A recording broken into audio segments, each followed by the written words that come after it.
Good evening and welcome to the 22nd meeting of the Milton Planning Board for fiscal 2023. I'd like to now call the meeting to order and begin by introductions. Maggie? Maggie Oakfield, member.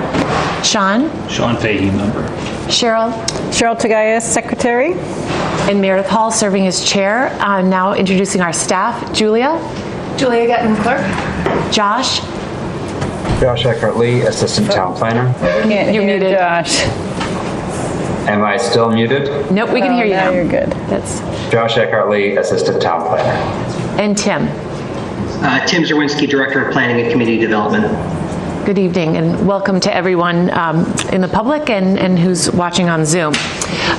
If we can first begin with our administrative items. We have the approval of our minutes from March 23rd. We're going to defer the minutes from the 30th. I'm waiting for Cheryl will be editing those. So has everyone had a chance to review? I'm good with the 23rd, yeah. Okay. Great. With that, if I could have a motion, please. Oh, actually, I had one correction. It says I was absent, but I was there on the 23rd. Okay. Sorry. No, that's okay. So with that, friendly motion to amend that, a correction? Can I I'll make a motion to approve the minutes of March 23rd. March 23rd as amended tonight. Second? I'll second. Okay, roll call. Maggie? Yes. Sean? Yes. Cheryl? Yes. And myself, yes. Fantastic, thank you. The next item is the discussion of our next meeting dates. And we have a date set for April 27th currently.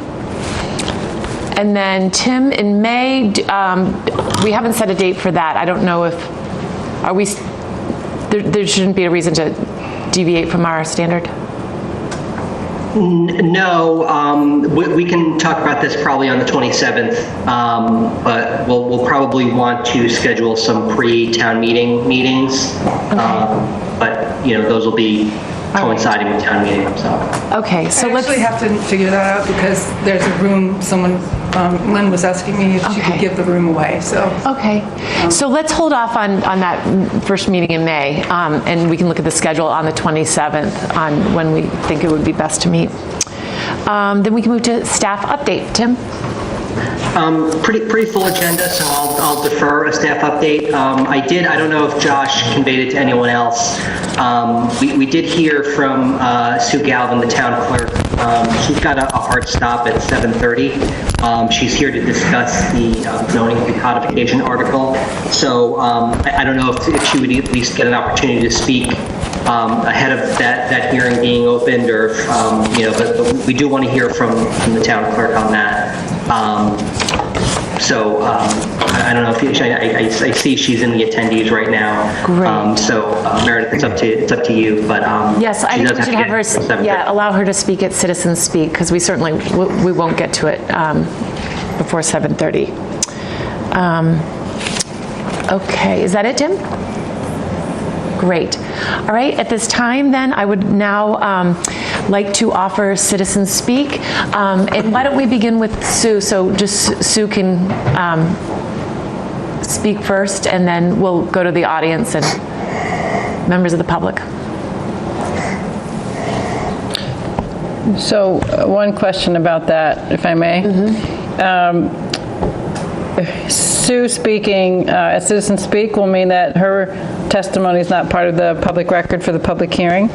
So I wonder if we can ask the 440 Grandin Ave folks to allow us to open their public hearing, but then defer it for at least 15 minutes. 15 minutes, for yeah. Sue Galvin. We can that would be great, and then we'll. Okay. And that way we'll have it in the record. That's a great idea. I think what we could do is, once we open that one, we could defer that again. So we'll be jumping around a little bit. Right. Okay. Yes. So with that, is there anyone else who would like to speak on anything that is not on the agenda this evening? You can open that up to others. There will be time to speak when the various public hearings are open. So Are you seeing anyone from the, on Zoom who would like to speak? Nope. Okay. And I'd also like to welcome Rich, just arrived. So if you'd like to introduce yourself. Yep, Rich Beeler, Planning Board member. Great. And great. And I will just say that because it's going to, we don't want to wait till it's too late, but we just want to, I just want to just thank Rich for all of his work on this board. And this is Rich's final meeting. He'll be leaving the planning board. And we just want to really thank you for all of your hard work and service to the town. It's really been greatly appreciated by the community.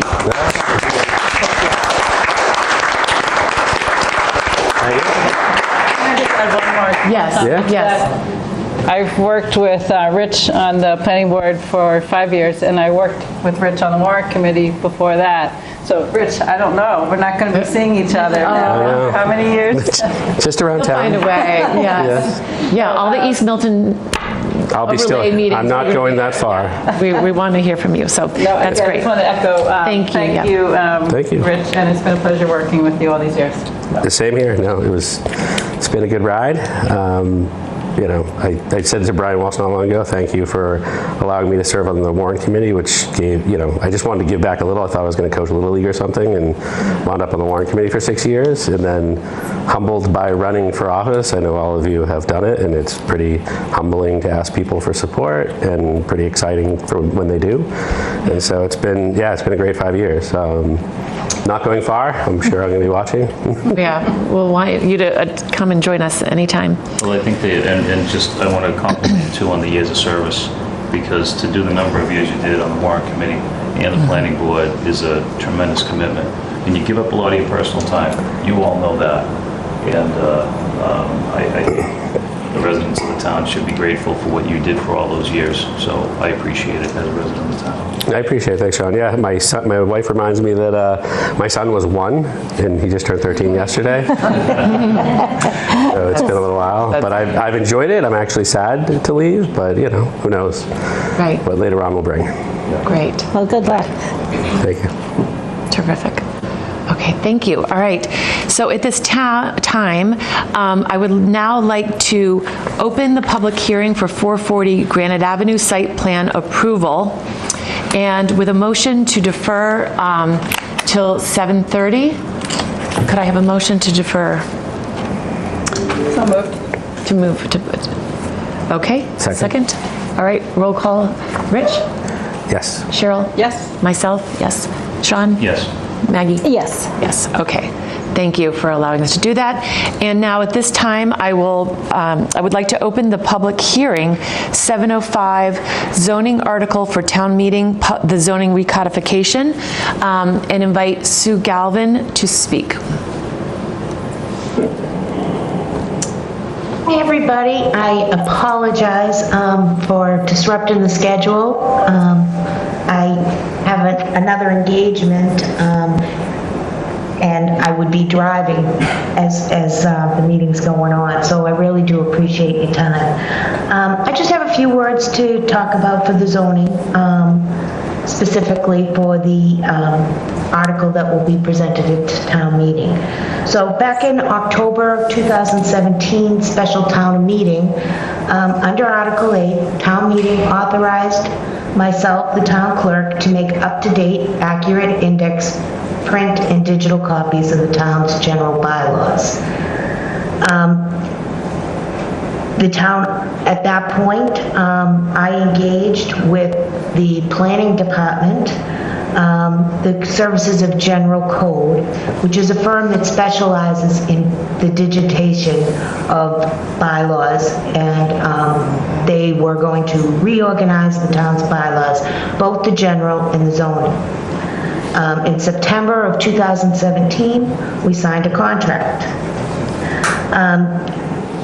I provided General Code with PDFs of the town's original bylaws. The context of those bylaws was keyed into Word. 2 separate word processors keyed the context into Word. It's called a double processing system.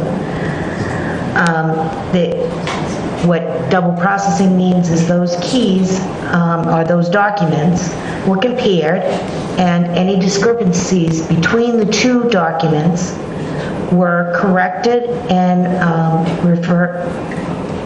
by referring to the original documentation to ensure that the corrections matched the original text. The Word documents were then converted into an XML format and entered into General Code's publishing system. The conversion does not change or do anything with the context of the text. It only placed tags on chapters, articles, sections, and subsections so that the system could be properly organized and the output of the context. The context was not edited to correct any spelling or grammatical errors or missing, unclear, or duplicative text. So the general bylaws that are in draft form no longer match what we had originally seen. So it's been renumbered and reorganized into chapters and articles. Within those chapters, subsections are designated according to General Code's standard organizational system. They did impose some text style changes, but they don't affect the context of the bylaws. So for example, town has been consistently capitalized when we're referring to the town of Milton. Numbers are cited so that the numbers 1 through 9 are written out, and 10 and above, fractions, decimals, and dollar amounts appear in a numerical format. That's about all I have, but I'm more than willing to answer any questions. Yes, Sue, I just think it would be helpful if you could maybe backtrack, and for those who might be watching and those who aren't familiar with the beginning of this process, what your responsibility is in terms of certification of the zoning bylaws? Sure. So when I became elected back in 2012, the bylaws for both the zoning and the zoning bylaws hadn't been, the articles that had been accepted at town meeting hadn't been incorporated into the written bylaws since 2010. At that point, because many hands, other than just the town clerk's office, had touched those documents, hard to certify that it was accurate and correct, and to add more to it, I didn't feel comfortable saying that I could certify it. I also had heard about General Code, was very interested in the codification process because I feel that it would enhance and allow the town's bylaws to be more viewable for the public at large. It's a searchable format. However, I wasn't able to get funding. And it took several years. And in 2017, I came before the planning board, and I believe, Cheryl, you were a member at that time. I was. I And remember. I spoke to you folks about the condition of the bylaws, which everybody was in agreement were, and still are, in very unuser-friendly format. You also were familiar with the General Code formatting system, and the planning board provided the funding out of their budget for us to contract with General Code. Greatly appreciated then, still appreciate it now, because without that funding, it probably would not have happened. Unfortunately, at that time, I thought that it would be full steam ahead and that we would have had the bylaws up and ready to go by 2018 or 19 at the latest. Unfortunately, that didn't happen. And the bylaws were converted by general code in a proper time frame. We looked at them. We had a committee, a working group committee, reviewing them. General code provides a document for us to review and coincide. That process began. Unfortunately, COVID hit, and the process somehow was waylaid. However, the zonings were continued to be tackled,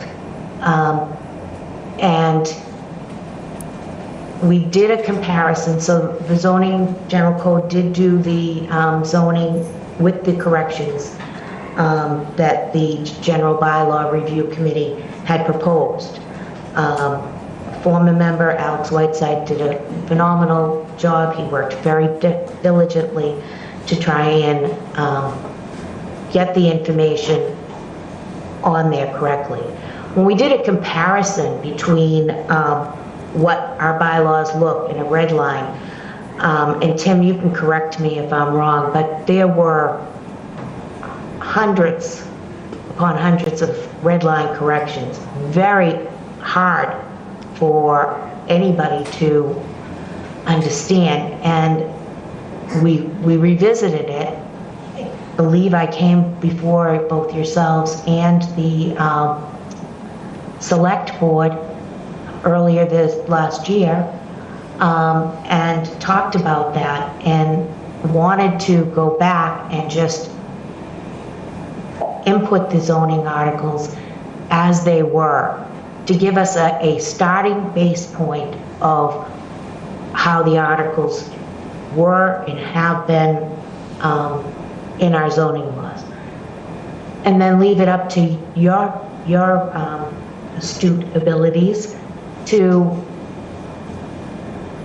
review them and make any modifications, changes from that point of the starting point. Did that answer your question? Yes. It might have been a little long-winded. Yes. No, that was great. And this is the first of what we discussed as a two-step process, right? So first is get it documented in a way and in a format that you feel comfortable certifying, since that's your responsibility, right? And then from there, we'd be able to track changes in a way that's necessary for town meeting members to be able to understand what changes could be. That was my recollection of that discussion too. So thank you, Sue. Appreciate your work on this. Oh, sure. Thank you. So I have a question for you. So what is general code has taken is from 2010, correct? No, Not including the following. No, all the 1 bylaws. year. So our bylaws are comprehensive. So what they did was they took all the addendums or articles that were passed by town meeting from 2010 on and incorporated them in. So We those are all had included. the bylaws that were through 2010 that had been certified Yes. prior to my coming on. So just so it's clear, the way it works now is you have the certified version, which is Right. quite out of date. And then anybody who looks to try and either see if a project's in compliance with it or just to understand it before they make an application, they might have to ask for every amendment that's gone through town meeting since then, and then try and figure out, go back and forth and go themselves and find where the change was made. It's so highly unusable, and it's fraught with error for people. I mean, even I noticed in the 40B applicants with the attorneys they bring in, their list of variances had errors in them because of how difficult it is to work with this current zoning. And having something that is searchable online is just the standard. And this company, this is their expertise. So I'm really excited to see that this move forward, really. And I'm seeing Peter Mullen, who has arrived. Peter, Sue Galvin needed to speak early because she has to be somewhere tonight and leave. So we opened the hearing, but we're going to close it, and it will be continued for you to speak this evening. Defer it, yes. So, okay, so thank you very much. We can read that into the record, and at this time, we can, Sue, unless there's anything else that you wanted to add to that. No, I thank you, and I am available if you have any questions after this. Feel free to reach out to me. I apologize for my short notice in saying that I have to leave early. I had intended to be here for the duration of the meeting. Great, well, Thanks for all you thank do, you. Sue. Thank you, Sue.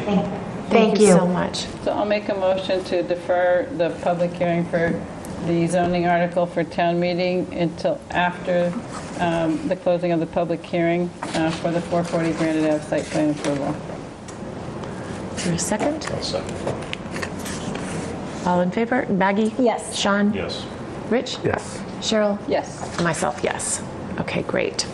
So now I would like to reopen and invite the members from 440 Granite Ave site plan approval, continued from March 30th. Welcome.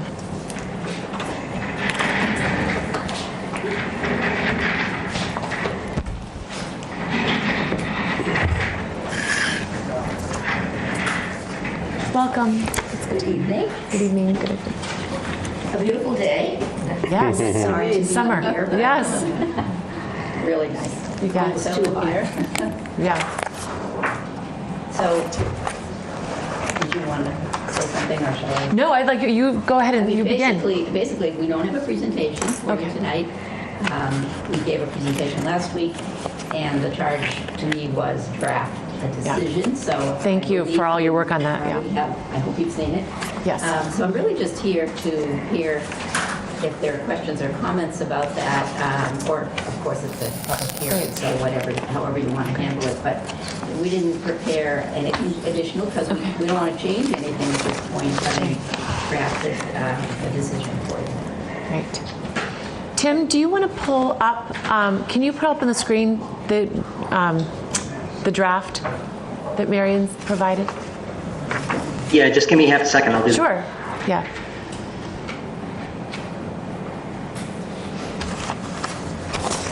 And while we're doing that, we can begin by the members' comments, and thank you again for all your work on that. That was greatly helpful. So if we're going to move to the decision, we could consider closing the public hearing, and then we're going to deliberations. But that, you might want to ask if there's one, before we close it, if there's any public comment that we should consider before we close Yes, it. and any comments, yep, I mean, unless, I mean, we can continue to Right, discuss deliberate. it, but the public hearing, we typically will keep open to accept new information from the applicant, which now we don't have. They don't right? have. They don't have for us. Great. And any public comment. yes. So is there anyone from the public? Then we will open it up. Who would like to comment on the 440 Granite Avenue? Either on Zoom or here in the public? So just to clarify, so we can ask Deliberate. questions and get answers from them. They're still part of the discussion process. No, so after we close it, we can, if you want. I think we wanted So to we want then- to talk about content, in here, then we would wait. But if we think that we want to make changes to this, I think, Marion, right, after, we would keep the public hearing open to discuss the decision, if we have questions for you. Yeah, then we should Yeah. keep it open then. Yeah. And I only asked that because I did I sent Yeah. to Tim, a list of my comments. So I wasn't sure if they need to respond during open session to my comments, or if they can respond once it's closed. Then we should do it while it's open. Okay. And then deliberate. So, Okay. Tim, listen. Tim's pulled it up. Okay, great. But the questions, was anybody, So I did have a question. It's something that I was looking, but I'd like the others to go first. did you confirm there's nobody in the public? Yeah, I didn't, Julie, you're not seeing anybody, right? And there's no one here. I don't see any Or Tim, no? There's a bunch of attendees, but there's no. Okay, no hands up. Okay, thank you.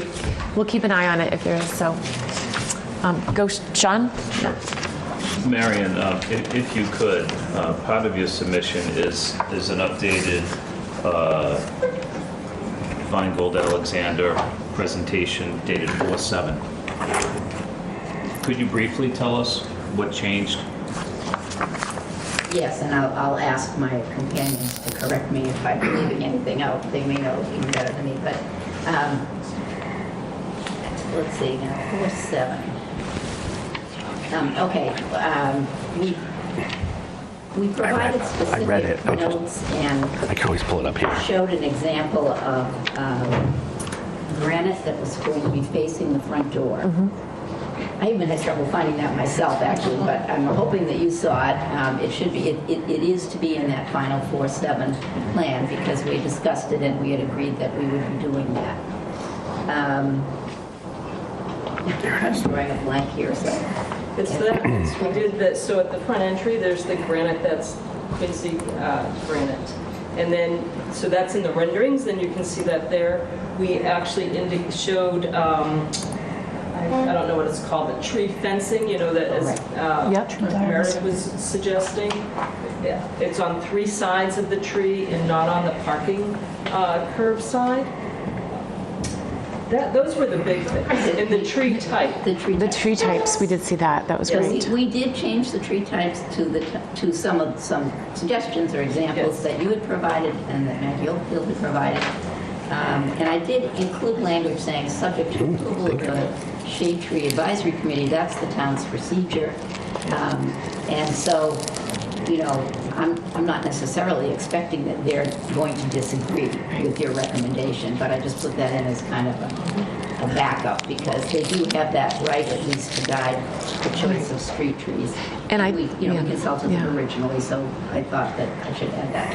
And I did see that you changed the trees that were on the Citizens Bank side to have them to, which really looks much nicer, that you don't have that big, large wall without any greenery. So the trees were moved.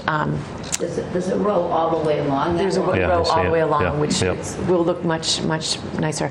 I didn't see, and maybe from the renderings, I know you talked about doing more of an opaque glass. Yes, I put it in the decision because I don't know how you can really see it. Okay. I didn't see it on there, but I saw it in the decision. And actually, let's make sure the language is in there because there's a lot of little conditions, and I just want to make sure that I did put that in, but I intended to. Yeah, we'll scroll through it and double check because I don't know that I saw that. So maybe, yeah. Here, I'll pull it up while we. There's no note in the plan. Do you think there's a note or not? I don't think so, and it's hard to show it in the renderings. Right. But I don't know if I remember seeing it in the draft. So while we're talking, or I'm going to look now, so just keep asking questions. Great. I'll deal with them. Sean, did you have? I just had one other comment.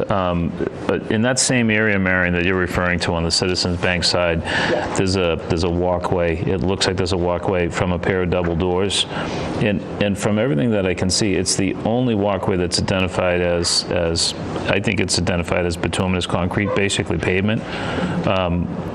Would that actually be that, or would it be concrete, much like the rest of the walkways around the building?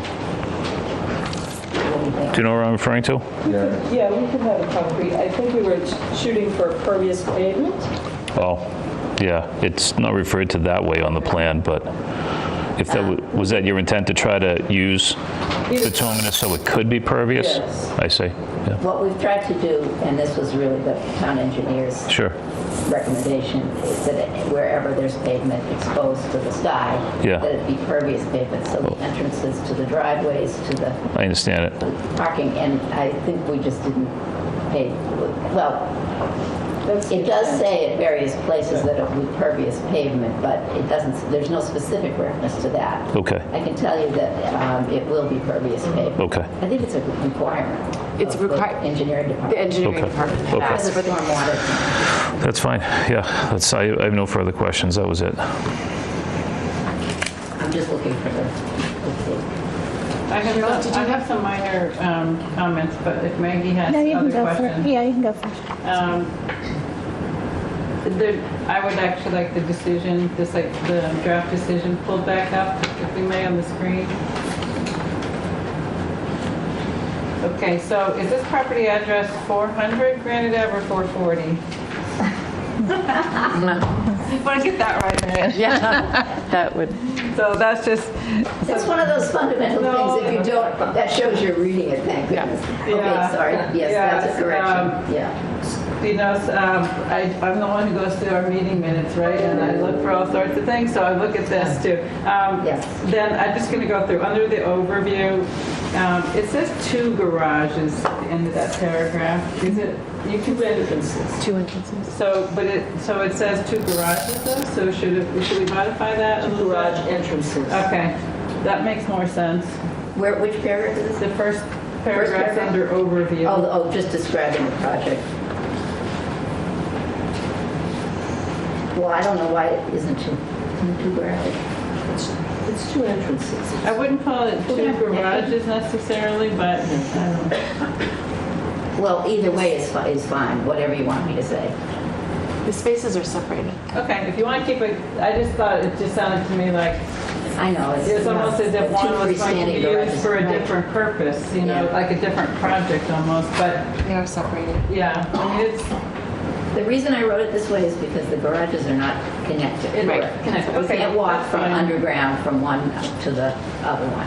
okay, that makes sense, that's We go fine. into the building. Keep it that way then. Is that right? Yes. You could take the elevator, Yes. actually. So they are connected. So I don't know. For a Maybe vehicle, it should they're be not 2 connected. entrances. Yeah, 2 entrances. What do you want me to do? Either 2 garage entrances, is that more accurate? They are sort of I just connected, but want- not by car. Right, I just think it's 2 entrances really, it's not Yeah. 2 garages. It's- Okay. It's one building with different uses. Yeah, It's minor. yeah. Throughout, you say that the plans and documents are on file with the planning board. Is it really with the board or is it with the planning department? I don't know how the board. I've always used the language on file with the planning board, but it could be either. It's really your preference, whatever the planning board would like me to say. Just as down the road, if someone, you know, receives a copy of this, it seems as if they would want to know to go to the planning department to see the documents. It just seems clearer to You'd me. rather it said planning department. That would be my preference. Okay, then on, just a typo. Yeah? Cheryl, most of our decisions say they're on file with the planning board. All of Oh. the planning board's records are, Okay, all right, then that's fine. we kind of administer them, but, you know, they're your records. Okay, that's fine then. All right, so then on page 4, it's just a typo in the last sentence in the 1950s, I think you mean to say. Yes, Okay, you got it. Thank you. you're welcome. These are so minor, Marion, because I think it's a Yeah. well-written decision, and it covers everything, so I don't, that's why I said I only have minor comments on it. On page 8, where the subparagraph E, the second paragraph there, where we're taking note of comments, I believe that it says, as requested by the Neighborhood Association. I think you could either say the East Milton Neighborhood Association or members of that association, right? Just to be a little more specific. Yeah, but it should say East Milton, you're right. Well, how about members of the East Milton Neighborhood Association? Because there isn't really a formally Not a elected. formal vote, I don't think. I don't think. Yeah. Okay. And then on page 9, subparagraph H, at the very end of the second to last sentence, it says that the design was modified according to suggestions and recommendations from the public. I would suggest that you put from the board and public. We did have suggestions. Oh, yeah. And, Let me just Okay. fix that. okay.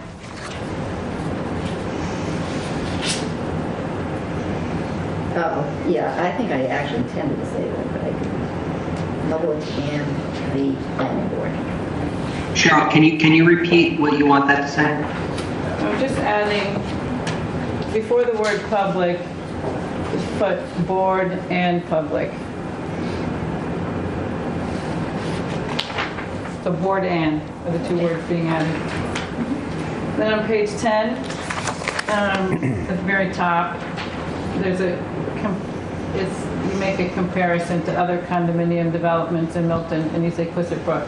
I was wondering if we're better off saying 36 Central as the comparison, because it's a mixed-use building.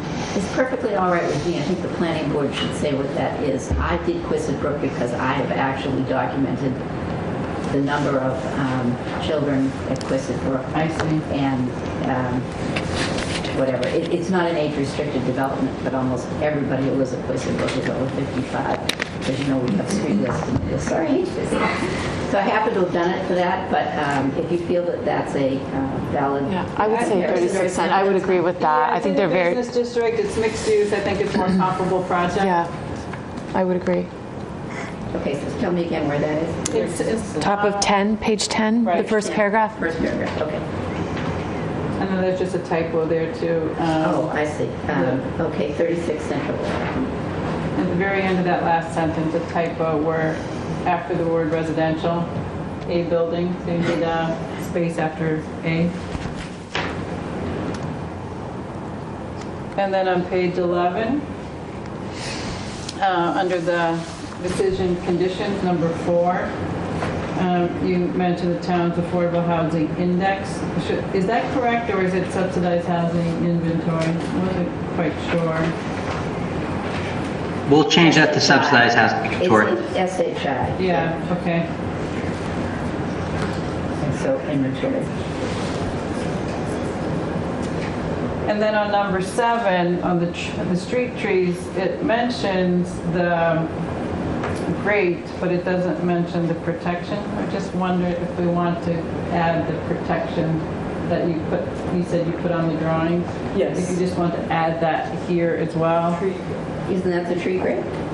No, the grades are horizontal. Horizontal. So it's a little Yeah. fence. It's a tree fencing. You Yeah. could Or say guard, tree guard. tree guard Guard, is the better yeah, word. yeah. Guard instead of grate. Oh, tree guard. Oh, okay. Yes. Open towards the street. Yes, I Yeah. understand. Okay. It's not really a grate, yeah. And then on page 12, number 10, it says there's no signs proposed.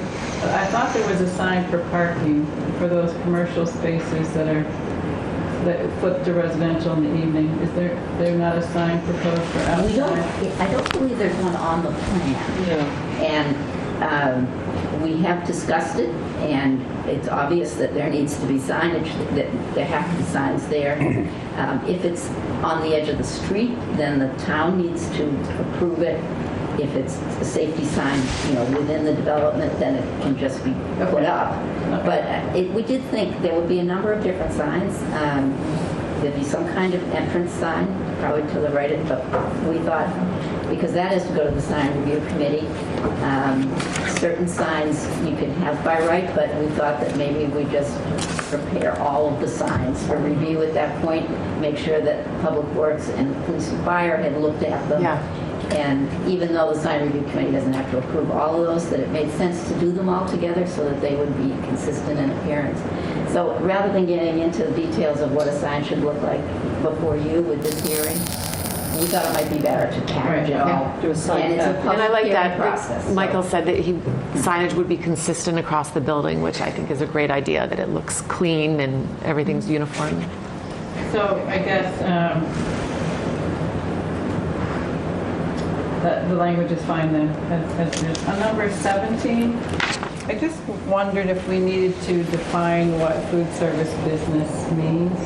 Does that mean, like, if somebody had a coffee shop, is that a food service business? I even think that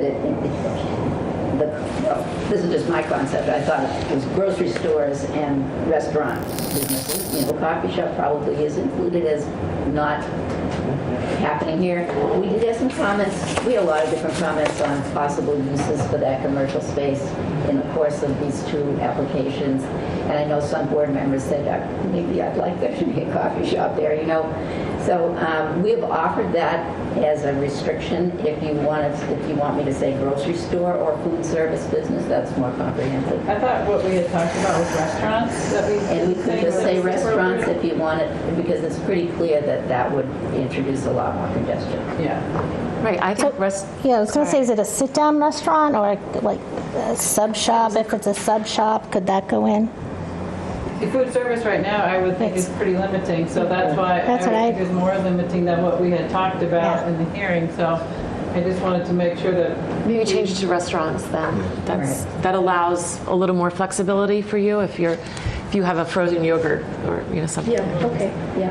What about like if there's, like Milton House of Pizza went out of business, what if it's a pizza shop with, you know, a few chairs?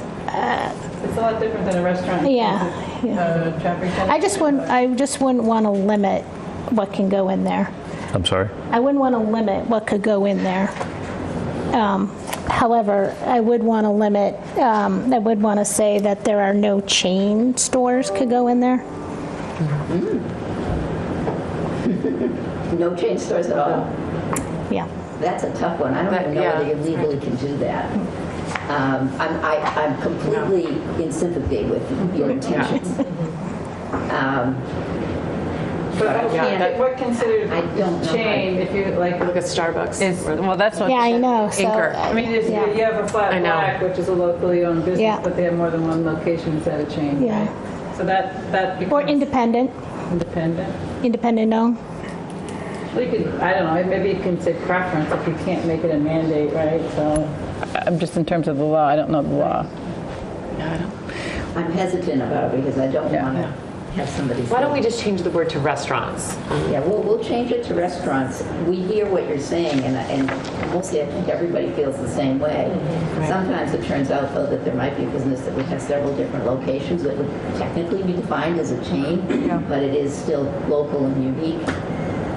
So the last comment I'm just going to make is just to thank you, Marion, and just point out that the reason I think it's so well done is that it includes the criteria, so the site plan approval criteria, and then it goes to the existing conditions, the proposal itself, the considerations that we had, the discussions we had, so that's the findings and conclusions particular to the proposal, and then the conditions. So it's a very clear, orderly, and so I just think it's a good example also for us as we think about site plan approval,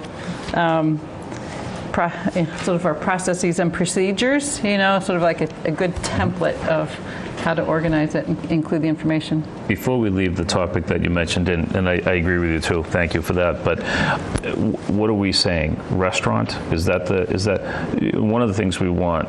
We don't want an unoccupied space. That's not good for the developer, it's not good for the community, so we want to make sure that we don't make this too difficult, right, to occupy. Yeah, the restaurant is just something that was, I remember clearly throughout the 2 years of the discussion because it generates such a different level of traffic and the parking situation that's Loading and required of it. unloading. And that's why I thought what we had said and they had agreed to was no restaurant. Yeah, I get that. I'm just wondering, how do we define restaurant? What defines a restaurant? Is it a facility that has a kitchen? Is it a facility that would require a grease trap? What's the definition of restaurant so we all leave here tonight with a common understanding? Or no more than, 10 seats. Or no. What's the size of the space? What's the size of the space? I could just offer one comment as a caution. Of course, you know we're going to the Board of Appeals next. And you know that we are requesting a variance for the amount of commercial off-street parking that we're providing. We have 9 spaces. We have almost 4,000 square feet of commercial space, which the planning board supports. And I'm hoping that you will communicate that to the Board of Appeals. We will. But you need to think about appropriate but not too restrictive definitions of what can go into this commercial space because we're asking for relief from the off-street parking requirement, which is for every 250 square feet, you need a parking space. So when we introduced this application a long time ago, we said, well, we want businesses that, won't attract too much vehicular traffic. And so we won't have restaurants. We're going to say we'll commit to the idea that there won't be restaurants because, first of all, you have to have a special determination of adequacy of parking for a restaurant anyway. And also because the experience has been that restaurants do create a fair amount of parking demand and sometimes spilling over into the neighborhoods. So that's just, I don't want to kill a good thing by being too broad here in what we're asking for. At the same time, I completely recognize in what you're saying, which is we don't want to make it impossible to use this space. It needs to be vibrant and useful and provide what Milton residents might enjoy, especially residents who live nearby in the building and are around in the square. So I still think a restaurant restriction, if you maybe perhaps you want to say sit-down restaurant. Would that Just a comment. I think, and I know this was a topic that abutters really cared about, if I am not mistaken. The problem that East Milton has right now is there's a lot of restaurants, there's a lot of small restaurants, and no matter how big they all have Uber right now. I have lived in East Milton a lot of years. I've never seen so much double parking that I do today. It's constant. It's kind of crazy. When you watch Uber come up and folks do U-turns in the middle of the square, things like that. This spot, we all talked about how it's going to be tough parking. Tough parking could be an issue. If we put food service here, I think of any kind, it's going to cause a lot more traffic on Mechanic Street. A lot more idling cars just running in, you know what I'm saying? And those are usually dangerous situations when people are coming in and out pretty fast. Or what I'm seeing now on Church Street is, for Novara, lots of people going up a one-way.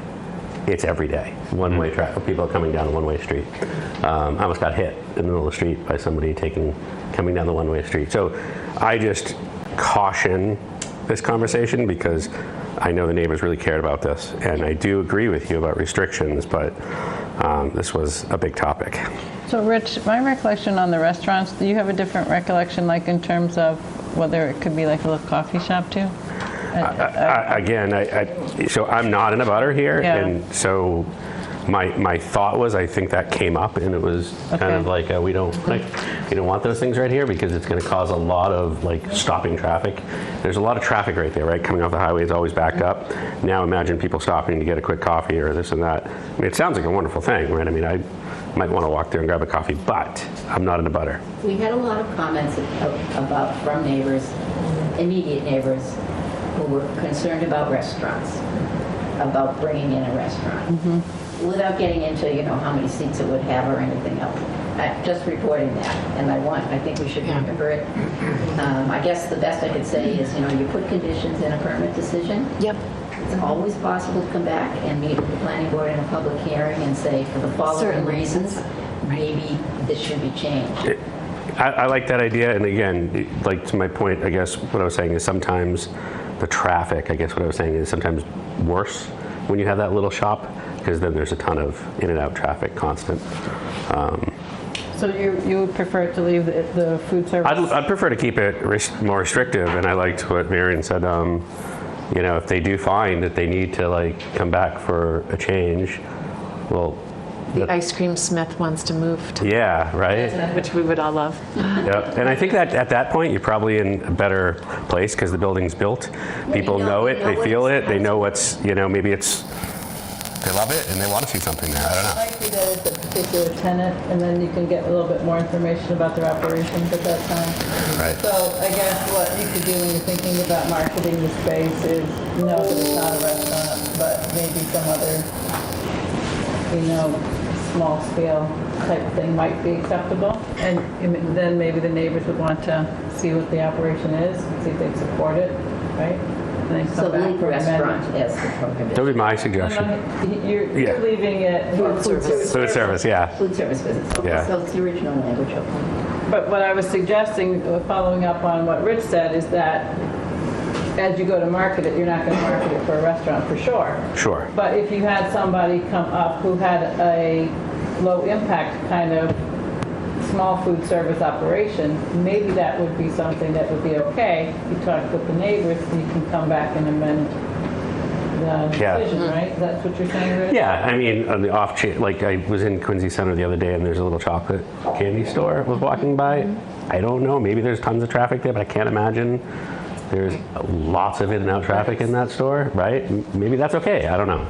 Like there's, let's just say cake pops, you mentioned. Right. Like cake pops down in Lower Mills. Right. It's food, but I can't imagine anybody would consider it generates the same kind of traffic as a restaurant does next door, or a bar or a pub or something, right? Right. So that's why I just thought food service was, Yeah, makes sense. kind of really extensive, but. Yeah. So that's kind of like one of my problems is because we were not, I'll speak for myself, I was not part of the discussion prior to that. And as I said at our last meeting, this is our only 5th meeting on this.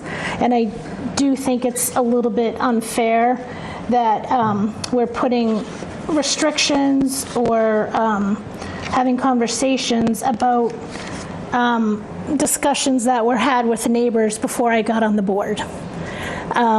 So that's my overall problem that I'm having with this, that I do feel like for me, it's being rushed. And I don't know what the neighbors say, because in these 4 meetings leading up to this, no one has really said anything. So for me, that's my problem, and I think it's a little bit unfortunate because I don't know the right things to say. There was always a sub shop where Milton House of Pizza was. It was CJ's sub shop forever, and I always go to the sub shops. My guys always go to the sub shops, and I would think that it would be nice to have a sandwich shop there. And I think all the kids on their bikes would bike around and come down from Cunningham and Collycott. And I think not having a food service there might not be a great thing. Well, just one other thing to chime in there, Maggie, is that it is a business district. And we don't necessarily, we do have some restrictions in the business districts on the kinds of businesses, but not too many. Like not a sexually oriented business, not a marijuana shop, things like that, right? But otherwise, restaurants, the reason they're singled out is because the parking is handled differently, right? And so that was one of the reasons I thought that we had singled out restaurants before. One of the things I would add, though, too, like I can appreciate where you're coming from. The way I would look at it for myself is if the developer really wanted to go in that direction and was saying that's what they want, and the neighbors are saying no, I think we'd need to dive really far deeper and figure that out. But in this case, if I'm not, the developers are writing it, they're seemingly okay with it, and so they think. And I'm not speaking for you, but since you wrote it, I'm assuming you think you can get tenants. You build and they'll come, right? There you go. And so I'm not going to push back on them because they're saying that they want it this way, and they've agreed maybe with somebody that said that. So, but that's why I am suggesting, though, if this becomes an issue, they should come back and. I would, just point out to you one other issue. Maybe you've reached the point where you're pretty much going to say there's a restriction. When you have mixed use, it does often occur that there's a restaurant on the first floor. There's one on Wharf Street, but it can be a big issue because restaurants have to emit, they have to exhaust odors. They have grease traps, and that can be kind of noxious to people who are living right above it. So it's another reason why you should think carefully about whether or not you're going to have a restaurant on the first floor and where you have a pretty tight parking situation and heavy traffic. That's the other reason. I'm a block and a half from the square, and I can smell who needs to change their traps on any given month. And I can tell you which restaurant it is, usually, because you can smell it 2 blocks away. I will also say that, and this is a completely other subject, but for the planning board to know as you move forward, that we didn't, like CJ's, I love those restaurants. There was also Seraphine's in this way. There was all these great restaurants, but that was it. There was no Navarra, and there was no Abbey Park, there was no Bible and other things, and I'm not blaming any of these places, but if you live 2 blocks in the perimeter of the square, we now see lots of rats in our neighborhood running down the street during the daytime, which is upsetting. And so comes restaurants, comes trash, comes food, you get more rodents, you get things like that. And to be honest with you, I think we've got a lot in the square for restaurants. And so and I'm a little biased in that because I see it every day. I would just offer one more, I guess, comment for the opportunity to create some flexibility for how the space could be used. If we said that it shall not be leased to a food service business that requires either a grease trap or an exhaust hood, that would eliminate a lot of restaurant use, but create the opportunity for something to be in this, such as a coffee shop. I understand your comments about parking and so forth. The reality on parking, if it's too difficult to get a coffee at a coffee shop, people just don't go, and that oftentimes will eliminate itself. But if you prevented the use of an exhaust hood and you prevented the use of a grease trap, that generally eliminates cooking and creates an opportunity for the space to be utilized maybe for an amenity for the building. Many buildings benefit from having an amenity at the first floor because it drives tenancy too. So for a number of reasons, I think activating the street level of this building is really important. We want to make sure that it's not empty space. An amenity might be something that's valuable for driving tenancy in the building, and I think if we simply, restrict it from having an exhaust hood and restrict it from a grease trap, you've kind of eliminated a lot of restaurant use that creates the kind of conditions we talked about earlier. So I offer that to you, Marion, and to the board members for consideration. It's a good suggestion if the board supports it. And of course, the Board of Appeals can put conditions on their decisions, you understand. So if they're not comfortable with it, they also can come back and just say nothing related to food service. But I'm just thinking about, just a lot of different things that I've seen recently in different places, Boston and other towns. I've seen bookstores that have coffee, maybe a few muffins. That's it. But it creates, it would be nice to have a bookstore, I don't know if we ever will, but it creates a nice atmosphere and, people really enjoy it. It is an amenity, that kind of approach. So whatever you want to do. I would support that. The only other problem there is, you can't, like we were talking about before, if you're not going to say chains, but you open the door for that, there's no reason why there couldn't be a small Dunkin' Donuts put in there that just has, like you'd see in Stop and Shop. Right. There would be nothing to stop that. From my standpoint, I totally agree with what you're saying. And you might be saying, this is what I can almost envision what you're going to say here. We almost don't have enough time for me to figure out what else you would have to put in that sentence so that you'd curb some of the things that could happen, because I like what you said. So because I don't know what's around that, I almost defer back to this and say, if you want to put something in and you want to get very creative and come up with all these cool ideas that you're talking about, it's usually those are the things that happen, though. I mean, a lot of those type of little stores in East Milton Square didn't survive, So that's why we have, the chains. Like Java Joe's was in the square for that's gone. There was a lot of little places like that gone. Look at Newbury Street. I know, it's changed a lot. So I don't know why. Maybe the chains do better. Maybe there's a different business model. Well, Newbury Street has, because the rents are so high, the only ones that can do it. So I see where you're going, Sean. I like that. I actually really like that. I don't know. I feel like I'd need a bunch of hours to figure out what other words you got to put in there to restrict something. So for me, I would say we should go with this and just. I feel like you guys aren't pushing back hard. Well, let us come back and come back to you, providing the Board of Appeals goes along with all of this. If we have something similar to what you were thinking of.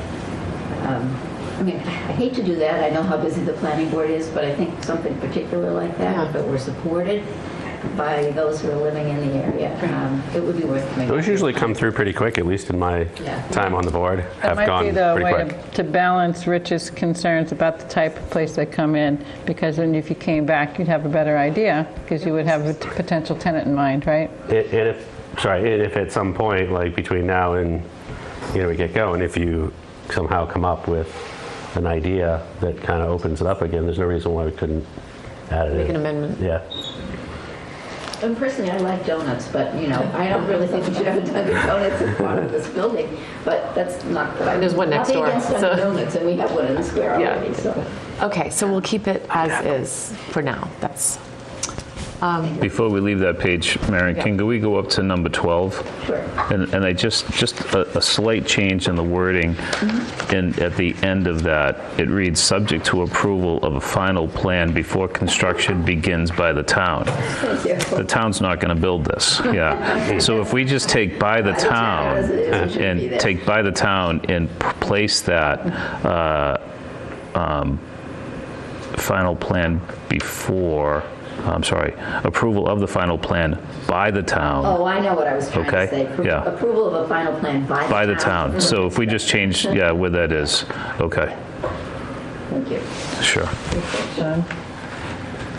and I actually had something similar, just along those lines. On E, under E and A, because I feel like we never really got a final letter from the fire department, just we want to make sure the construction management plan, that seems like it's still in the works, and you're going to be working with the town departments on that as you progress. The way this is written, it says, the planning board takes note of the fact that the applicant has submitted and revised a construction management plan as would have been required had this been a special permit process, and is continuing to review the plan details with the police, fire, and Department of Public Works, and that construction work will not commence until the town approves the construction management plan. I feel like that's very general. Who is the town? Who's making that final? Town? Well, the town has a procedure. The town always has to approve a construction management plan. You're speaking That's the town's procedure. Who does it actually? It's a combination of the Department of Public Works, the town engineer, the police, and the fire departments. So that's they all review. In fact, they've all been reviewing the draft. But you're alluding to that. That's what I just wanted to Would confirm you like that. me to say that? And could we say, I think it might be nice to have the planning board have just a final, subject to a final approval of the construction management plan, just in the event that there's anything that we've missed. One thing that I was thinking about in the construction management plan, which we're actually seeing with the memory care, is there, and also with the Goddard School on Central Avenue, the old Husa Club, they've installed video cameras. And I'm thinking just for you on that site, because it is such a busy site, it would be exposed to, potential vandalism, which, I mean, that fire at the Husa Club was absolutely devastating, and it was close to being ready to open. So I'm not imposing, I'm not saying you have to do that, but I would think that maybe that's something that you might want to consider, is We would putting. do that anyway, our insurance would require it. Okay, great. And then also that during loading and unloading, that you would provide police detail, that it wouldn't be charged to the town to provide police detail if you have heavy equipment or deliveries That is coming definitely in. part of the construction management plan, and it looks like on this site, there's going to be a didn't- lot of police details. And that your company would pay, that you would pay for Yeah, that. in the draft Yeah. Construction management plan, it's still a draft, Yeah. but it has been updated and more detail has been added. Yeah, I mean, and that was looking the at fire this. chief and the police department that reviewed it. Great. Chase Berkeley's reviewed it. Great. And then Cheryl had also mentioned the dust, that you have a way of containing the dust on the site especially during the demolition Yes. process. That And I think that's in the plan. is that in the plan? Because I didn't see. Okay. I mean, I remember seeing something about that. We may have added more, but Okay. Yes. So And it that's is an great. issue, of course. I mean, even yesterday when there wasn't construction, you could see a lot of dust forming. Right, right. So I don't know if the rest of the board feels like they need to just have a final look over the final? I guess my only question, and maybe Tim could comment on this, if the reference is to the town, it really allows all of the, I guess, jurisdictions or departments within the town to be, if we get too specific, might we leave someone out, right? So, Tim, what's the proper language that you see as most beneficial? I think it really is a yes or no question as to whether the board itself wants to be a part of that review or approval process. Because I mean, as Marion says, when you say the town, we're all kind of looking at this stuff together. I would, Marion, you can correct me if I'm wrong. I know the building commissioner, typically has a role to play in these. He does, yes. He's another one. So you're probably right that we shouldn't list, because it's really everybody you can think of. Right. I just want to make sure no one is left out. If you would like to say, let's see, how would we put it? It's difficult when you condition something on coming back to the planning board for the simple reason that the planning board might not doesn't meet every day, and there can't, of course the planning board should get a copy of the final construction management plan. And I can say that here, but that would be fine for me. They're usually those other departments. Exactly. And basically, they have veto power over that plan. So you could say it's great, but they're going to tell you, no, it's not great. The fire department still needs to know how wide the road is. Can they turn their traffic? No, that's... I think a copy to us makes a lot of sense, and if we have any concerns about it, we can convey those to the building department. Exactly. That's great. Okay. Okay. That was... So what kind of language do you want to change here in this paragraph? Construction work will not commence until the town approves the construction management plan. And the planning board has been provided with a copy. That's perfect. And I did not see anything in here about the balconies. I don't mean to... Yeah, so... I don't know the proper place. It slipped out. I know about it, and I also know that you can't see it in the plan. So let's just figure out where to put that. Yeah. And I'm surprised, actually, because I remember thinking about how to put this in. I'm looking at where... I'd say... Under design, maybe? How about making it 9 and then updating all the numbers after that? 8 is the building metrics. Okay. 9 is, how do you want to describe it? Balcony glass shall be opaque glass. Yes. Correct. So you've obviously seen that as the architect. Is that completely, is furniture not visible through there? You can't... There'll be some shadows, but you won't see what it is. Okay. So you've seen that. And so what's the reasoning behind opaque beside, as opposed to a darker? That was a request from the board. Yeah, but as opposed to a darker color? What's opaque to me is more clear. You just like it. You like tinted, like a gray. What color tint? One of the benefits of a glass rail is being able to sit down and see out of it. Yeah.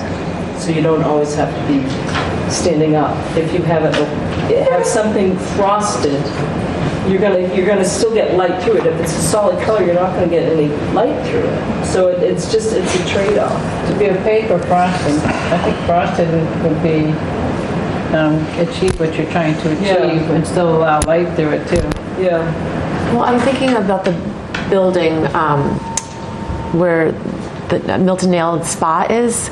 Those windows they're glass windows you can see out, but they're quite dark. You can't really see into the buildings. That's a tint, and that's what I guess I'm envisioning something. And it does, it's easier to see out, so I don't know if it's tinted on just one side, how that works, but you might want to look at that. But I could say balcony glass shall be designed so that neighbors cannot see in onto the balcony. Or to be able to see a shadow. I think the worry is to see somebody's blue Adirondack chair. Right. So if you have something frosted, you don't want to restrict being able to see out. That would be our, as an architect, or as someone buying it, you don't want that to be an issue. Opaque would not do that, so I would say you need to have it tinted or frosted. I think the concern generally is, you know, you drive by some apartment buildings or condo buildings and you see areas like that as storage areas. Bicycles, your beach chairs, you know, anything that's not fitting inside your apartment gets stored. That's really, I think, what one of the bigger concerns is. How do you police that? I mean, this is kind of an effort to screen it so that all of the neighbors, because most of the decks face, yeah, they're all facing the neighbors, and that's the concern that we have, to make sure that we. How about this? You could say balcony glass should be designed with a tint or a frosting. I don't think that's the right word. So as to shield the view onto the balconies, as to shield views onto the balcony. That's the best I can do. You know, but that gives you some flexibility in terms of deciding what it should be finally. Right, because obviously keep in mind, it's not a rental unit, so there are, it's a condominium development, so there are restrictions that they can put on the folks. condo docs, And you may be able to manage it simply that way. Yes. You know. But I was just thinking from a color perspective. I mean, is it going to be green and red and, you know, just, or it could be just black keep a or consistent gray. look on the Yes, building. yeah, Yeah. like, not purple. All right, I'll just add the word consistent. How about that? With a consistent tint or frosting, if that's the right way to describe it, so as to shield the view onto the balconies. Okay? Yeah. All right. That's better, because I wasn't too sure myself what you'd end up with opaque, although I'm thinking sort of milky white, but you know, I don't know if that's really what it would be. I think the dark gray with the granite and. All right. Good. Marion, are you taking down edits as well? Yes. Okay. I'm gonna What defer to you. What I can do is I can provide a. I'll try to keep track, but I can provide an update, and then you're going to compare it to your own notes. Marion, we are going to plan to vote on this tonight at Rich's last meeting, right? Yes. So if you can just read what you wrote, then Kim can put it in right now. Okay, so 9 says balcony glass shall be designed, shall be of consistent design with either a tint or a frosted surface to shield the view onto the balcony. So balcony glass shall be of consistent design with either a tinted or a frosted surface to shield the view onto the balcony. It covers it. Onto the balcony. Okay. And that's 9, and then all the numbers after 9, we've already changed them.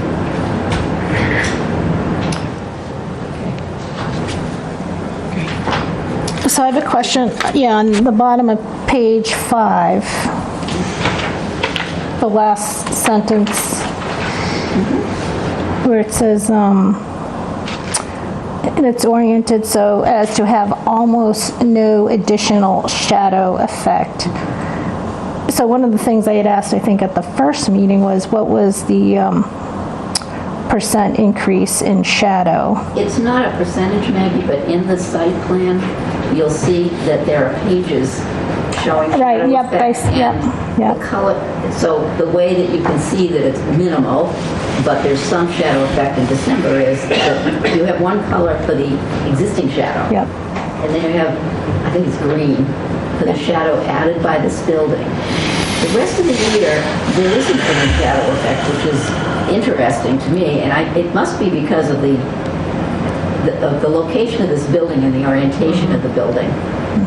So most of the shadow that falls on the neighborhood to the rear is existing shadow.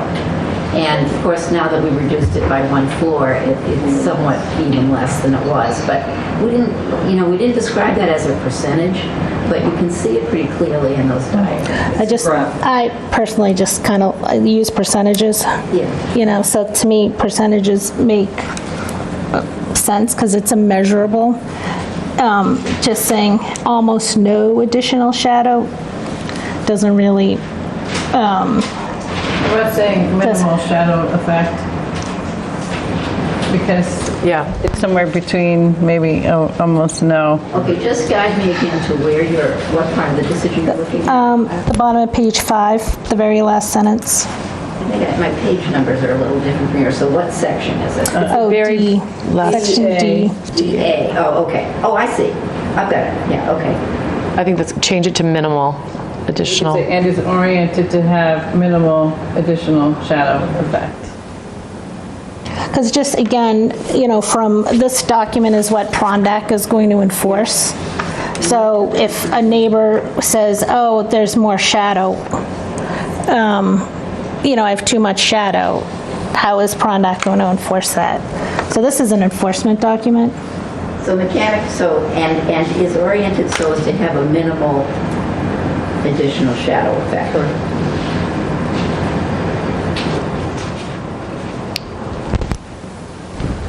So I just don't think that he can enforce that, is my point. It's actually a description of the effect of the building. Yeah. I mean, it's not, it's a good thing you did before shadow studies, because we have something to compare to. Yeah. So I suppose you could compare afterwards. But this document references the diagrams that were in the drawing. Yeah, this is just a reference to what we provided. Right. And it's a professionally prepared shadow study according to the proper standards. It's actually, it's pretty expensive to have these studies done. We did a lot of them. And so that's the evidence that we're presenting. We presented to the... Yeah, so Prondak will be able to look at that, all the paperwork. Yeah. And I also think the way this is written, it's describing the orientation of the building, not necessarily speaking to the shadow effect, the way that's written, right? The building is located against Granite Ave and away from the residential lots on Mechanic Street and is oriented so as to have almost no additional shadow effect. I don't think Joe Prondak is going to go to that to try to define how much shadow should be there or not. That's my own opinion. Yeah. To talk about what the design intent is, then you could say it's oriented to minimize additional shadow effect, because then you're getting to intent of the design strategy. So you would say, and is oriented to minimize additional shadow. So that's just one of the things that I heard from a resident who said that. So that's why, it was important to that neighbor. So that's... Well, it is important. It's been an issue all throughout, I think. That's But you are right. For the neighbors though, they will have the study, right? I mean, he'd probably go to the study, I think, to support or, right? I think.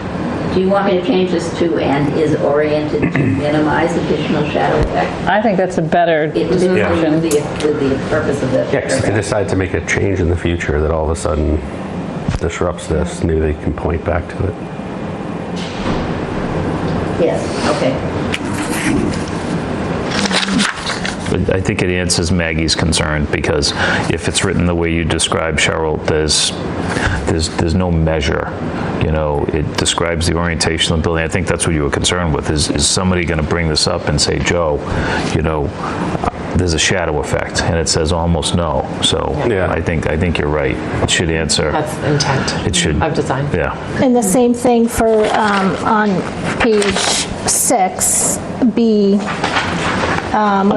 where it says, furthermore, the on-ground traffic study by VHB showed sufficient gaps between cars. So I just wasn't sure what the definition of sufficient was. Again, that is based on the actual study that VHB did and reported to the planning board on it. I know there's an awful lot of materials that we've submitted to this application, but the study is the update to the original study and the response to the peer review of the traffic study.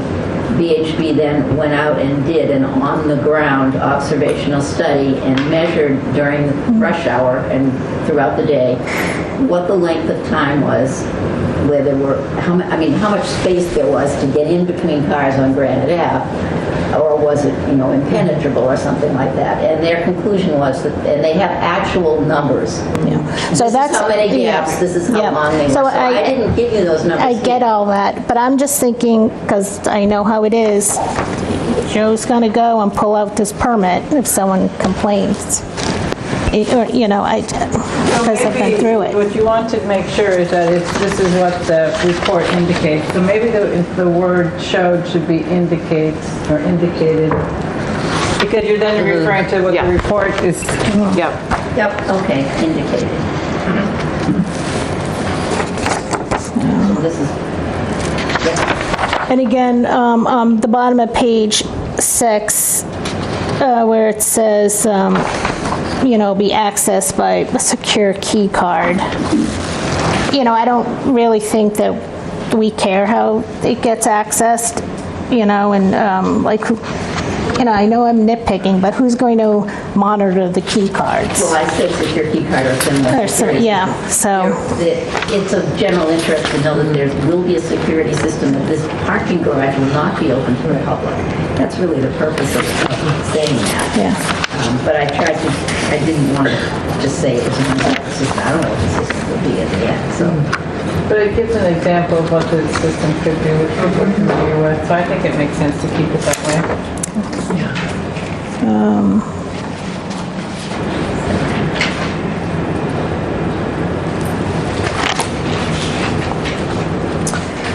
So then on page 7, in the top paragraph,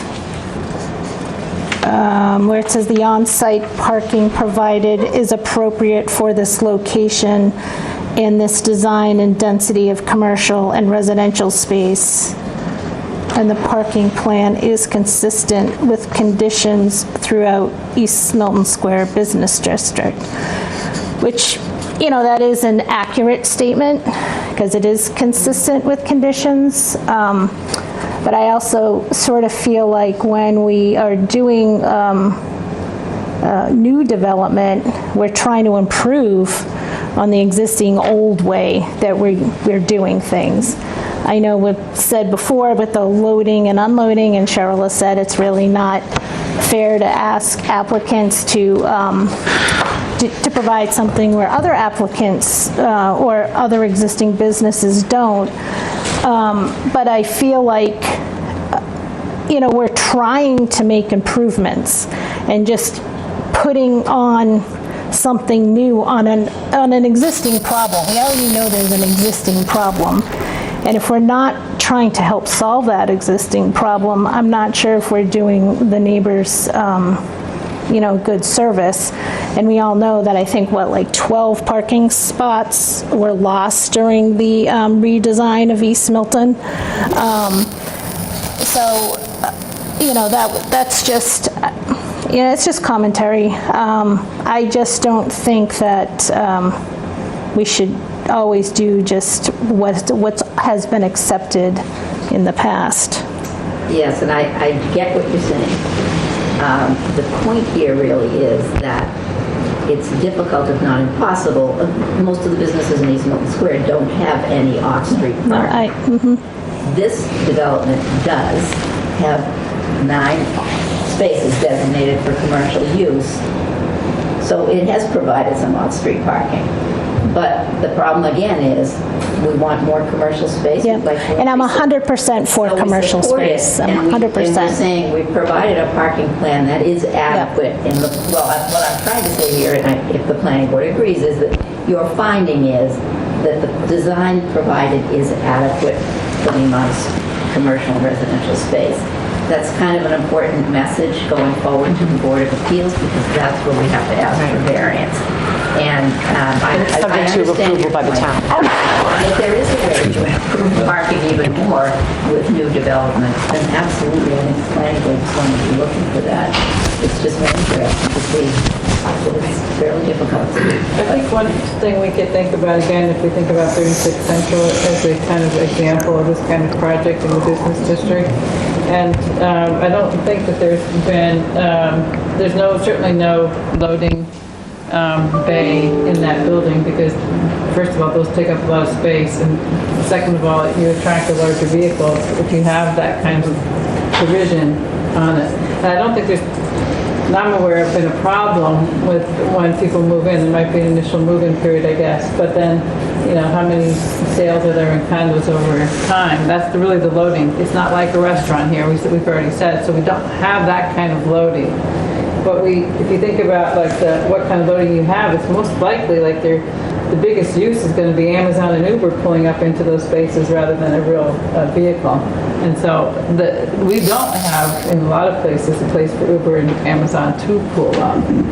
I thought 36 Central, in their permit, it did say that, that there was space for loading and unloading. And it was only... I don't see how that works with the vehicle backing into the back of that building. Because it specifically said that, because I compared the... And the UPS trucks compared pull in all the off-site permits. and they come in the back. Like I compared the permits for 36 Central Ave, Bent's, and they all have off-street ability for loading and unloading. And so except for East and Mills. Yes.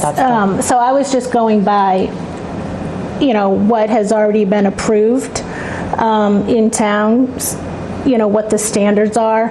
And I think 36 Central Ave had fewer units. It was a bigger lot by 2,000 square feet, I believe. It was a bigger lot, had fewer units, slightly smaller commercial space, and I think more parking. And so that's the only, Mrs. McGettrick always does such a great job writing things, but this is a little bit different from the other permits that the town has written in the past.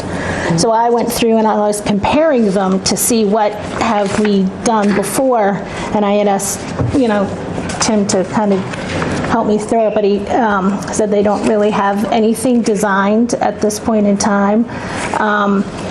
So it's just a little bit different. This site plan approval document is just different than what we, have done in the past. And again, I'm just, walking through myself through the whole process. Yeah, I mentioned earlier I thought it was a good template. I did take a workshop on site plan approval and writing defensible decisions, and they suggest that we have templates. These attorneys that conduct the workshop for the Citizen Planning Training Collaborative. And so I do think it would be helpful to have some templates so that they are consistent across time and across who writes them.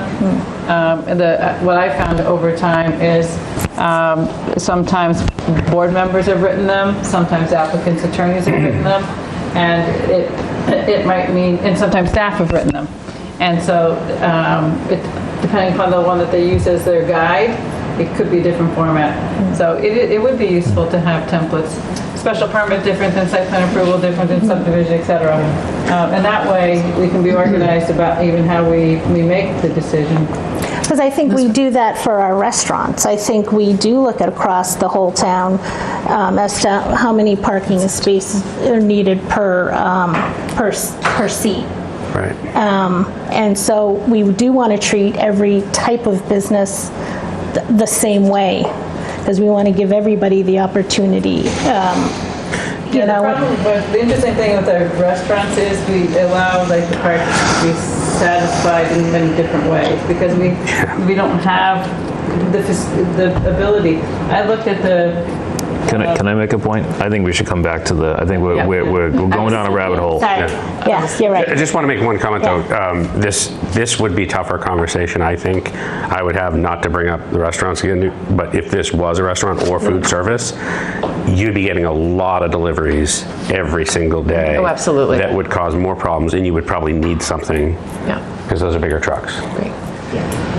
Okay, anything else, Maggie? Because it's past 8:30 and we've got 2 more public hearings to go, so MBTA. For the trees, you don't have a tree height, you just have a caliper size. Usually it's done by, the way these decisions, all of the ones that I've looked at, including the Conservation Commission, they use caliper. which is, I mean, you know more about trees than I know, do, yeah. but it's But kind of you can buy how wide them it is. both. You buy it by caliper and height.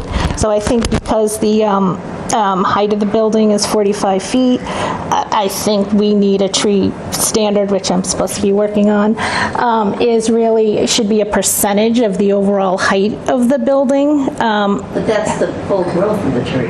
No, hornbeams can get taller.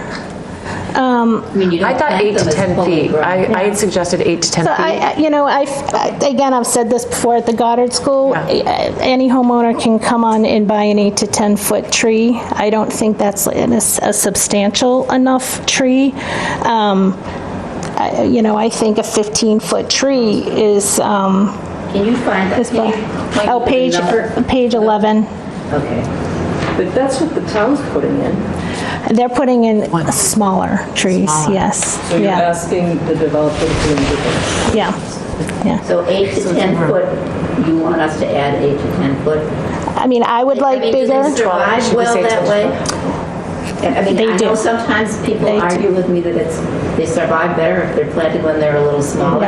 Yeah. And it's amazing sometimes, but it does take them a while to grow, but we don't want them to die either. So what do you think?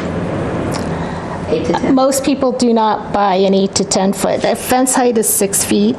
Most residential clients want trees that are above a 6 foot fence, and if you double a 6 foot fence, that's automatically 12 feet. I don't think it's uncommon.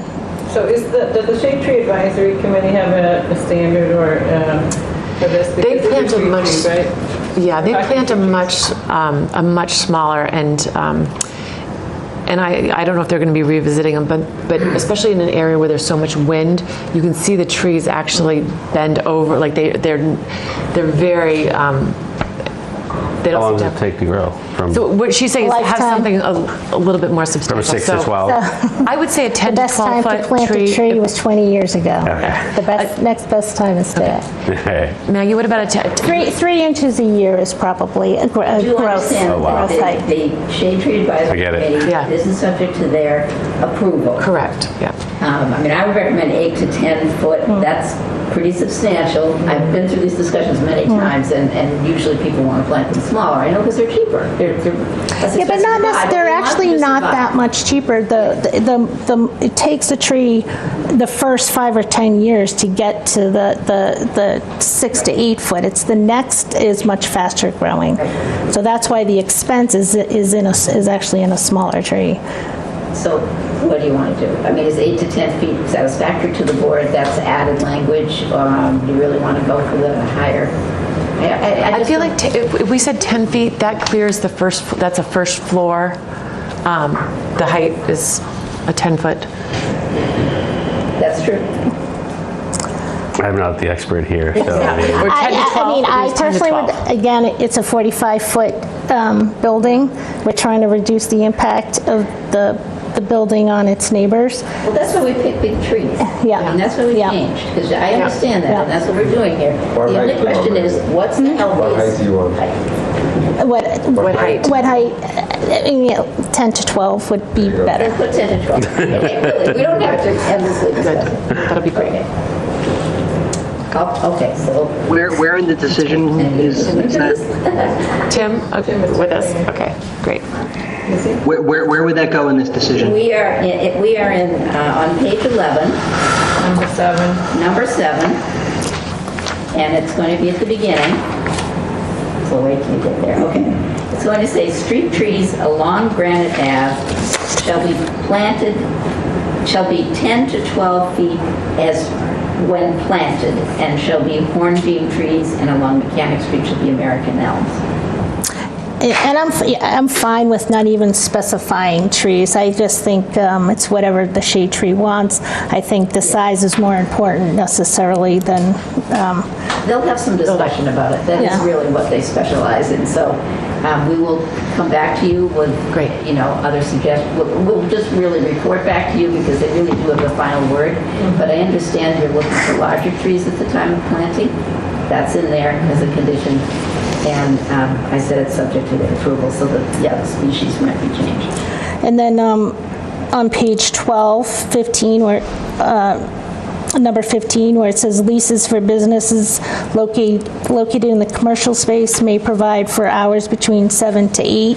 I just want to make sure that whatever business goes in there has the same opportunities as the other businesses on, in the square. So again, I wouldn't want to limit it or be less than what's available to the other. It kind of varies, unfortunately. Well, I mean, it's all over the place, really. Look at the businesses in the food center, and they're all open at different times. I don't know if that's by permit. I don't know, I think 7 to 8 is a We felt this was- reasonable time. That's okay. It is a condo building and there's residents there. Yeah. So Yeah. I think past that, really not. I mean, it was your suggestion that we go beyond 6, and I think we welcome that, because it is true that some businesses, we really want to be able to visit in the early evening. And the only other question I have is on the parking, are you still doing those separate, selling the spaces separately than the units? That parking demand management plan was requested by the Board of Appeals, and it has been edited once by a member of the Board of Appeals, so I've given it to you as a draft because that board requested it. I would certainly say that you are all more than welcome to provide input to the Board of Appeals. The meeting is on April 19th, or you can provide a letter. So if you feel that something that's being required you would think is not necessary or whatever, I think that they will benefit from any input from the planning board. I'm hoping that the planning board members will definitely support the parking configuration because it requires a variance and it does need your support. They need to hear your support. On the details of the parking management plan, honestly, I'd never done one before. I drafted it, and then we got some extra language, including what you're talking about. That was added by a planning board member. It is a little bit complicated sounding. It will be a cost, basically, to the condominium association, which means it will add a little bit of cost to what the members have to pay in their annual fee. But remember, if it's not used, if these free passes, if you want to call them that, and there's only one for each condominium, if it's not used for 1 month, it's no longer available. And I suspect that we'd all like to think everyone's using public transportation all the time, but I suspect that a lot of people probably won't use it, but it's there as an incentive. Well, I would think that maybe every unit should be deeded at least one parking spot. Deeded, yeah. Because then, and if someone doesn't use it, they could just go through the condo association.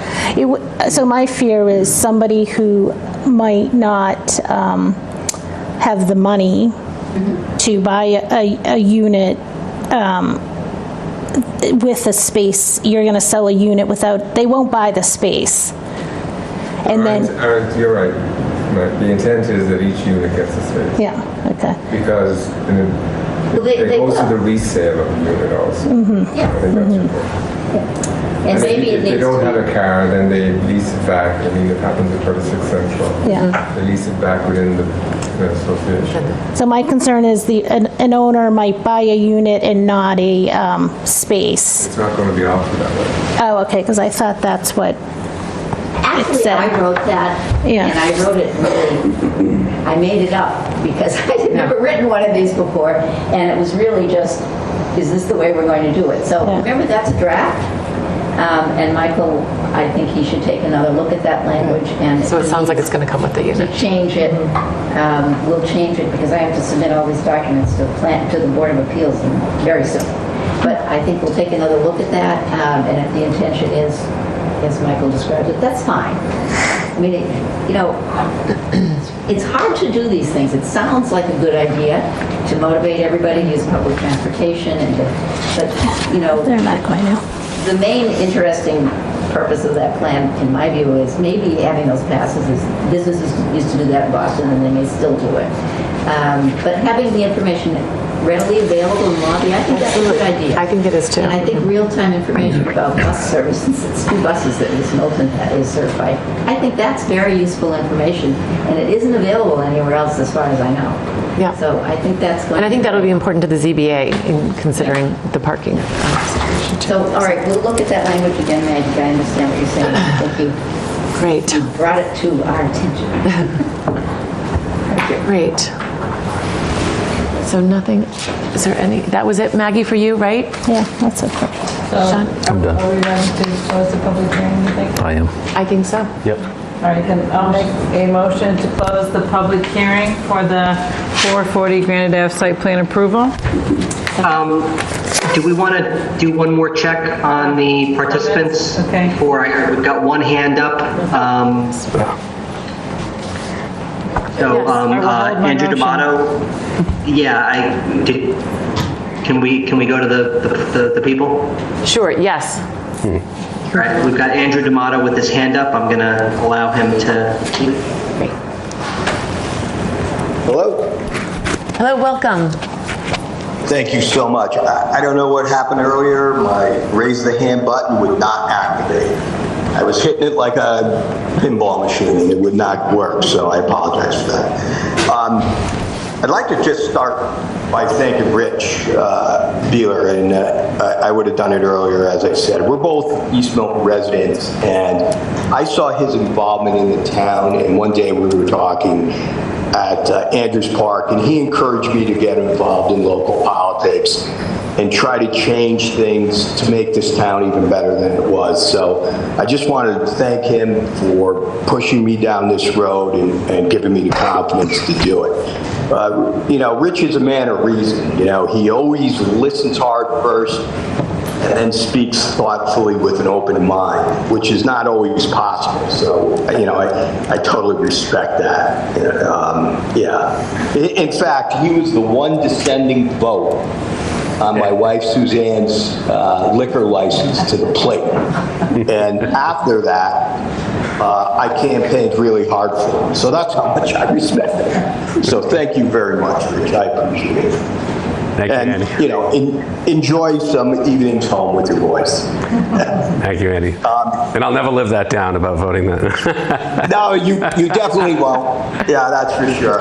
I know I bring it up occasionally. I'm just kidding. We're friends. Yep, that's true. On 440, I want to make something perfectly clear right off the get-go, is that this neighborhood, by the way, Andy D'Amato, 26 Pierce Street, East Milton Neighborhood Association, and TTM Precinct 7. This neighborhood does not want any more traffic. We don't want any more double parking.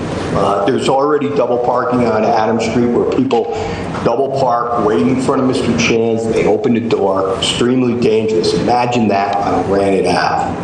No, that is just not a good idea. We have wrong-way traffic coming up Pierce and Mechanics all the time. Of course, if you come up the wrong way, you best do it at 60 miles an hour to get it over with. And now we have more little kids. I just think any sort of food, I would rather see a restaurant there than a to-go place. At least a restaurant, you stay for 2 hours. But in any event, there's not enough parking. There's not enough parking for a sub shop, and I can't see kids riding their bikes, on Granite Ave. It just, oh my God. You would have to park a Fallon ambulance in the parking lot to make me feel good about that. So I just wanted to say that. And what Mr. Fahey described as no hood, no grease trap, and since we're okay apparently with chains, you just described the Subway sandwich shop, and I don't think this neighborhood would want it. As a matter of fact, not only this neighborhood, but on the other side of Adams Street, they've had enough. And, we've overburdened this neighborhood enough, so please, if you should decide to do it, you're gonna come up against, a pretty fierce amount of people who don't want it and are willing to fight for it. I support this project at the time, however, after that tirade. If we were in single-digit meetings, that might not be the case. Early on, way back, the focus was on, density, parking, safety, and probably that's how it should be, right? But unfortunately, the design critique took a back seat. I wish the building looked a little bit more like the ones in the village, with maybe a parapet or a cornice on the top, and certainly something to break up the floors. And I don't know if it's too late to do that, but even if it's a color change to sort of break that whole massing. Maybe it doesn't look as bad as the renderings do, as, they all look red. It just looks like a red brick, maybe a hospital. I don't know. I mean, I like, certainly I think the neighbors would like to see something, that looks more like the village. And also the bump out. I don't know if it's possible to move that bump out up one floor to allow larger trees, to sort of mask the property a little bit and give it a little more greenery, since, I understand you need space and there's no room for green space, but that might be a good idea to think about. I don't know if it's too late for that, But what we have now is a building really that's modified, a lot, and, to meet, some of the criteria that both the neighbors and the board have brought up, and I certainly appreciate that of Mr. Moore. But it's not his fault. He had an original vision probably for this building, and he believed it.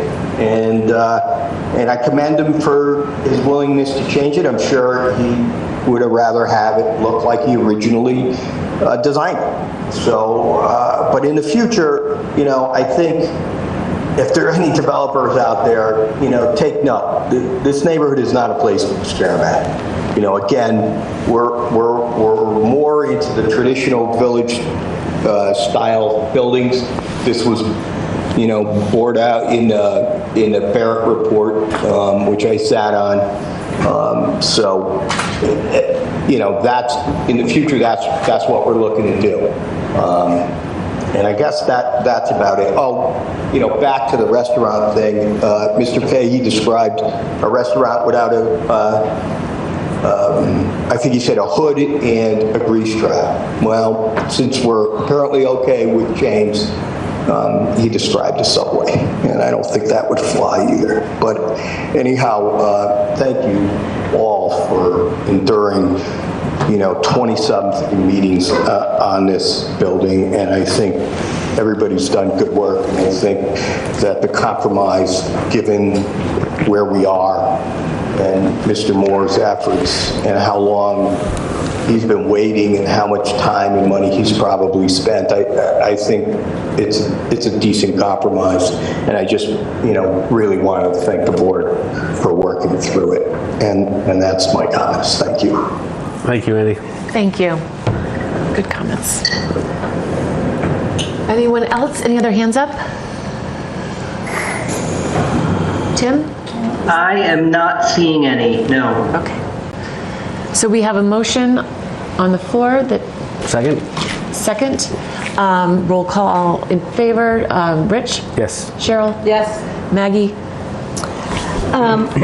8 to close the public hearing. It's yes.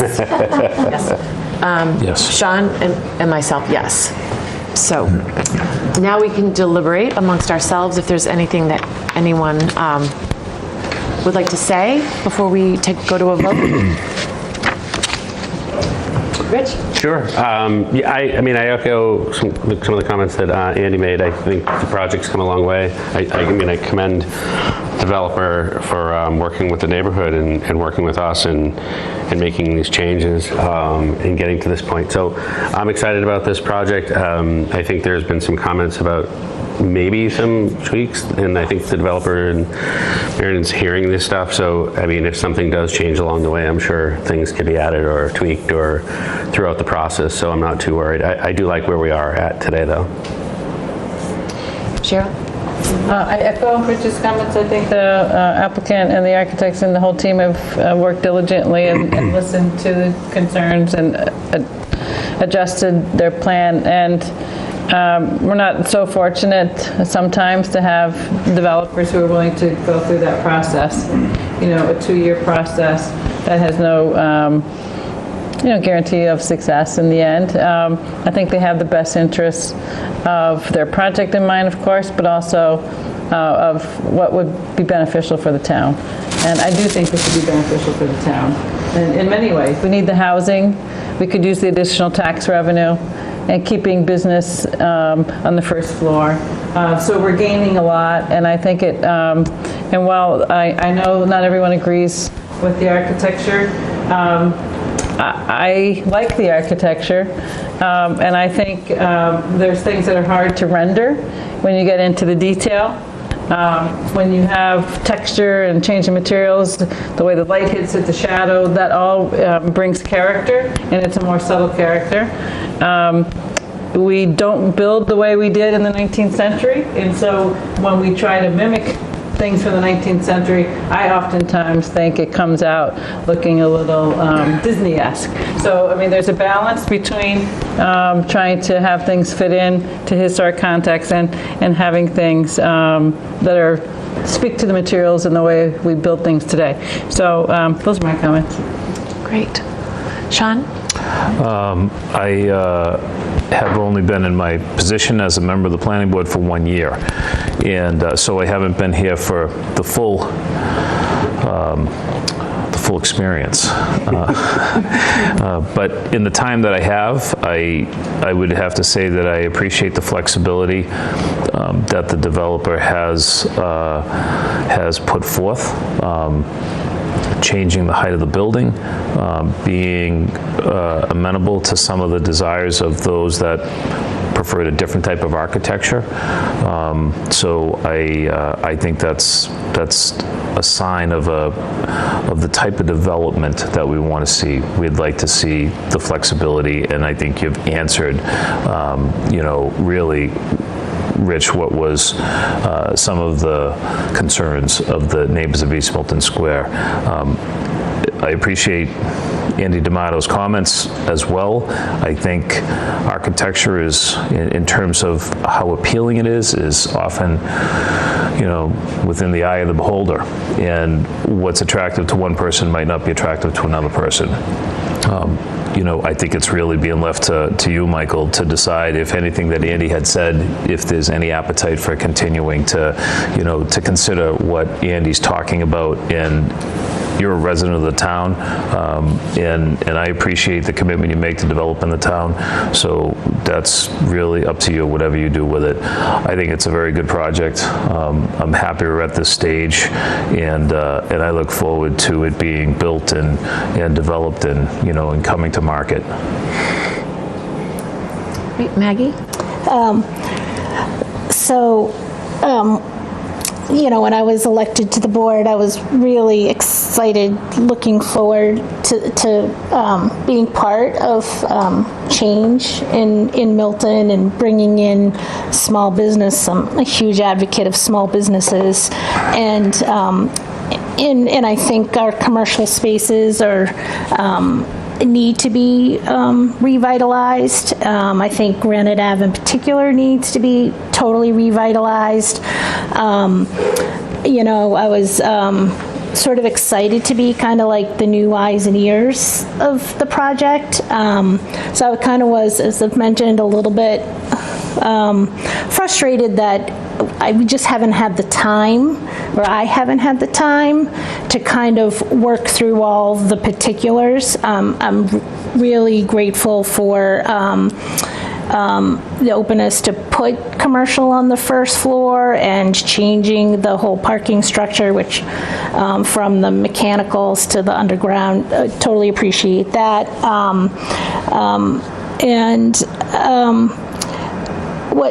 I've struggled with it because it really is the architecture. And, I hear from so many people like every day when, a project doesn't go quite right. Oh, who let that go by? Oh, who approved that? And I'm always like, yeah, I don't know. And I'm a little bit hesitant just from the architecture, and I know it is so subjective. But I kind of feel like we have Milton Village, and we've had the guidelines, and last meeting we saw this great project being proposed, and then at the other end of Adams Street in East Milton, which is the railway village. I just feel like having these two villages, bookend Adams Street is just such a huge opportunity. So I am a little bit disappointed in the architecture of the building, but I know that's not one of our criterias.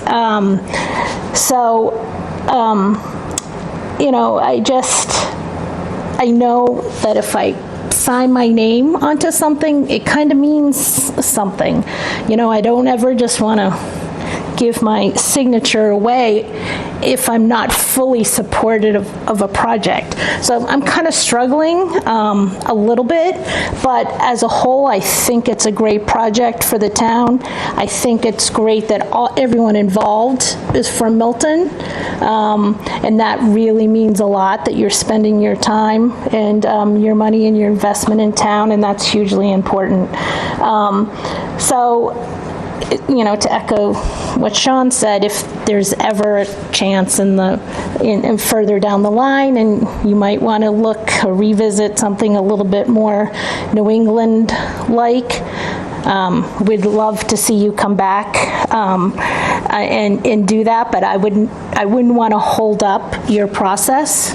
And you need to move forward, and I understand that. So I'm in support of the project as well. And I just want to echo a lot of what everyone else has said here. We've come a long way in the 4 meetings that we've had since our new members have been on. I wish as much change could have happened in the dozen meetings beforehand, because I think you would be building your project right now. But I'm grateful for the changes, especially with the height and density and adding the commercial space. I too would have liked to have seen something that I felt looked more like Milton, and I've said that, and we know, but I think you have made some changes, and I think it's going to greatly improve that Granite Avenue area. So if you ever did want to come back and reconsider design, but again, I don't want to hold up your process either, and I want you to be able to build, and we are limited with site plan approval in what we can ask for in architecture. So I am in support of this project as well, and I think it's going to be exciting. I think it's going to be beautiful. I think a lot of what you're doing with the streetscape, and especially if utilities can be buried, if that can happen, this is just going to dramatically improve that exit, coming off the expressway, to really have something special. So, great. Will you entertain a motion? Yes, I will entertain a motion at this time. Would you like to make it, Rich? No, you go ahead. I'll second it. Yeah. All right, then I would like to move that we grant site plan approval for the 440 Granite Ave site plan application, and that at the same time we approve the amended decision that we've discussed and amended tonight. Second. All right, roll call. And do we need to say subject to the board? You have it in your draft. It's in there, yeah. That we approve. It's in there, yeah. Okay, so that's included. So the ZBA knows that it's contingent upon their decision. Absolutely. So The that's, I just want language is in the beginning and also in the exactly. So I just wanted for the public to know that. So all right, we'll go with a roll call vote. We'll start with Rich. Yes. Cheryl? Yes? Sean? Yes. Maggie? Yes. And myself, yes. Look at that, unanimous. Congratulations. Thank you. Could just say a couple of words. Yes. Thank you. It's been a process, but I think it's a better project because of it. And we're excited to move forward and build it. And just to say, Kathleen O'Donnell and Danny Swenson had a big role to play, so you're remiss not to mention here tonight. Yeah. Very good. Thank you. Yeah. Thank you. Thank you. Thank you for all your work. That's good. Okay. All right. We'll miss you. Yes. Yes. Well, I'm sure we'll see you again, Susan. Okay. Terrific. So now I would like to reopen the public hearing for zoning article for town meeting zoning recodification, and invite Peter Mullen to join us, and anyone else who would like to come from the bylaw committee is welcome. Good.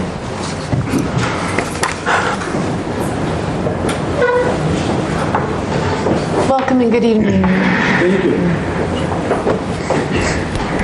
If you can just state your name for the public. Good evening.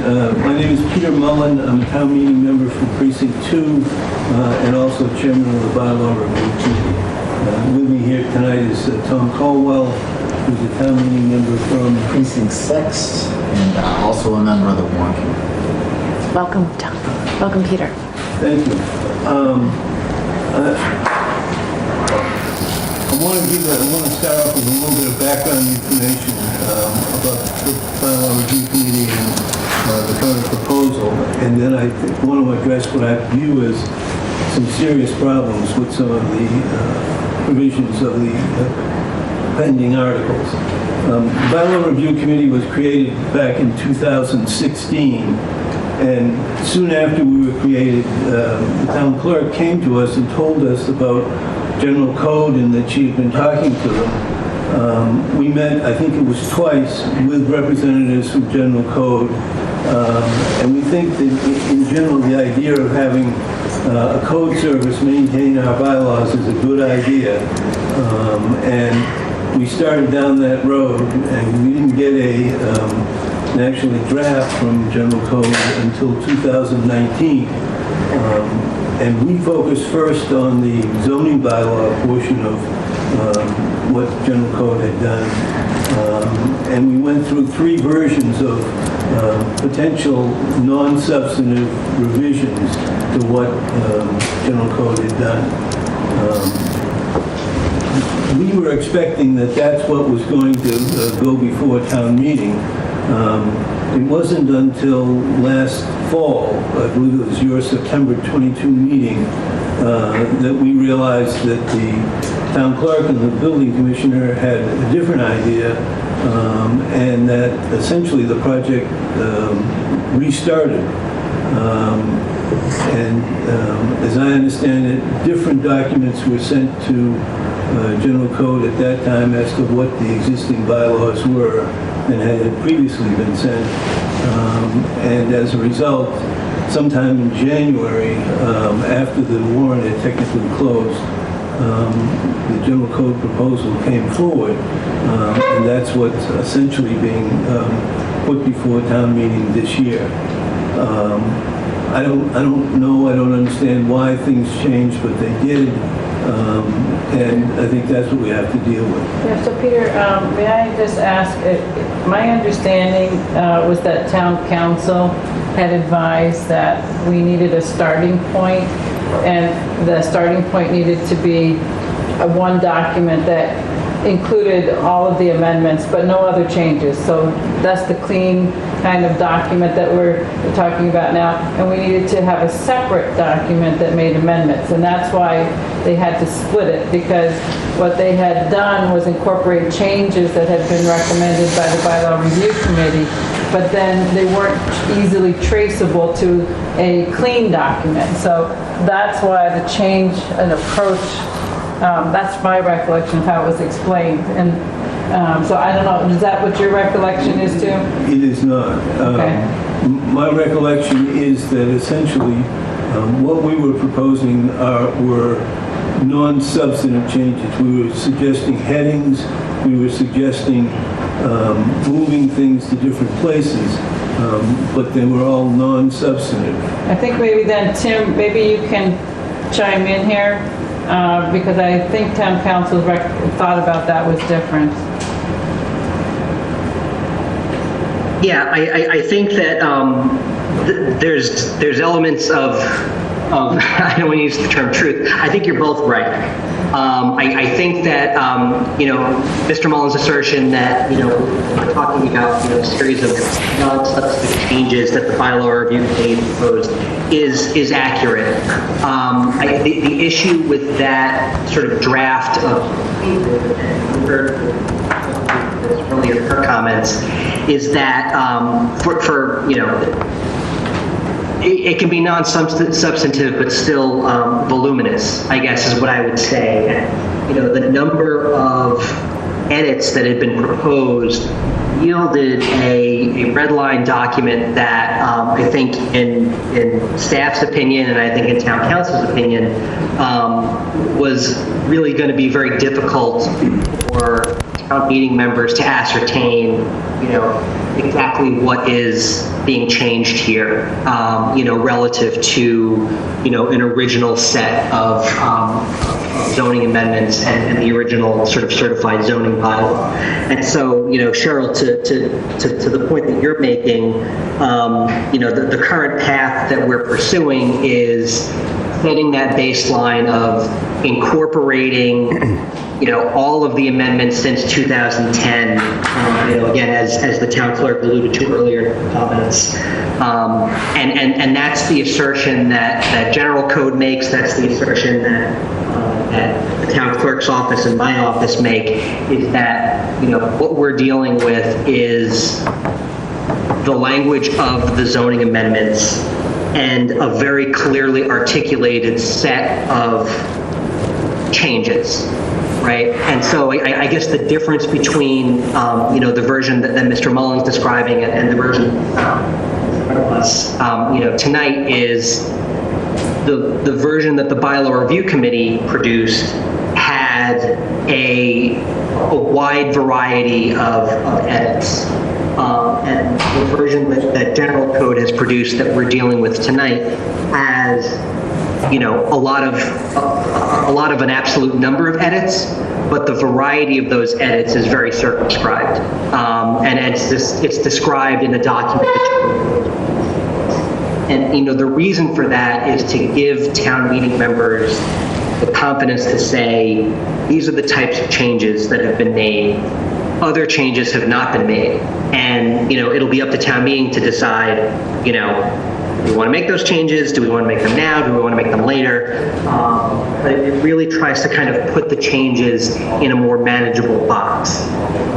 So none of that is to discredit the work that the bylaw review committee had done. It's that as that process kind of wound on, it created a situation where how are we going to sort of sort through all of this stuff in a way that is systematic and so, Cheryl, I think that gets to your point of that two-step process of setting the baseline of getting all of the zoning amendments in one place in a manner that was prescribed by town meeting, in that article back in 2017. Right, so then just, I'm sorry, Tim. Yeah. We, at the meeting, at one of our meetings, Sue Galvin and Joe Prondak, so town clerk and building commissioner, came and made a request of our board to support the approach of doing a phase one and a phase two. The phase one taking the last certified zoning bylaw, which is way out of date, and sending that along with all the amendments approved by town meeting up until, well, I think what changed, Peter, was that before it was only up until 2019. What they changed in the fall was to bring it to 2022 because there had been more changes in the 2 ensuing years. And so then that just takes everything that had been improved and puts it into one document, which we do not have, which makes it very difficult for anyone to work with the zoning bylaw. The next step would be any changes, and the changes could be minor, like just like you were talking about, but they they could then be trackable, so you could have a red line version. What we understood was we could not have a red line version before, and so town meeting members would be asked to approve changes that they couldn't see. And that was why it got split. Can I ask a quick question? And maybe you're answering this. So it sounds like what Mr. Mullen is proposing too, though, would still need to be done, but after this? Yes, that's my understanding. We certainly need to look at the substance of the bylaws, and that's what the bylaw review committee, that's our principal mission. Just to go back historically, my understanding is that there was a red line version run on the document on our third version of the document, and it came up with something like 1,700 changes. But some of those changes were just the spacing of how much you indent a subsection underneath the prior section. There were not any substantive changes to the bylaws. I would suggest to you right now that you don't know how many changes are being made in the bylaws if you adopt this article. Our understanding is that there's no changes made in the bylaw. Well, that was the intent of the people doing it. But right now, we don't have a list of what documents were sent to general code. Tim, is that true? All of the documents, and if I'll share my screen real quick because I've got the website up.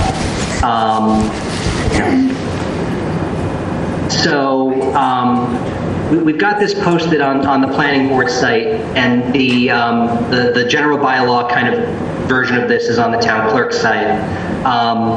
But what was sent to general code is, first of all, the certified version of the zoning bylaws that's posted on both the planning board and the town clerk website. This is updated as of 2009, confidently certified. That's the zoning bylaw, that's official. So that was sent. The clerk has never certified the zoning bylaw since she entered the office. And that what was sent was a 2009 version. That's correct. That's exactly what I'm saying. Then it was not certified by the clerk, though. The prior clerk had certified it, though. I believe that's correct. Yeah. Yeah, so we're all on the same page there. What then was also sent is this compilation of true copies of every approved zoning amendments from June 2009 to March 2022. Okay, this is compiled by the town clerk's office, going through every, town meeting and sort of pulling out the true copy of each of these articles. So there's a little table of contents at the start of this. Every zoning article so you've got, 2009, everyone agrees that 2009 is the last time that the town clerk certified the zoning bylaw, and then each individual true certified copy of each individual amendment was sent to general code. So that's the raw material that they're working through. I don't disagree. Work process. I don't disagree that was the intent, to send them the 2009 version plus all the amendments since then. I hadn't seen until he just showed that the list that he has. I don't know if that's a complete list or not. What I do know is that General Code produced a document in January which purported to be all the original bylaws plus all the amendments incorporated into the General Code system, with sometimes things spread around differently than they had previously been. It's my understanding from making numerous inquiries that document has never been proofread. No one has ever sat down with the original source documents and the new version by General Code and made changes. There have been some inaccuracies pointed out since then, and General Code has issued a second version of the document dated, the first one was dated January 2023, the second version is dated February 2023. I don't know what changes were made in the February version, but I know changes were made. And the assumption is, people talk about, look, we just have to get something in an electronic format. I think it makes a difference whether it's what's previously been enacted or it isn't. And we don't know whether, even if they're inadvertent, there's substantive changes because of mistakes that were made in connection with generating the new electronic version. You're familiar with the process that General Code went through that Sue Galvin explained to us earlier this evening, Peter? I'm not. I wasn't here. I wasn't aware that she was going to be here. Yeah. So Tim, can you give a brief overview for Peter on that process in terms of how they proof it? Yeah, so the process that they engage in is again, taking that raw material. So we've got PDF copies of the 2009 zoning bylaw, and then that document that includes all of the amendments from 2009 to 20. It also then deploys 2 individual word processors. That's that they pay to sit down and transcribe those documents. So there's 2 simultaneous independent transcriptions of the document going on simultaneously. What happens then is those 2 documents are compared for errors between the 2 transcriptions. So if I type, section 5 and you type section 6, that's going to come up as a discrepancy between those 2 documents. All of those discrepancies then get compared to the original source material. So, if we're looking at section 5 or section 6, we go back to either the original zoning code or the true copy of the amendment and see, what's the error? Is it actually 5? Is it actually 6? And then you make that correction. It's a very robust way of doing this type of work that typically in multiple municipalities throughout the Commonwealth. And for what it is something that as a staff, and I don't want to necessarily speak for the town clerk, although she has said this in other venues, it's a process that she's confident in. All of that said, no one is denying the possibility of other types of errors that maybe would not be caught in that type of sort of double-blind kind of transcription. And I think what's going to come, what the planning board and town meeting are going to have to sort of decide is, what are the trade-offs between the imperative to do this work that town meeting had, authorized and charged the town clerk to do several years ago versus going back and sort of making each one of those individual kind of, and so I think that, when it comes to the actual substance of the language of the bylaw, we all have very strong confidence that there are no discrepancies, from what was approved by town meeting over the course of the decades where we've been amending the zoning bylaw. I think that there are still sort of matters of internal consistency that we're going to need to take a look at. And I think, to that effect, I think some of the comments that Mr. Mullen is alluding to and receiving correspondence from other folks, that we've already spoken with General Code about and are, again, as a staff, talking about a strategy for addressing those. I think the evidence is that between January and February, General Code came up with a second version of our bylaws. So they found mistakes after questions were raised about the content of the first product that they produced. I understand they're using 2 people, but if those 2 people are communicating with each other and saying, well, what does this mean, or how are you going to do this, then you won't come up with problems when you run a red line on it. Let me go on to a few other things that I think are important in your consideration. I think there's serious notice questions with regard to the notice of the public meeting that we're in right now, and with regard to the notice that town meeting members are getting from the article that's been published in the warrant. The notice for this hearing says that there's just renumbering and captions are being added to the bylaw. And it says all is set forth in a document, and it references the January 2023 document as being the document where it's all set forth what's being proposed as an amendment. And it says that is posted on the website of the town clerk's office. There's 2 mistakes there. One, the document that's being referenced and is being proposed for adoption at town meeting is the February version, not the January version. And second, the document is not on the clerk's website, it's on the planning board's website. So I think there's a serious issue about whether this hearing is properly noticed. My understanding is that questions like that would be addressed to the Attorney General's office in connection with trying to get any amendments approved. And I think that would be a serious problem. I think it's also a serious problem for town meeting as to whether the town has been put on proper notice as to what's being proposed to be acted upon at the town meeting.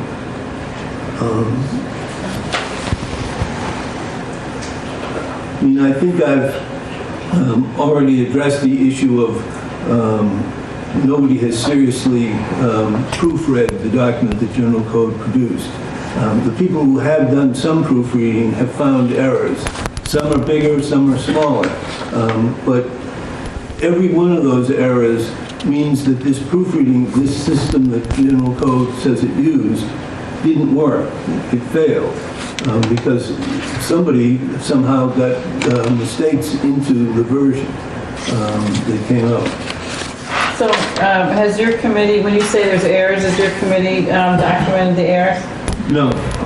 We've done some, we've only had the document for, I don't know, a month or so. You know, it's a 275-page document, and we don't necessarily know the documents that were sent down to General Code to use as the source material. Well, you must, the errors that were, with the changes between the January and February, those, there must be some changes that you had brought forth. I don't know what the changes were. I don't know what they did that was different. Okay.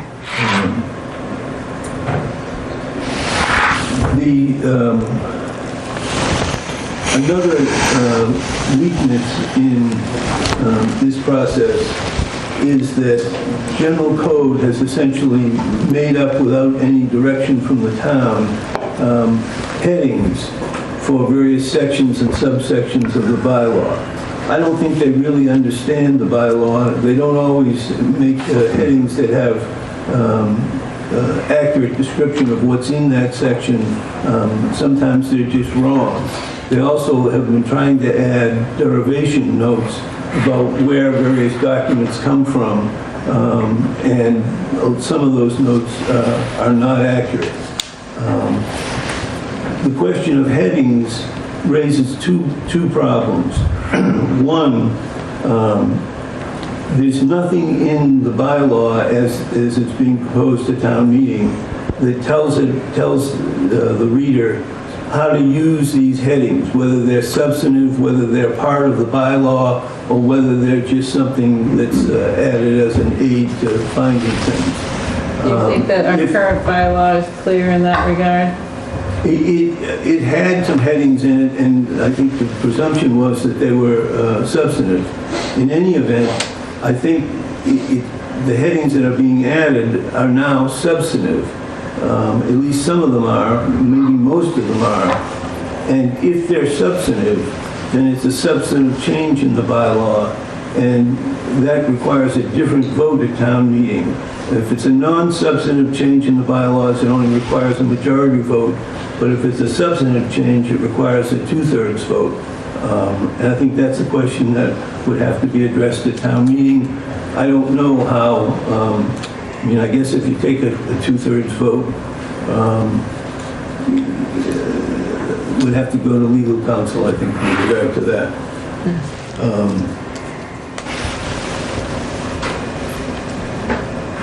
There's another question that this process raises is, what do we do if this is passed?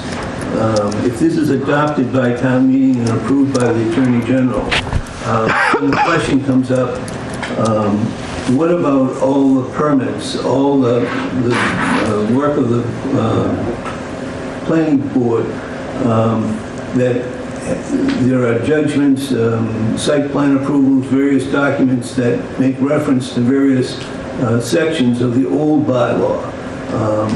There's nothing in the current body that's being presented to town meeting that in any ways preserves the effectiveness of those topics, or tells how to make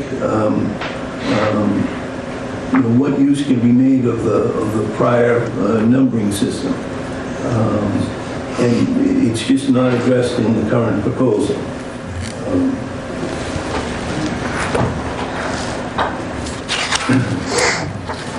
There is also a major systematic word problem in the new version. General Code has its own system of how it breaks down things. It starts with a chapter, it goes to an article, a section, a subsection, a paragraph, a subparagraph, and a clause. And so sometimes when there's references in the document, it'll be to one of those topics. But our current bylaw has a different lettering, and what we call a section, they call an article, and there's various other comparable. So that references need to be changed, and whether they've been changed properly, it has not been reviewed by anybody in the town. I don't think by anybody. I certainly haven't heard that General Code has done any review in that regard. So I think I have some notes here that tell me that with regard to Article 12, the parking regulations, there's a serious question about references with regard to Section 275, Section 11.11. Peter, have you sent these comments to Tim for his review? I haven't.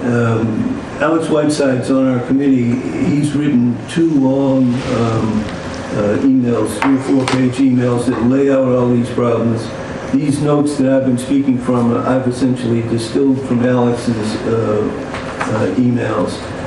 He sent them not only to the planning board and to Tim, but he sent them to the clerk's office, to the clerk, to the town administrator, I believe to town council as well, although I'm not sure about town council. This project has been rushed. That meeting where the clerk and the building inspector came to the planning board was in late September, I believe. The document, General Code wasn't commissioned until sometime after that to get to work. They didn't produce their first version of the document until sometime in mid-January. The whole project, I think, has just been rushed. So I think our recommendation to the planning board would be that you should not approve this document that's being proposed, and that you should refer the matter back to the clerk, and that we should work on it together, and as soon as it's ready, we should get it before the town meeting, and we'll have a much better document to do it. Thank you very much. That was any questions that anybody wants. Very helpful, very helpful. I have more questions for Tim and some discussion points for the board, but I'm also curious if we have any other folks who... Yeah, are there any hands up? Julie, are you seeing, or Tim? We have Kathleen O'Donnell. Great. We can, if you want to wait here in case people have questions. Okay. Thank you. Hi, it's Kathleen O'Donnell, a town meeting member from Precinct 7, and also a former member of the Planning Board and a past and now current member of the Zoning Board. And I found it amusing that somebody would say that this situation has been rushed. Sue Galvin pointed out that the last certified copy of our zoning bylaw is 2009. As a person who has practiced real estate law and has been town council and has practiced zoning, has written zoning opinions for 40 years, we rely on certified copies of the zoning bylaw. And the fact that Milton doesn't have one since 2009, it's hardly a rush to sort of get something that somebody could call up and get some confidence that they were getting a report and a zoning code that was certified. Even the town of Gosnold in Elizabeth Islands has a zoning bylaw on their website. We do not. And we've had applicants before us who have missed, as Cheryl Tagayas pointed out, have missed requesting variances because they didn't have a complete set of what our zoning bylaw reads. They don't know which ones they should be asking for. As I said, even the zoning board and the building department have a constant worry about whether or not we've got all the right pages. So the fact that we've hired General Code to do this bylaw update, all they are doing is ministerial and clerical changes. That's what their contract says, and that's what they do for every other city and town in Massachusetts when they are hired for this job, so that we can get a zoning bylaw that can be used by our by applicants, by their attorneys, by architects, and by residents in the town who just need to know whether or not they need to get a variance to put in a dormer. So this sort of thing is just something we should be doing. I'm surprised that we even need a town meeting vote to do this, because essentially all we're doing is changing it from tablets handed down by Moses on stone and putting it on a website so that it's searchable. So it's just a change in technology, not a change in the law. And as everybody has said, this is a two-part stage. First, we get something we can certify, which would be delightful. And secondly, it would be wonderful to sort of start on an entire recodification of our zoning code, because it's probably something that needs to be updated, and it would be a great thing.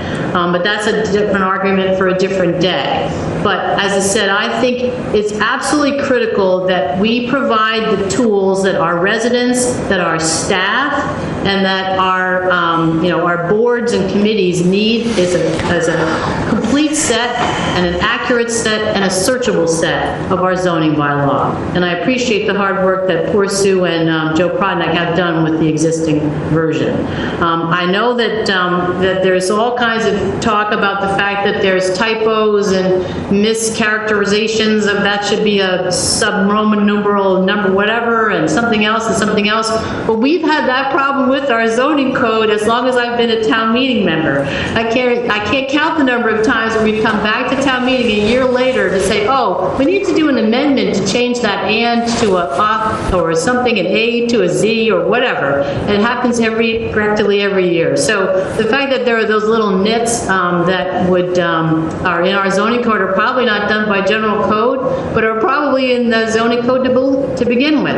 And so I said, this is a handy tool, an important tool for our residents, and I just think and for our town clerk and our building commissioner. And I would hope that the planning board would support this article. Thank you. Thank you. Any other hands up? From the public, Julia, do you see anybody or? We've got Alex Whiteside. Welcome. Hello. Good evening. I just think that when we get the town meeting to adopt a bylaw, it needs to be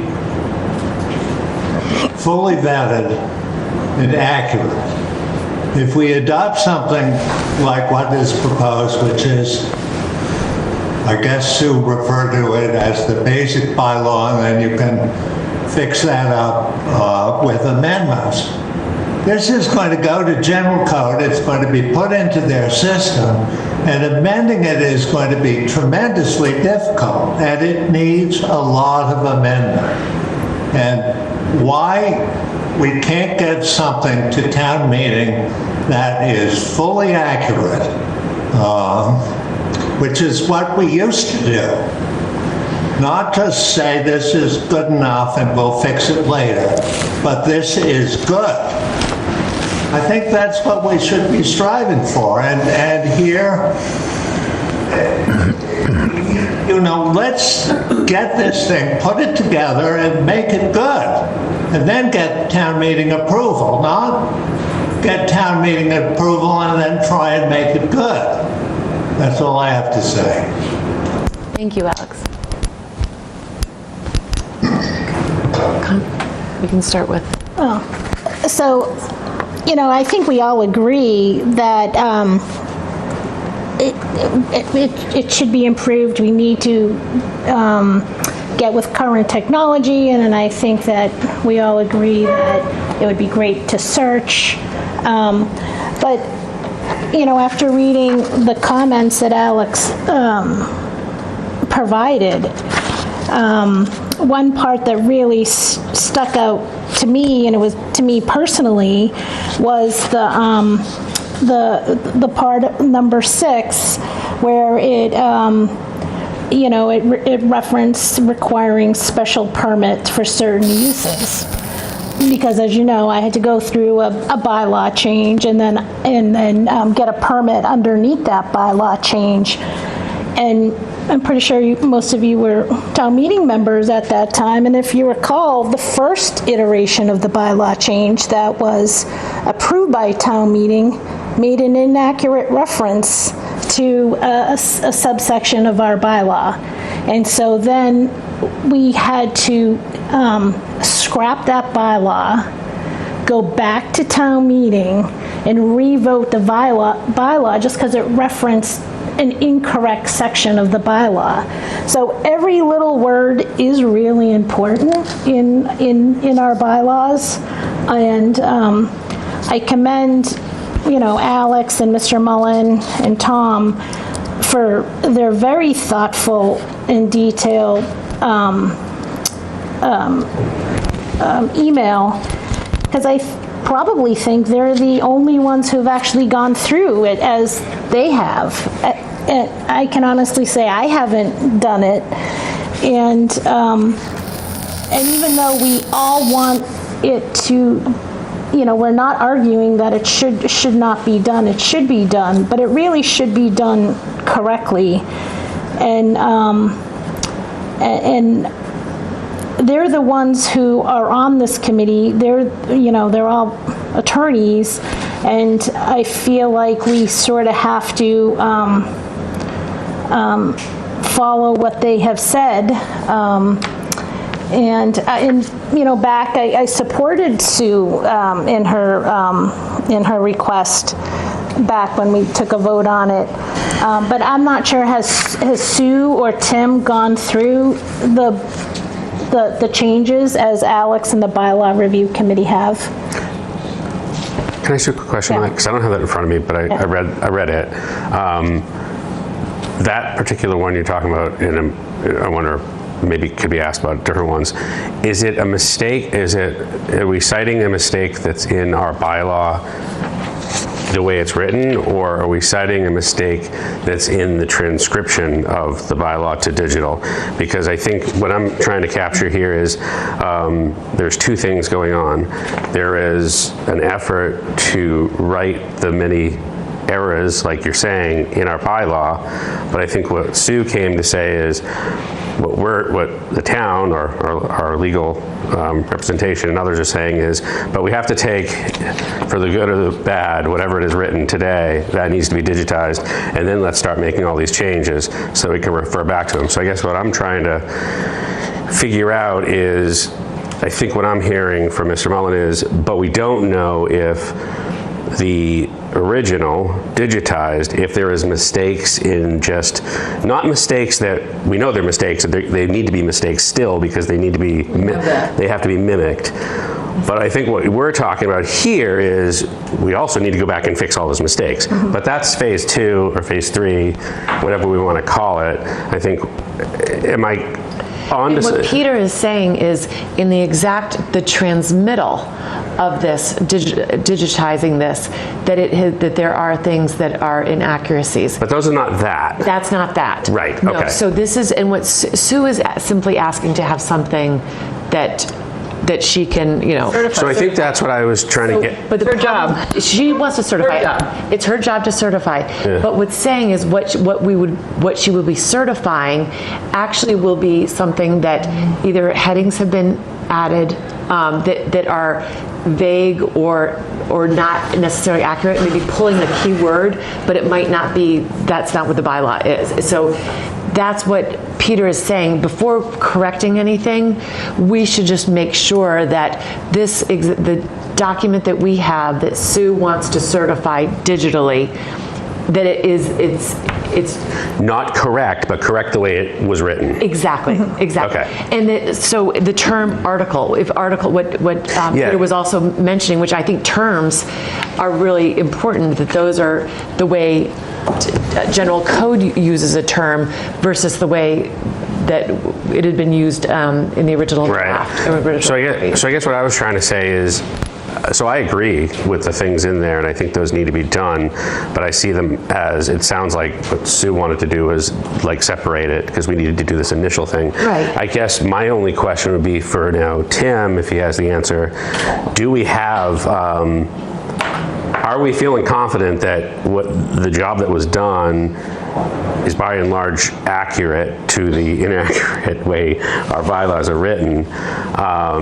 And my next question on that, if there is found to be some errors, can those be updated and changed and fixed as we find them? That's what I'm concerned about, is that I had no idea that there was a second draft, that there had been corrections that were made, and I don't know what, Tim, if you want to speak to that, because I wasn't aware that they had gone, general code had gone back and made corrections. So the two, we'll call them corrections, between the January draft and the February draft relate to the inputs, and that goes to sort of that listing of true copies of entered into. And basically those two are the January draft included the town's blasting bylaw as a zoning article, when in fact it is a general bylaw. So that is sort of out of the list of things that are kind of in this. The blasting bylaw didn't even make it into the recodification. It was just in the kind of the compilation of documents that the and the other relates to the time, I forget the year, I don't have it at my fingertips, the wetlands bylaw, which had been an element of the zoning bylaw for a certain amount of time, and was then taken out of the zoning bylaw and put into the general bylaws.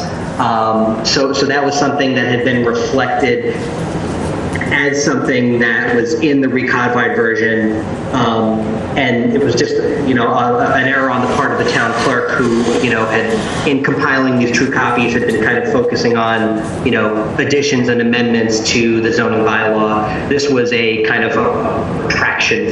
So that was fed for us and took that out. Those are the two, differences between that January version and so nothing kind of underneath the hood necessarily comprehensively, but just sort of that chunk had been kind of taken out. So not things that would call into question the work that was done by the, what's the name? Correct. Yeah, all right. Yeah. General code. So you want to go, Sean? Sure, I do, thank you. I absolutely appreciate the sense of urgency to get to the point where we have this in place. And two of the members of the board, Cheryl and I, in our day jobs, depend upon this kind of information being available in any town that we work in and having it be accurate. However, we've gone 14 years, all the way back to 2009, to a point in time where we had a certified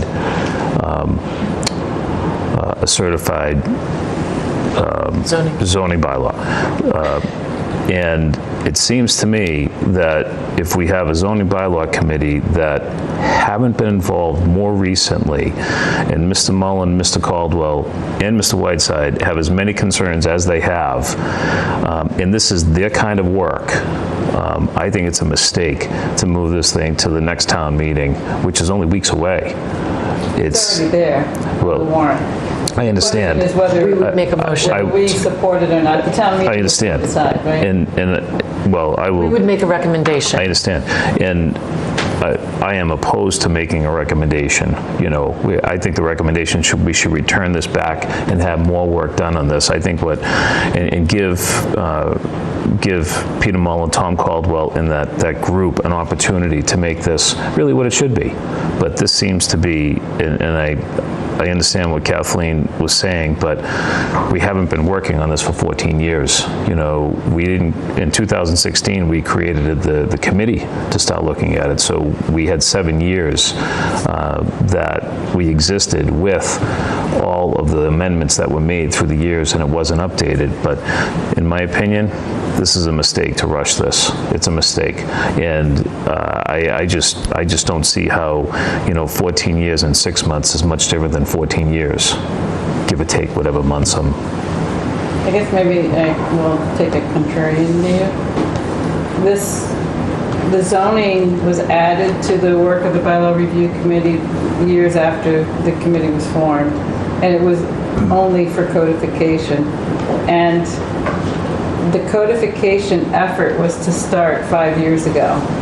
And the reason that our building commissioner, who is our zoning enforcement officer, and our clerk, who has to certify the zoning, came to us is they felt that it was stuck, that the work was stuck, and they wanted to take the reins of it as town meeting gave them the power to do and move it forward under their guidance and leadership. And this board agreed to that approach, that it would be under their guidance and leadership that this would move forward. And I have a lot of respect because these are the people who are responsible for this work. And I have respect for the bylaw review committee, but it's not their legal responsibility. It is our town clerk and our building official who have to work with this, and our Board of Appeal who has to work with it, our planning board.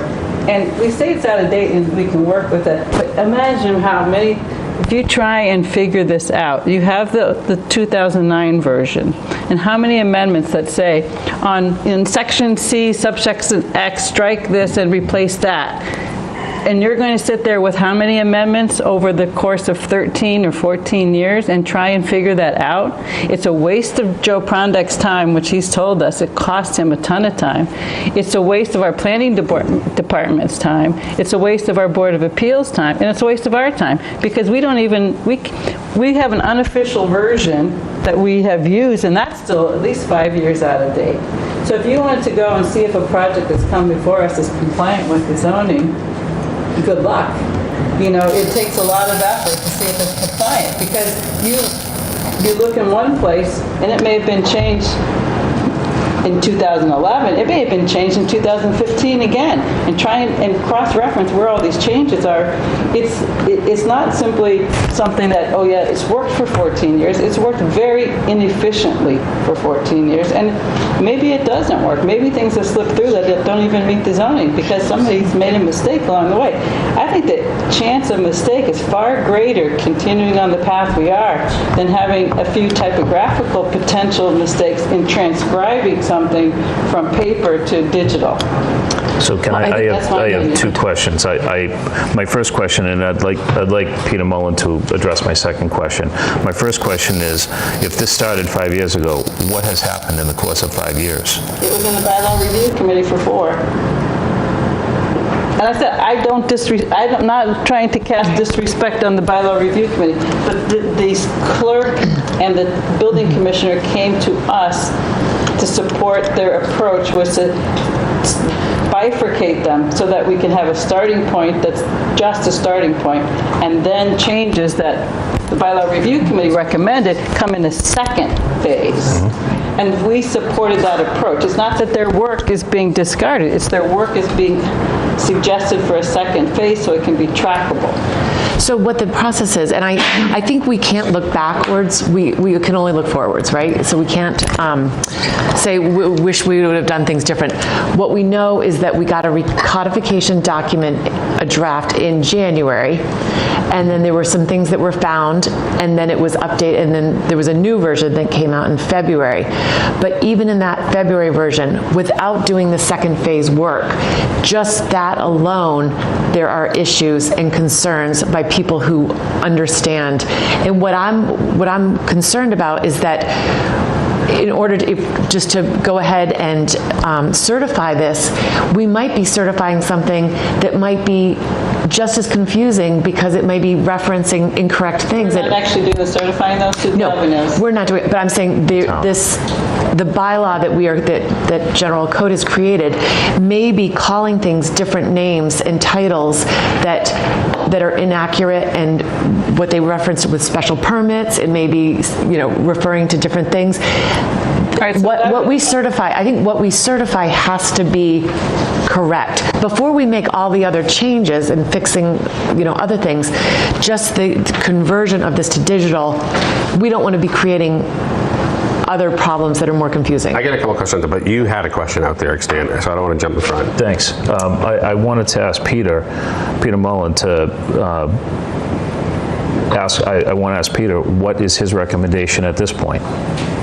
To send it back for I understand, but I guess my question is, how does he? Peter, what do you envision as a process to get from the conundrum that you outline to something that's complete and would be, in your opinion, something that should be certified? I think you want to make no substantive, changes to the zoning bylaw, but you want to make sure that you've accurately created a document that has what's been passed by town meeting in the past, even if it has typos or whatever in it. And I believe that a document could be ready for a fall town meeting to do that. Between now and the fall town meeting, I think you could have a document that met that criteria and had been proofread, and you knew that it was accurate. And are you suggesting that your committee would be involved in proofreading? I don't know that we're really in a good position to be the proofreaders. I think we have to depend upon town staff. The proofreading is going to be, it's a 275-page document, so it's not a quick, easy thing to proofread.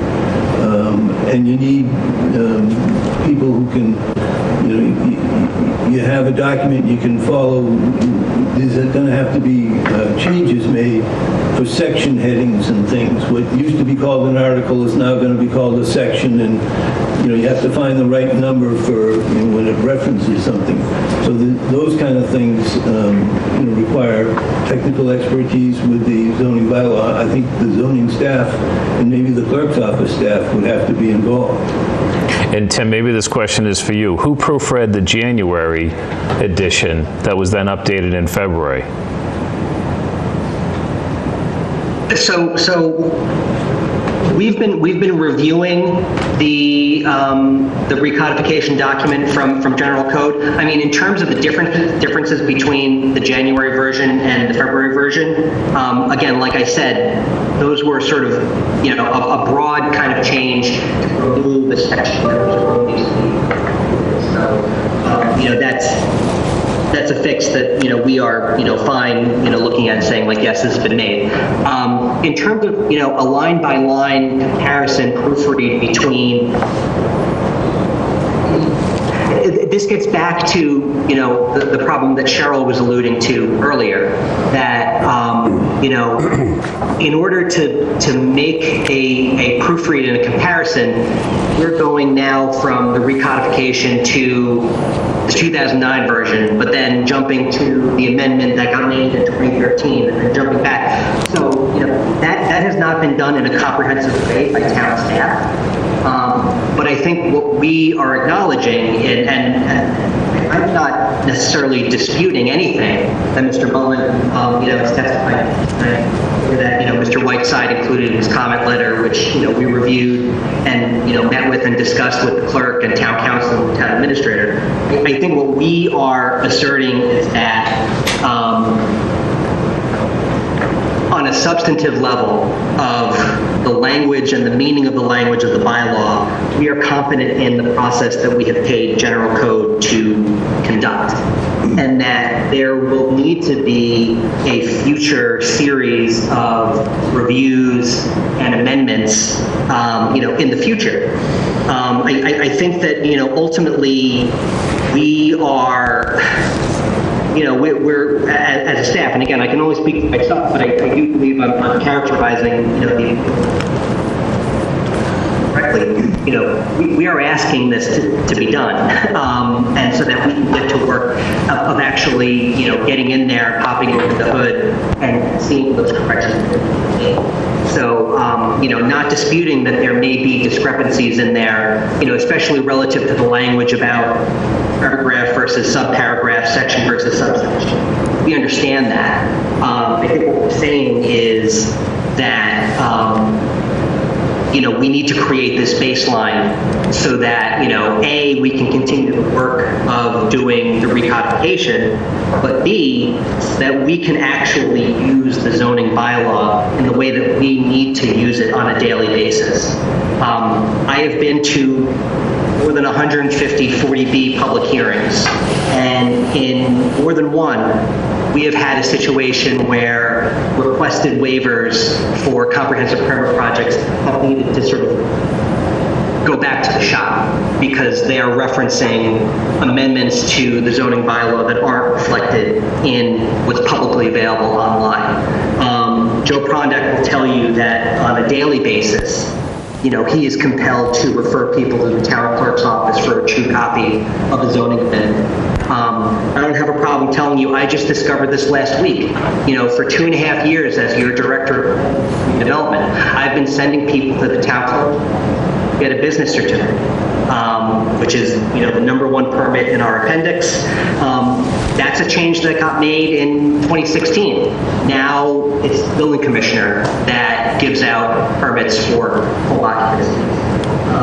So one of the things that we are really running up against, and I think the sense of urgency is, everyone should really feel it very acutely, is that for the past 2009 to today, really depending on the institutional knowledge of town staff about when zoning amendments have been made.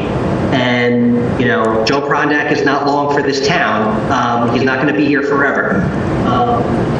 I know my way around the zoning, but I still encounter, situations where, I am not aware that an amendment has taken place. And so we can get this bylaw to a state where everyone has access to the same information, the better. And I think what the planning board and ultimately what town meeting are going to need to wrestle with is, no one here is asserting that this thing is perfect, but I think what we're asking town meeting to do is to weigh the trade-offs between further delay and further instances of, people trying to do work in this town, not having the right information at their hands, and the sort of unknown possibility of the implications of, discrepancies yet to be identified. So it is a trade-off that town meeting is going to have to weigh. And I think what staff is telling you is that the dangers of there being discrepancies in the transcription are outweighed by the dangers of not having the right information at everyone's fingertips. Can I ask a question on that? So since we're talking to Tim, the company that we're using, is this like who every city and town uses? Like this is pretty... General code? General code. This is like...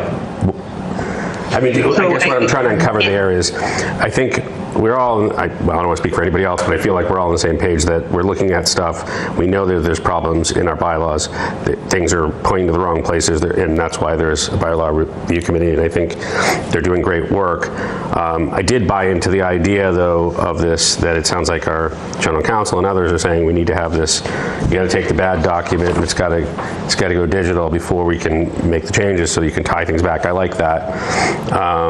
Now really what I'm trying to figure out is, do we think that they did a good job, right?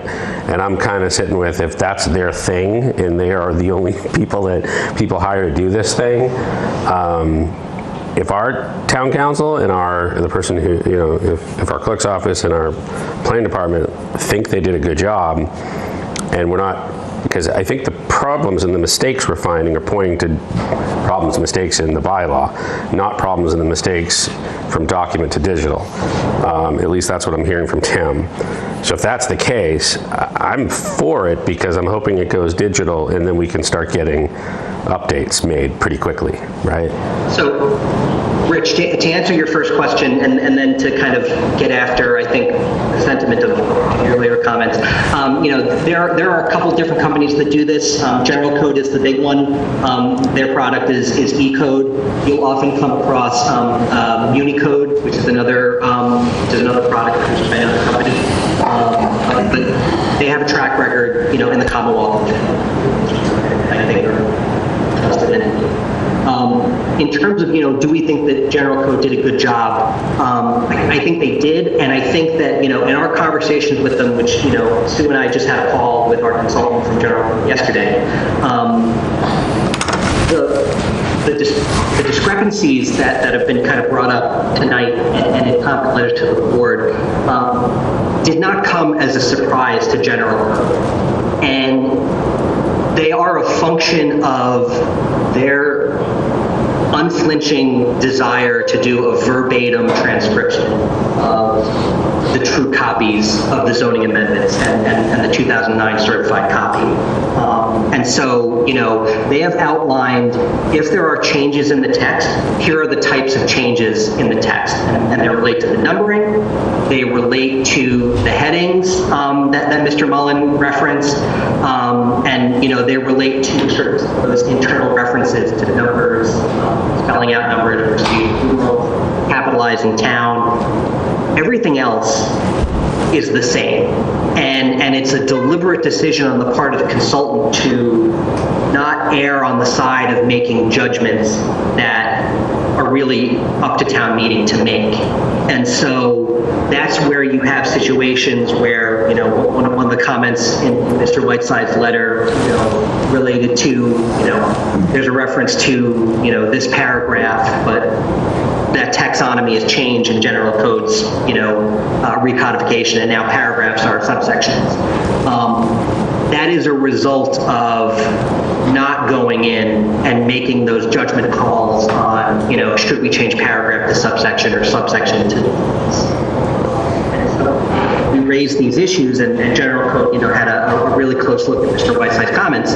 They were like, yes, we understand, and go in and fix that, and this change does not make it through town meeting, or even if it does, we're still going to want to go back to General Code and say, okay, we need you to take this next step and make those proofreads and make those changes that affect the internal consistency. That's something they're totally capable of doing. So that's the question, Tim, that I have what you just said exactly right there. And I know we need to do this for our building department and our staff and for Sue, but we are this far. I feel like we're really close right now. I feel like I know, we want this to happen as quickly as possible, but by moving it to fall town meeting, that gives the chance for General Code to make those changes that in Alex's mind and Peter's mind are actually substantial. They're substantive. But I don't think we want to make substantial changes. No, what they're saying what General Code has done. Because by the heading that those are actually... I'm hearing different things, and what I'd like to do, since it's already after 10, we just got this 2 days ago, and I haven't had a chance to go back and look at General Code's work compared to these comments. And I think that we owe it to all of the town officials who've asked us to do this, to at least understand whether we agree with this, because we're being asked to make a recommendation. We know the warrant committee's already recommended this, and we know that the planning department, that the town clerk and the building commissioner recommend this. And so I would have to really think hard about going against those recommendations. when this is something that we just got, 2 days ago. Right. So, I agree. We don't have to make a decision tonight. One comment though, Yeah. because I think this is where I think it's getting a little confused because, so it sounds like that, back to what you just said, that next step of making those changes is not what they want to do in the same, at the same time, because at least what I heard from Tim is our town council, our town is saying that we need to at least take what's written, even though it's wrong, put it in digital, then have them start making those changes. And it sounds like what you're saying is do it at the same time. Two different things. No. So the changes that are in the bylaws that are the problems that need to be corrected, typos, everything. We can't do that now. We can't do that now. Right. But what I'm saying is, putting it in, what I'm hearing is that putting it in the electronic form made some changes, which could be corrected, simple things. I didn't hear that. Is that what you said, And that's Tim? what Tim was just saying, is that general code said that's fine, they can make those changes. I'm saying we should do that before we send it to town meeting. Let's have Tim. Let's have Tim, Yeah. because I didn't hear that. I thought what Tim was saying was that they copied it verbatim. They do think there needs to be updates, and they're willing to do it after we get it done. So that's different what you just said. It is different, because there were some changes made in the process. So Tim, can you correct us on that? Again, this is a situation where I think there's elements of rightness in both sides. And let me try to be clear. Well, hold on. Just before you go there, I don't think so. They either copied it verbatim or they didn't.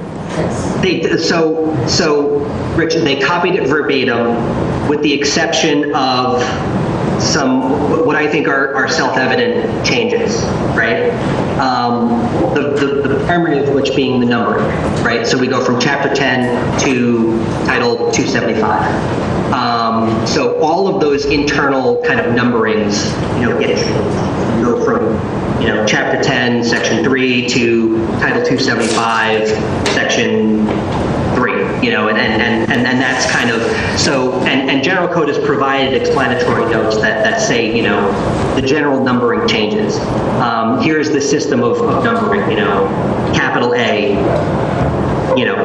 parentheses 1, lowercase a, I get parentheses, bracket, so, that, those changes. I don't, because, sorry. But they also added I want to cut you off only because we're in the interest of time, and I get it. So to my point, I think, I feel like they went a little too far then, so you can't kind of have your cake and eat it too. You either copy verbatim, and then you could have went further, but you only went a little way. So I personally, if you guys are voting on it tonight, it's irrelevant for me, but I like this idea though, to get it in there, as long as it's like as basic and verbatim as possible. Or if you guys are really outlining for town meeting, here are the few changes, they're not substantive, and here's what we did. Now we're gonna go phase 2 and start making some real changes to our bylaw, I think is a great idea. The phase 2 piece, let's don't forget that town council said that the town meeting members are going to have to understand what the changes are. That means you need a red line version. And that's why we did not have a red line version. This is to give us the base document to begin a red line version. If you think about, it's like taking word processing and incorporating all the changes that were made since 2009 into the document. But instead of having town staff do that, take everything that's not in the same format anymore. You have old PDFs or hard copies. And so General Code took all of that. So they still are going to have to do something, right? Because it says in one of these places, it says you have to, change this, and you're changing that title. And so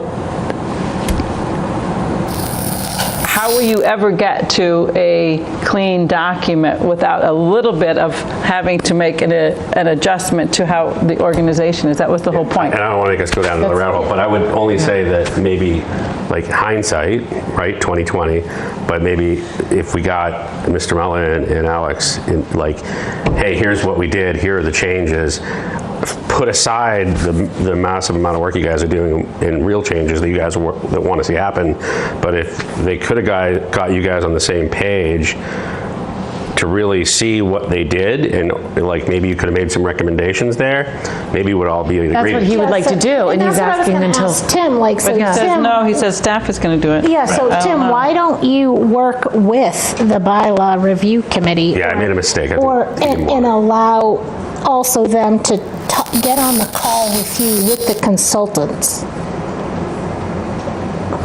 Yeah, I didn't mean to go down a rabbit hole. I think it's hindsight.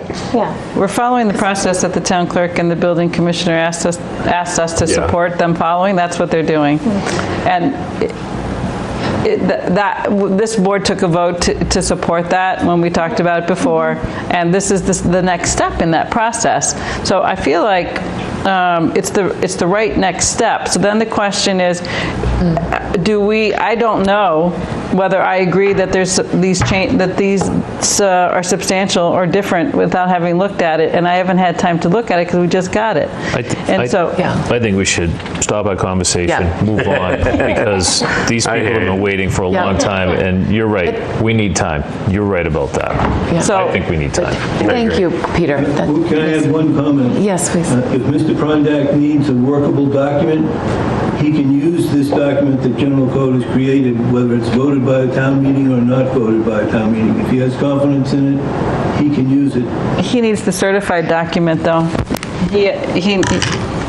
That's my understanding. He needs the certified document, so... No, the town needs to be able to certify its zoning bylaw, and sometimes the applicants need them. But in terms of being able to understand what it provides, he can use, anything he wants to tell him what the law is. It's unofficial, though. It's unofficial in the sense that you can't certify it to someone else, to some court or something. I'm just saying that if the rationale for waiting 6 months rather than going to a fall town meeting is because Prondak needs it right now, he can have it right now. And he's using unofficial anyway. No. Years. No. Thank you very Only we much. are. Only the planning board is. I know. All right, Thank you. I'll make a All right, motion to continue the public hearing on the zoning article for town meeting to April 27th at 7:05. 7:05, yeah. Sorry, Rich, you'll be... Good luck. I will be at town meeting waiting to vote on it. Yeah, good, great. All right, is there a motion, is there a second? I'll second. Okay, roll call, Rich? Yes. Cheryl? Yes. Maggie? Yes. Sean? Yes. Myself, yes. Thank you all. Okay, great, I apologize. We can now open the public hearing for 111 Highland Street Memory Care Facility, continued from March 30th. If you would like to join us? Good evening. Good evening. I know, sorry.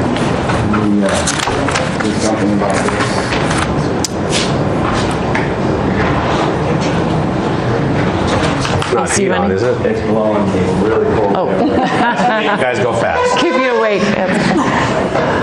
That's good. Welcome. Well, thank you. Ned Corcoran, counsel with Mike Walrzak on behalf of Northbridge Companies.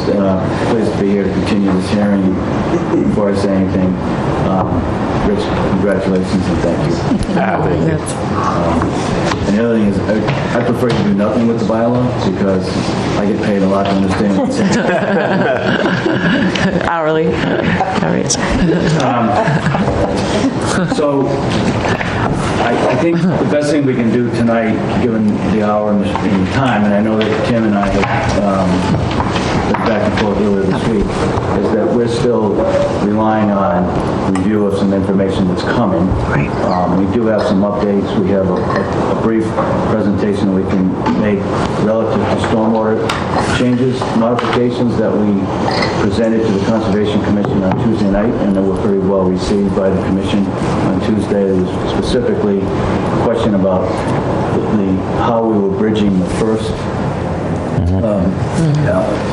intermittent stream with a much bigger opening in the culvert, which allowed deer crossing. There was a specific discussion that took place on the site walk between Tom Palmer and our engineer. Our engineer went back, took a really hard second look at it, and came up with a much better design that he thought was appropriate we're finalizing the numbers on that, and that obviously has to go to Tetra Tech for further review. So we know that Tetra Tech just gave him midweek their preliminary comments on the site, on the stormwater. We've got them. We've got work to do to respond to them. We think we can have responses done in time for a robust discussion on the 27th. And we really point to the 27th for an opportunity to have a much more robust presentation. I think that's a much lighter agenda. Congratulations for getting through 440 Granite Avenue. But we would really look forward to an opportunity on the 27th. So I think, I submitted a memo through Tim. We can do an overview of the adjustments to the stormwater. We'll have to share screen, and our Paul Avery, I think, is still available to do it. I know he's down in Pennsylvania at an acceptance student for one of his children. We could have a brief discussion on traffic memo that we submitted, but that's obviously gone to Tetra Tech. Tetra Tech has not provided any comments to either the initial traffic report or that memo, so probably best to hold on that.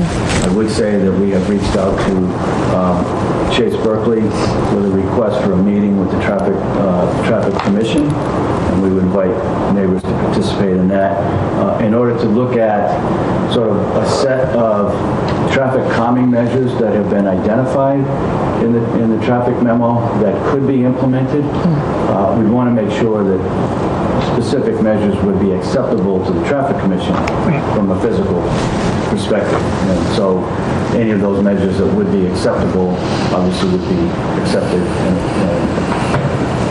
addressed as incorporated into a special permit that could be granted. So when you talk with the Traffic Commission, can I make a request? We have a traffic model that was developed, and maybe Tim, if I'm wrong, you can jump in here. The idea of that model was that we could run some tests. So if you change traffic regulations or patterns in some way, that it'll simulate what happens. And so but I know that there was a funding of how to fund, like being able to continue to use it moving forward. And so it might be that something that you could help fund, like plugging your data into that model, so that we could see what would happen. So I read the memo that said that they can make some adjustments to the signalization, but it would be, I think, important to understand what that does if you make those changes, and if you make, at that particular intersection, does it affect a different intersection? So if they can run that simulation, I think that would really be helpful. Okay, I wasn't aware that there was a model. It was years ago that was utilized. Well, it was funded pre-COVID. You might remember town meeting voted, I think, $85,000 to fund the development of it. But then there was some question with the data if you're using COVID numbers, right? So they held off on doing it for a couple of years. And then I know that the traffic what they call it, Traffic Mitigation Committee, made a recommendation to have a staff person who would manage that software themselves. So someone at the DPW engineering department. So that, and when this traffic mitigation fund that we have is the cost to pay into it would be to help, maintain that too. So I just suggest it because it might be a way to help analyze these suggestions that are being made. Sure. I mean, well, let's do this. I'll explore with Chase and Tim what it is, what state it's in, and whether it's possible to take advantage of it. If we can take advantage of it, we'd be happy to do that. I mean, this is what it was designed for, so I'm hoping it can be taken advantage of. I'm sure the folks at Vanessa and Associates are intimate with these types of models. They run them all the time. So, it was, I think Beta did it, but I'm sure they know one another. We'll check in on that. Yeah. But Tim Chase had originally tentatively scheduled for 6 o'clock on April 27th. He just scheduled it, and when I spoke with him, he then was concerned that maybe there wouldn't be enough time between that meeting and the meeting on the evening of the 27th to reflect. So he was looking for another date. I'm pending that other date till I notify the neighborhood, and then hopefully have something solid to report back to the board as a result of that meeting. I can also report that we had a meeting on site with Karen McCarty and her council. Great. Thursday. Our landscape architect and the project architect and I met with her and her council. We agreed to do two things. One, we took a series of photographs all along her property line, between her house and the property line, looking into the property. And that we would produce a rendering for them that depicted what the post-development would look like from a landscaping perspective with respect to landscaping around the building, plus the building itself, what would be visible from her property. And then Mr. Henry asked our landscape architect, what would she do if she were designing landscaping to buffer her own property? And so she said I would design a 3-layer set of things, particularly between the house and the property line. And so we will come back with some renderings of what that might look like, and then other infill as you go down the driveway that would be less dense, but would still have screening as you come up the driveway, and we'll work on that. Obviously, to the extent that if we reach an agreement with them, that would be done. We can incorporate those into a special permit, but we would need them to agree that that would be acceptable and that the project would be acceptable from their perspective. We could not be at risk of further appeal from them if we were going to put that type of effort forward.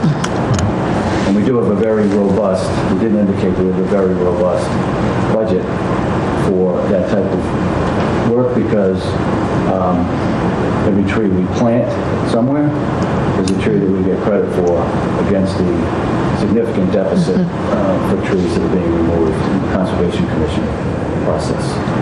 So we did submit a brief.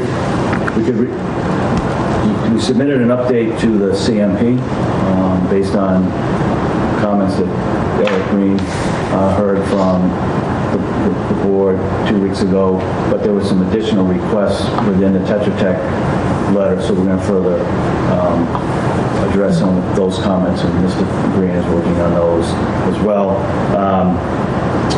We're working on one of your requests, Cheryl, with respect to the trees to be saved associated with the tree preservation plan.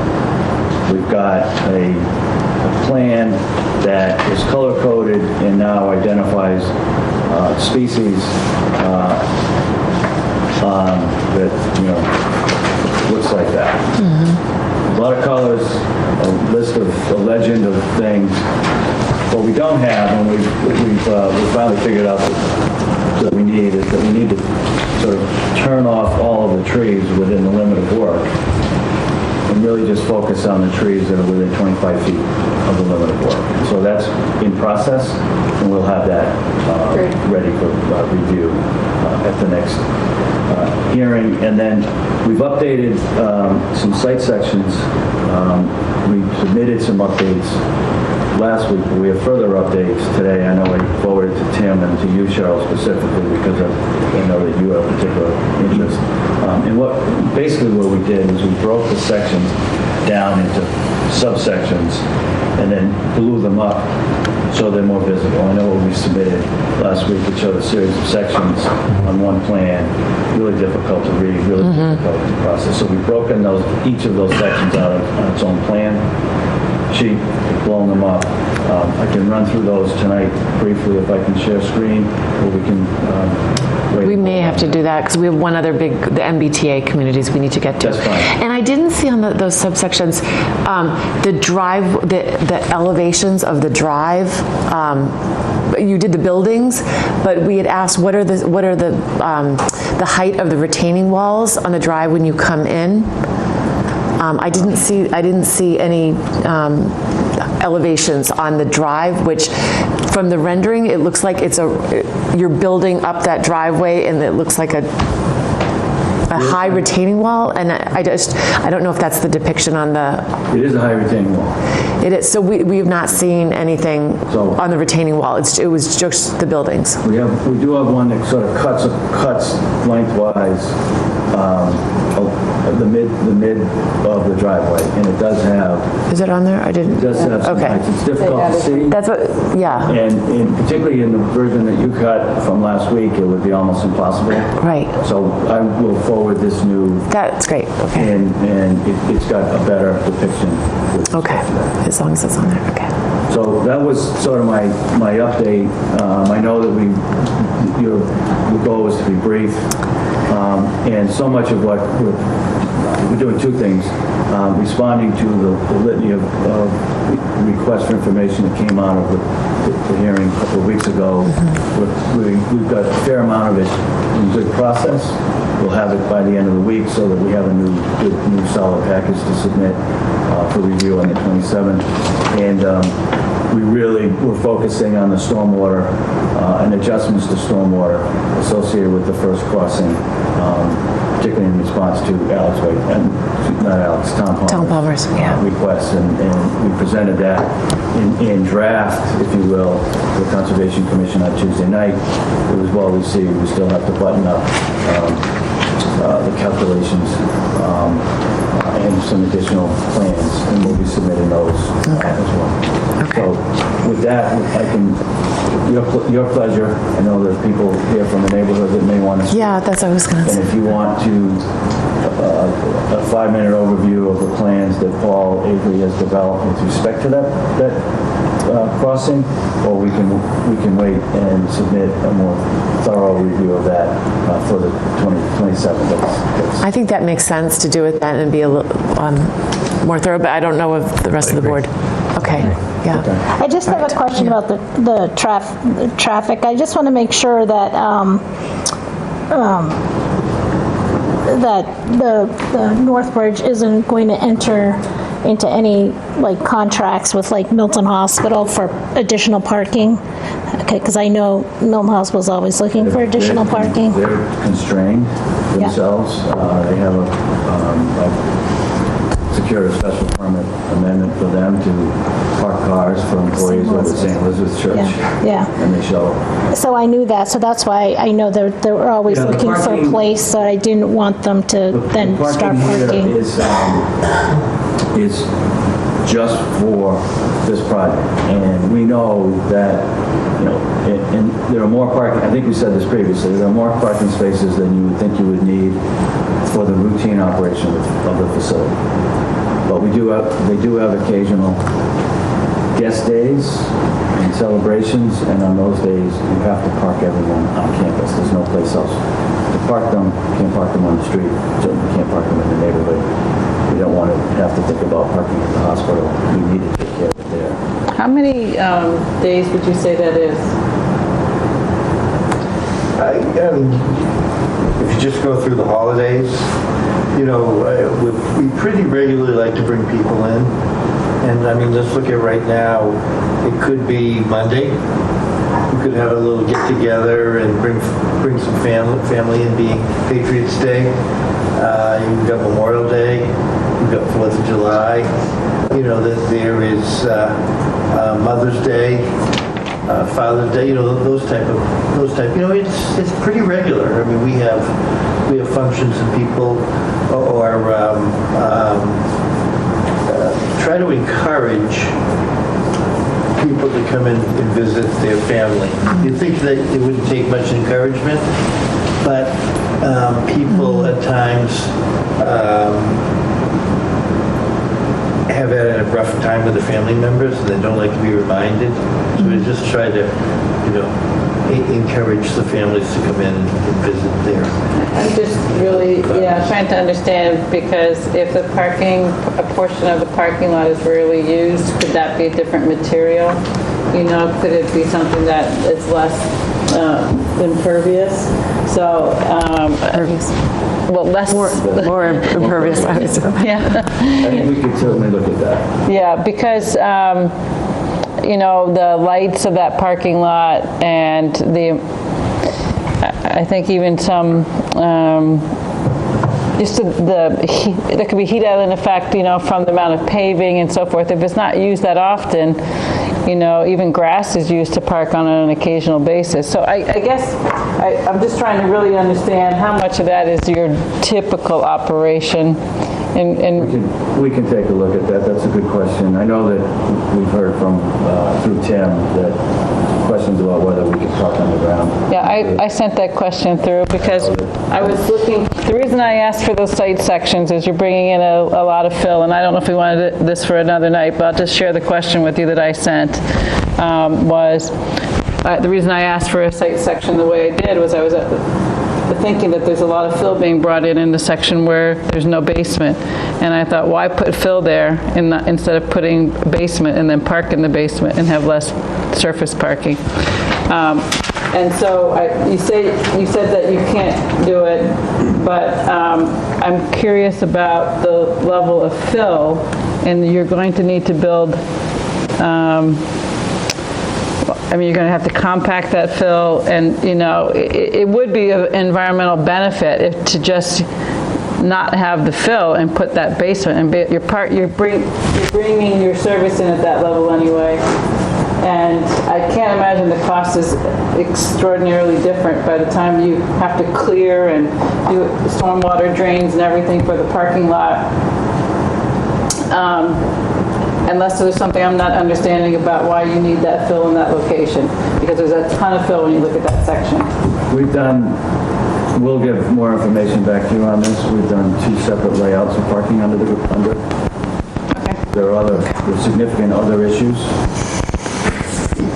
and among them are the fact that we still need the parking in the back.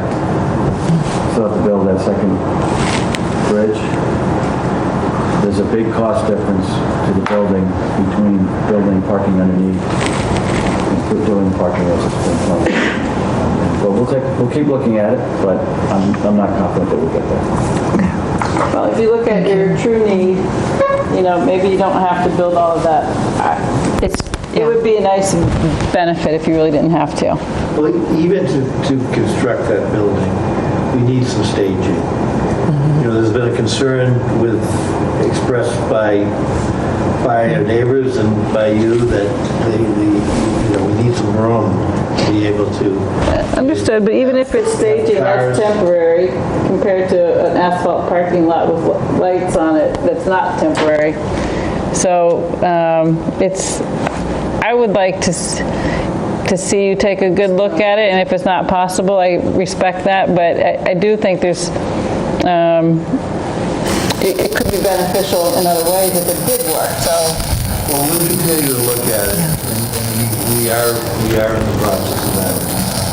I did indicate in the recent memo, the volunteers submitted that the third shift parking will not take place out in the back, and the lights will be off. They'll be on time, or they'll go off at 11:30 at night. Okay. They'll come on until we need to be on in the morning. That's beneficial. If we could, the next level would be, some way to make some of it pervious, and then the next level is not to even have some of it. It strikes me that pervious, a significant section, that, what's the number of parking spaces that we need available to us for the routine operation? Exactly. That could be filled up front and then one section in the rear, and perhaps in the other section in the rear, you do it with a less pervious, with a more pervious surface. Right. Because it's used less and it's marked differently, and so I think that's something we can look at. And we'll certainly look at both of those. We need to look at them hard. We need to have good hard answers for you when we say we can't do A, B, and C. Great. And maybe just look at the number of beds too, because I think it was your Needham facility might only have like 60 beds. So what's this, 78 beds? Is it, no, 72. The size, that's a non-starter. Because 59,000 square foot building is very, very big. No, it's a big building. An acre and a half. But that's an absolute non-starter. That was negotiated when the zoning was negotiated. All right, well, we will want to hear from the public. I know there's been people waiting here, but we'll have a more in-depth, I think there's other things that you're still looking at that we're interested in too, but we can dig more into that on the 27th. We just wanted to come in. Thank you. Yes, we appreciate that. Yeah, we appreciate the site walk, so great. So we're not going to continue it yet. We're going to hear from the public residents now. So thank you so much. Appreciate for coming. Great, and now anyone who's interested in speaking to anything, and again, we're going to have a lot of more time to allocate to this. I don't want anyone to feel like, on the 27th, but feel free to come up and if you're prepared to speak or... I have a slideshow that Ben has, and it's very fast. Okay. I promised I would go quickly. Great. But it's going to be quite brief. That's great. Please, come forward. Okay. Welcome, and if you could just say your name again and your address for the record. My name is Minette Donovan, and I live at 16 Spafford Road in Milton. So, here we go. I just briefly, a picture's worth 1,000 words, so I want to give you a little walk up our street in this very quick slideshow because it's late at night. Great. So next slide, please. Essentially, we can't withstand the additional traffic burdens here. Just our one street, Spafford Road, which runs right up at the end to where this facility will be, we have over 20 minor children on that one street. This isn't the additional lateral roads. They walk up it to go to the high school, they walk up that street to go to the middle school. It has, as you'll see in the photos, no sidewalks. It's incredibly narrow. We have 2 newborns on the street, we have 2 toddlers on the street. There's a lot of action. Next slide, please. Thank you. So this is just a morning on Stafford Road. You can see a couple people talking on the street, and this is sort of a bus that might go to that type of center or go to the hospital, and this is a 2-way street. You can see there's not a lot of space, and if we move, there's no sidewalks on either side. This is a nice weather day, no snowbanks, there's a slow Joe on its side, you can see there, and if you move to the next slide, please. Back one. Thank you. Once to get by when these people are just walking their dog, it's got to go almost to the other side of the road. So we see this continuously now. These are just snapshots. We could go on for hours with all of our pictures. Next slide, please. Thank you. So this is when 2-way traffic is on our street. You can see there is not room. I walk my dog, you got to jump on the neighbor's lawn. You walk on the neighbor's lawn in our neighborhood. Next slide, please.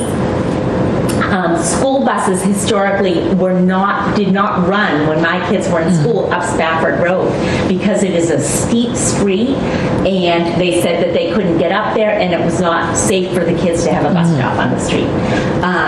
And it's a hill, so people move quickly up the hill. Next slide, please. Here we have the bus stop, and as you can see just behind that, that's where this big, huge 70 room, 78 bed facility with dining rooms, common areas, big giant structure. That's where it is. And this is what you have for now when you have a school bus on the street, how much extra space. There's not a lot of room there. Next slide, please. So snow, ice, or rain, this isn't Spafford, but it contributes to that. And next slide, please. So we don't even need a model to tell us that this isn't a good idea. Additional 288 cars coming up and down this street. The GPS takes all of these visitors that are frequently going to come to the facility for the holidays, etc., to visit their family, up Spafford Road. And people use it as a cut through, as most people know. The neighborhood has been working with the hospital. We've been in here complaining every opportunity we have. They're on their best behavior now, and you're going to, one would presume. And you are going to see in the upcoming slides, we get the laundry service truck almost daily. We get ambulances multiple times a day. So it's not a problem we've been able to resolve, and we're just going to add to it. It just seems short-sighted. Next slide, please. So here you have just typical day. Ambulance, and then at the end of the street, I think that might be the ride. So this is constant. We could give you real-time pictures, but I wanted you just to see the type of action we're getting. And that's why we are so concerned. Next slide, please. This is Crown Linen and uniform going down the street. And this is just the hospital. This is what's there. We got it. We know. We moved in. The hospital was there. But we're saying, please don't add to this. Next slide, please. This is the intersection at Highland and Stafford that you're going to see. You were all out there for the walkthrough recently. It's not uncommon to have multiple cars at these stop signs. And the cars, because of that backup there, they just shoot down Stafford. Next slide, please. So this was the day of the last meeting. I had to leave for an emergency and had the slideshow prepared. And I had just been out for a jog. It was a really nice day. And I grabbed my camera because it was not a typical high traffic time. I can get the time if you need it. There's someone who's just gone through the stop sign, and there's two cars waiting at the stop sign. This is right in front of where the center is going to be. Next slide, please. So we come before I guess it's the traffic committee, and the best advice we got is if you park on the street, people will kind of have to zigzag around. And that's effective advice. They do have to slow down. They do. And this is my husband's truck from doing that.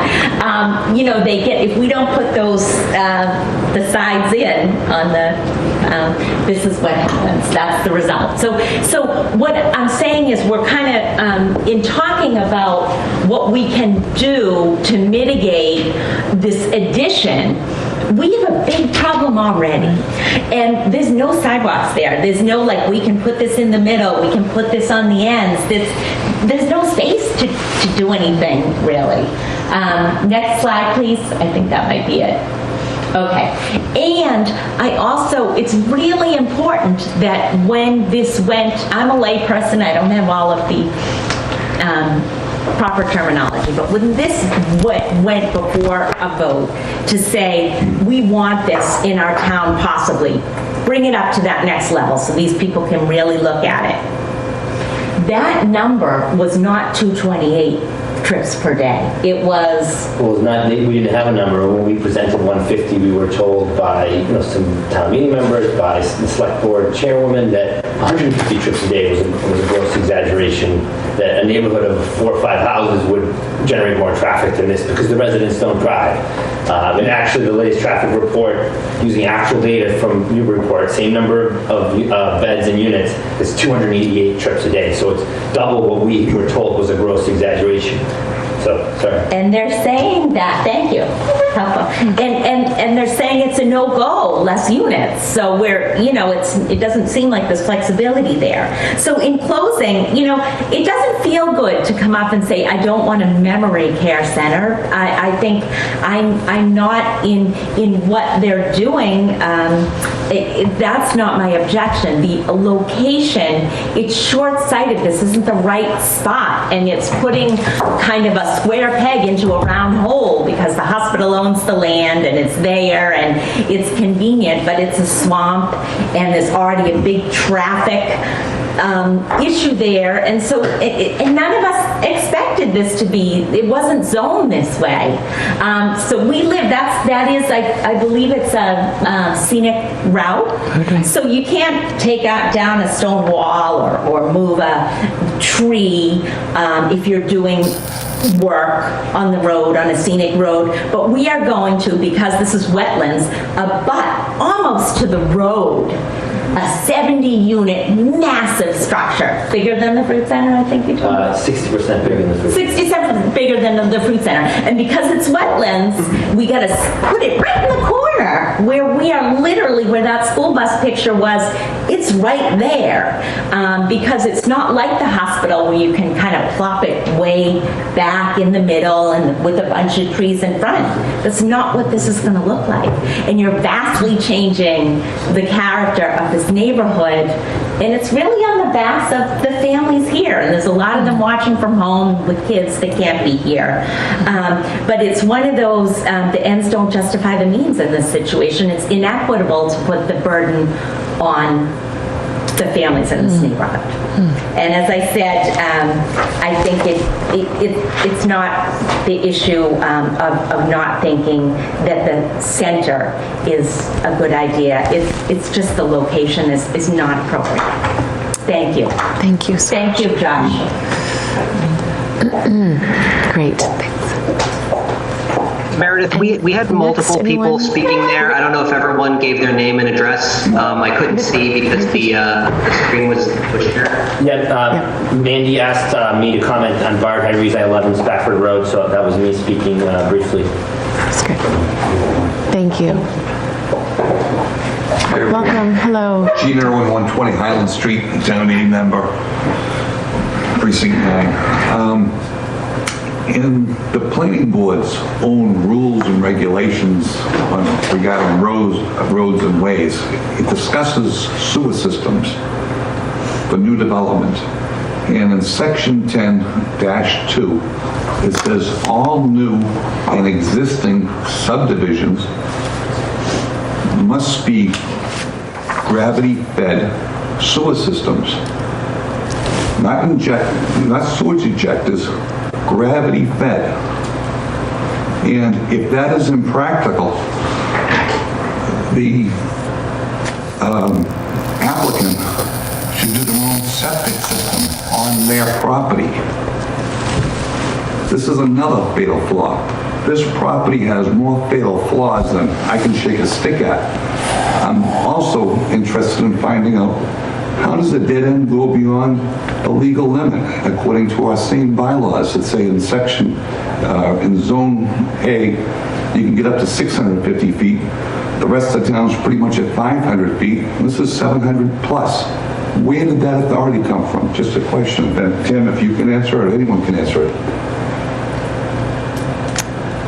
Tim, do you want to speak to that? What was the question? I'm sorry, I didn't catch all of that. The dead ends. Our rules and regulations say dead ends cannot exceed 500 feet in most zoning jurisdictions.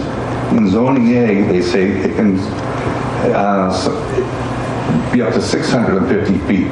It also says we're supposed to have a 50-foot like lollipop turnaround.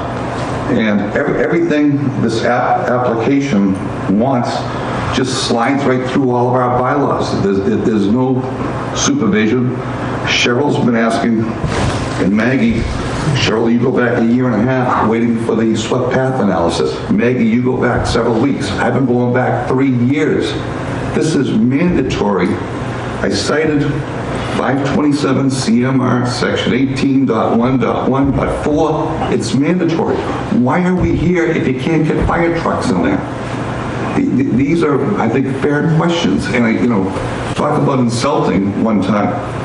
The applicants, I feel insulted. I think all of you folks should feel insulted. I think the whole town should feel insulted. We can't get basic questions asked. Then all of you were at the site walk, except for you, Richard. And again, we're being told the stormwater system that you all saw with your own eyes is not there. And in addition, it doesn't work. It's working flawlessly. The only dry land that we're talking about here is due to that stormwater system. If you go behind the house at 107, where there's that, again, historic manhole, I think there should be a 2-year demo delay on that. But if you go to that manhole behind 107, that's where it dries the land above it. The only dry land that's developable at this whole site starts at that manhole.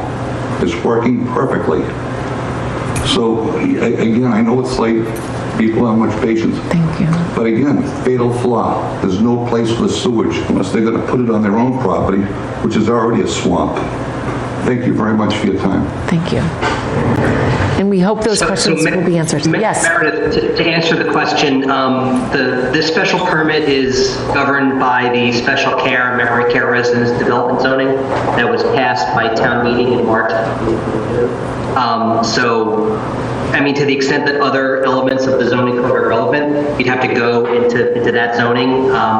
But that's the guide for the special permit, is the zoning. Okay, thank you.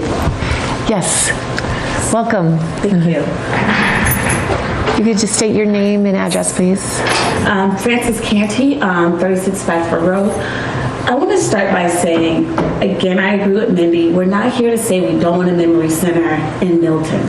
We're simply saying this is not the best location. We all know when we bought in Milton, one of the things we all love suburbia. We want to give our kids the best place to grow up, and Milton affords us that opportunity. But the other thing we all also know is that we buy in Milton because of property value. Like, we all have it. Buying in Milton is an investment. It's a return on our investment, and we all take a lot of pride in that. And like, this is our life's work. I haven't heard anything about a study that's being done that has compared the return in value for individuals who buy around these properties. Like, have we talked about what will happen to my property that, this is my life's work. I have a 78-bed facility near me. What does that do to my property, my resale value? If I'm a young family, do you think I want to buy next to a facility that has 78 beds?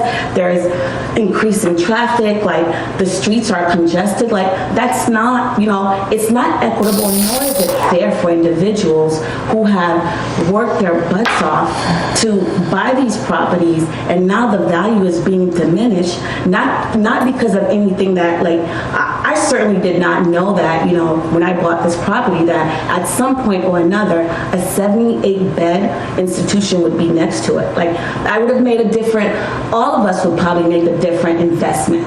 And now we're being burdened with this, and it affects our lives, it affects our livelihood for our children, because when you invest, when you buy a home, that home potentially will probably go to your children in the future. So this is a bad investment for all of us on the street, not only us on the street, but the neighboring individuals in the other streets. This will impact a lot of us, and I think, you guys need to consider that about these people who have made these investments and have worked their butts off to buy these properties.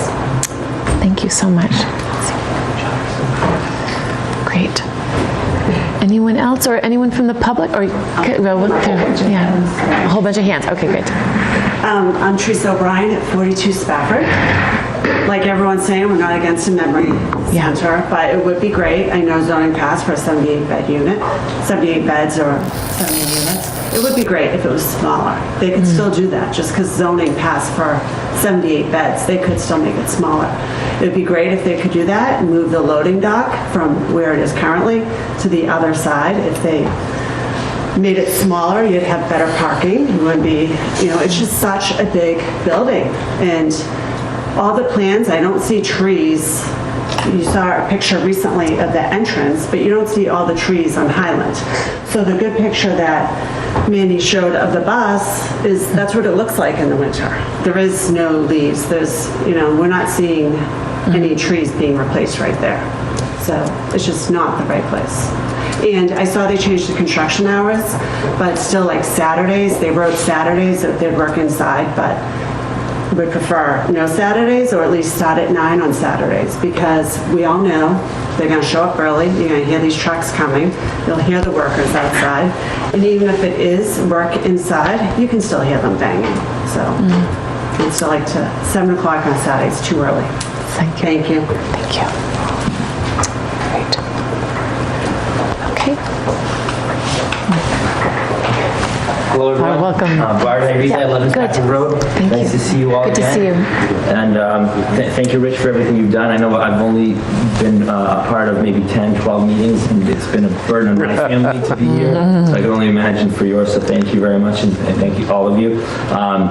I'd like to talk a little bit about the site walk and kind of what we've learned, and just put things in context a little bit, because I've been on, I think, 3 of them now. And that night, I went back and checked the U.S. Weather Service data. I think we got a quarter inch of rain overnight, and I think another tenth or so that morning, so about a third of an inch total of rain. And for those of you who were there wearing your waders, your boots, your raincoats, many of the steps you took off of that driveway were in wet spots, and not all of that is necessarily designated currently as wetland. What I've learned throughout this process is that the definition of a wetland, I believe, is land saturated with water less than 12 inches or less below the surface for most of the year, for the majority of the year. So we have significant areas of wetlands. It's why they can only build in a certain area. It's why they have to, build this superstructure, essentially a bridge over 2 stream crossings, because when it rains more than a third of an inch, when it rains 2 inches or 3 inches, that whole area floods. That driveway floods. Paul Avery explained it. Their engineer explained it. That first crossing, what's there now, the road goes down a little bit, the driveway goes down a little bit, it all floods. So they have to build up. They have to, in some places, Paul Avery said, up to 10 feet high of a retaining wall. The road has to go up. So we're building this huge, elaborate structure over and around significant wetlands. And then, again, to go back to that morning, it seemed pretty wet everywhere. That was a third of an inch. Now imagine 3 inches. Imagine July 2021, hurricane season, when we had Elise and I forget the other one. We had about 5 or 6 inches of rain in 1 week. If you went up there and saw that whole area would be flooded. And that area is acting as an important buffer for the neighborhood, on all sides. And when we asked, and I think Cheryl, you asked the question a couple weeks ago about, well, what about when the test pits were dug in the area where they want to build the 60,000 square foot facility? How far down did you hit water?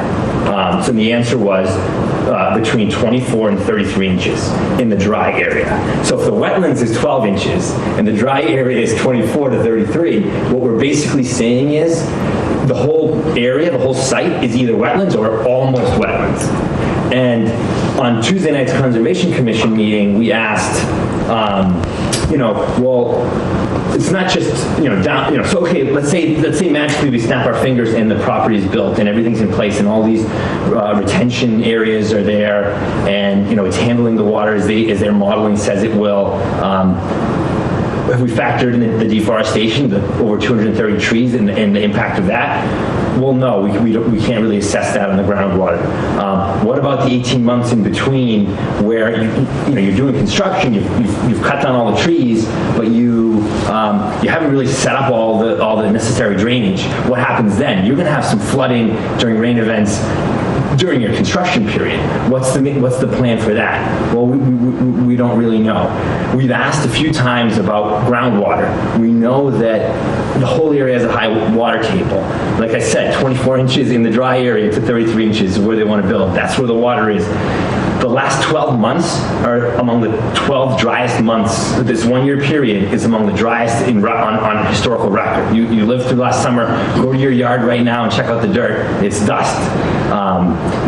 So even those measurements in December may if you did those measurements during a wetter part of the year, or not this year, maybe if you did them in 2020, 2021, you're going to see probably water closer to the surface. So I think we really believe that there's just so much we don't know about the impacts of groundwater and the dire consequences to neighboring properties, that there needs to be more study, because so far, the questions about groundwater, the responses are, well, we're not required, we're adhering to the performance standards for stormwater, but we're not required to analyze groundwater and water table. And we don't really know the individual conditions on neighboring properties, so that's beyond our scope of work, which makes sense. But I think we feel that, this isn't something you put in and in 10 years, can change our minds, right? This is something that's going to be here. We may sell our houses, some of us may no longer be in this world, and this is going to endure for generations. So I think it benefits all of us to understand what are the impacts of the hydrology, and that's something that we're really, we believe needs to be looked at. I haven't commented. I know there's been a lot of discussion in the past about the old storm drainage system, and because I wasn't really sure what to make of all of it, but I stopped and I looked at some of that. The clay pipe at the top there near the Cardi house, the wetlands up higher that feed that water. You look at it and it's old, and you're like, well, we're not going to touch that. We're just going to build around that. We're going to build this superstructure of retaining walls around the stream crossings on one side. We're not going to touch the clay pipe there. We're going to build this huge building around it here. And I'm just thinking to myself, well, okay, but everything breaks. Everything corrodes and crumbles, and if that pipe breaks, what happens? If it breaks higher up, what happens? Where does that water go? It changes everything. Areas that were wet before now may not be as wet. Areas that were dry may be more wet. So it just seems strange that we would, invest all this time to look at an elaborate plan to really circumvent, what nature wants to do there, and not consider it, and just leave in place all these old things that they're gonna break and cause problems down the road. So just in summary, I know it's late and everyone wants to go home. I think on the water, I think there's so many questions we don't know the answer to, and there has been a lot of analysis, but even just, I think, what Ned alluded to, which is a really, I think, potentially a noble response to a question from a Conservation Commission member who said, your 24-inch pipe, or there's some discussion of a 36-inch pipe, that first stream crossing, it's going to hinder wildlife. So can we look at a box culvert that's wider? Bless you. So yes, wildlife will be devastatingly impacted by this project, so let's try to mitigate that.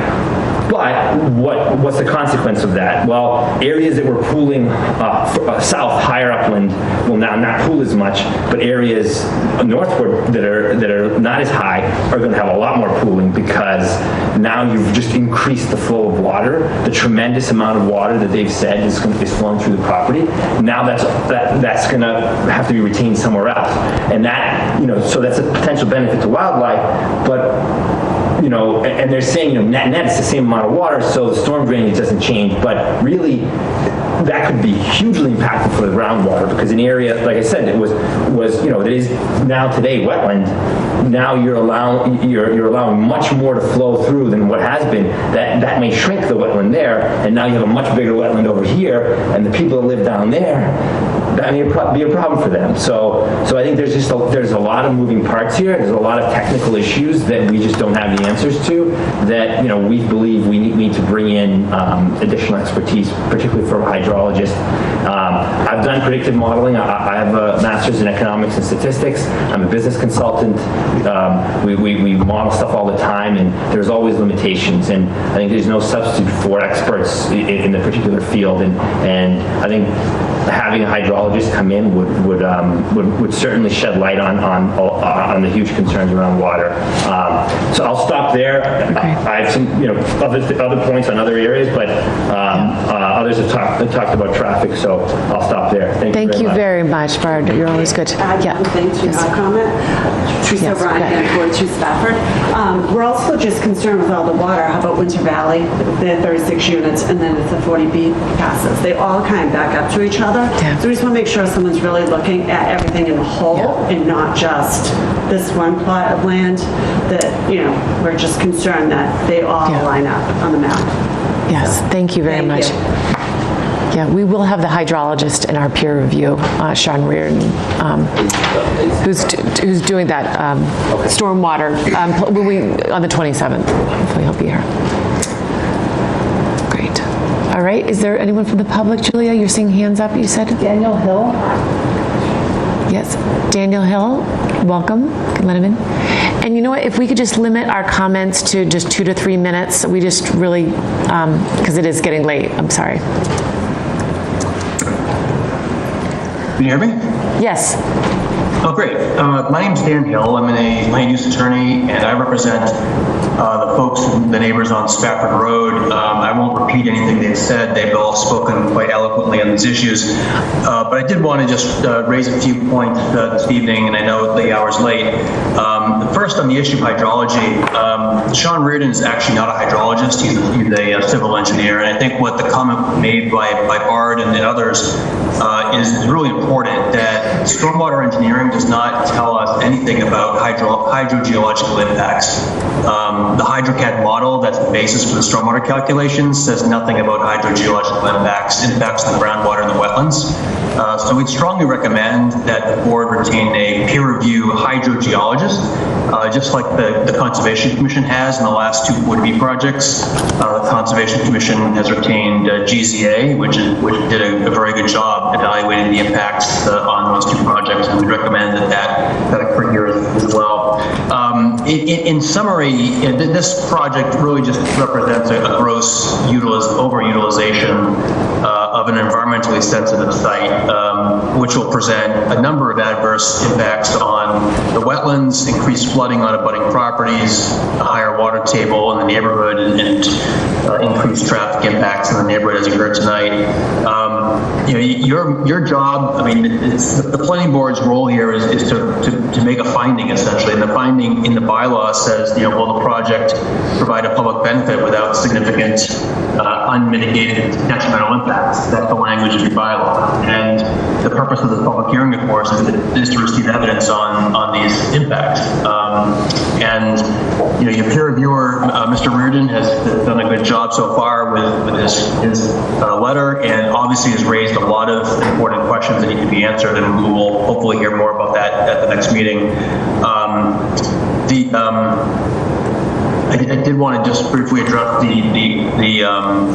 the buffer zone. This site is consuming a big part of the 100-foot buffer zone for the wetlands of the site, which has really not been addressed. And it's pretty well accepted in the wetland science community that the 100-foot buffer zone is very significant to wildlife protection, flood control, and water quality protection. In this project, you've got very steep slopes, you've got a natural topography that's already steep, and as a result, you've got tall retaining walls all along the wetland boundaries. Buffer zones for wetlands should have gradual slopes and topography, not vertical slopes. So that's a big problem for wetland science. And then just briefly on the access issues, the gentleman spoke, Gene spoke about the swept path analysis. He's absolutely right. This project design does not comply with the State Fire Prevention Code. One of the issues is that it doesn't have adequate access around the perimeter of the building. The fire code puts a cap of 250 feet from any point of the building to a fire access road. The most remote part of this building is 660 feet from the fire access road. So it simply doesn't comply with that standard, and we haven't seen yet a swept path analysis to see if the fire truck can come in and turn around in that traffic circle in front of the building. And then finally, I just wanted to ask the board to request that Sean Reardon review the electronic CAD file for the site plans to verify the dimensional calculations, the area calculations that are provided on sheet C200, the area calculations for the open space and the lot coverage and so forth. These are critical eligibility requirements, as you know, for this bylaw. And we also know that there's really no margin for error here. Every square inch of the site that's upland is being consumed by buildings or stormwater infrastructure or retaining walls, except for that dog-leg portion, which can't be used anyway.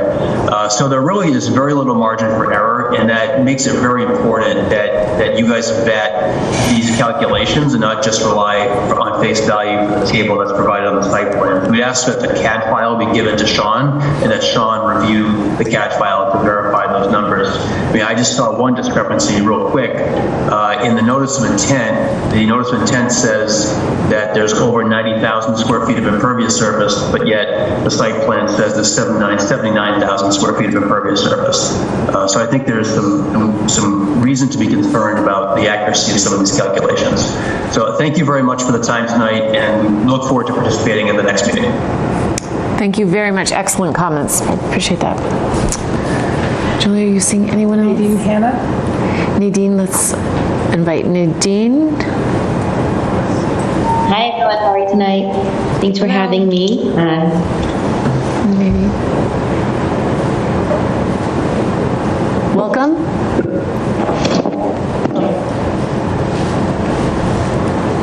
Hi everyone, I have trouble with multiple devices at one time. Am I here? Yes. There's an echo.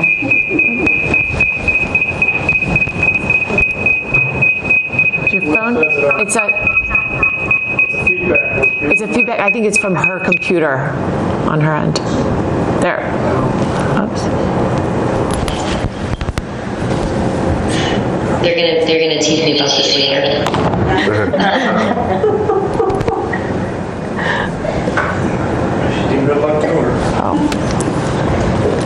It's good now, right? She was on there twice. I muted one. So. Oh, all right, you should be good.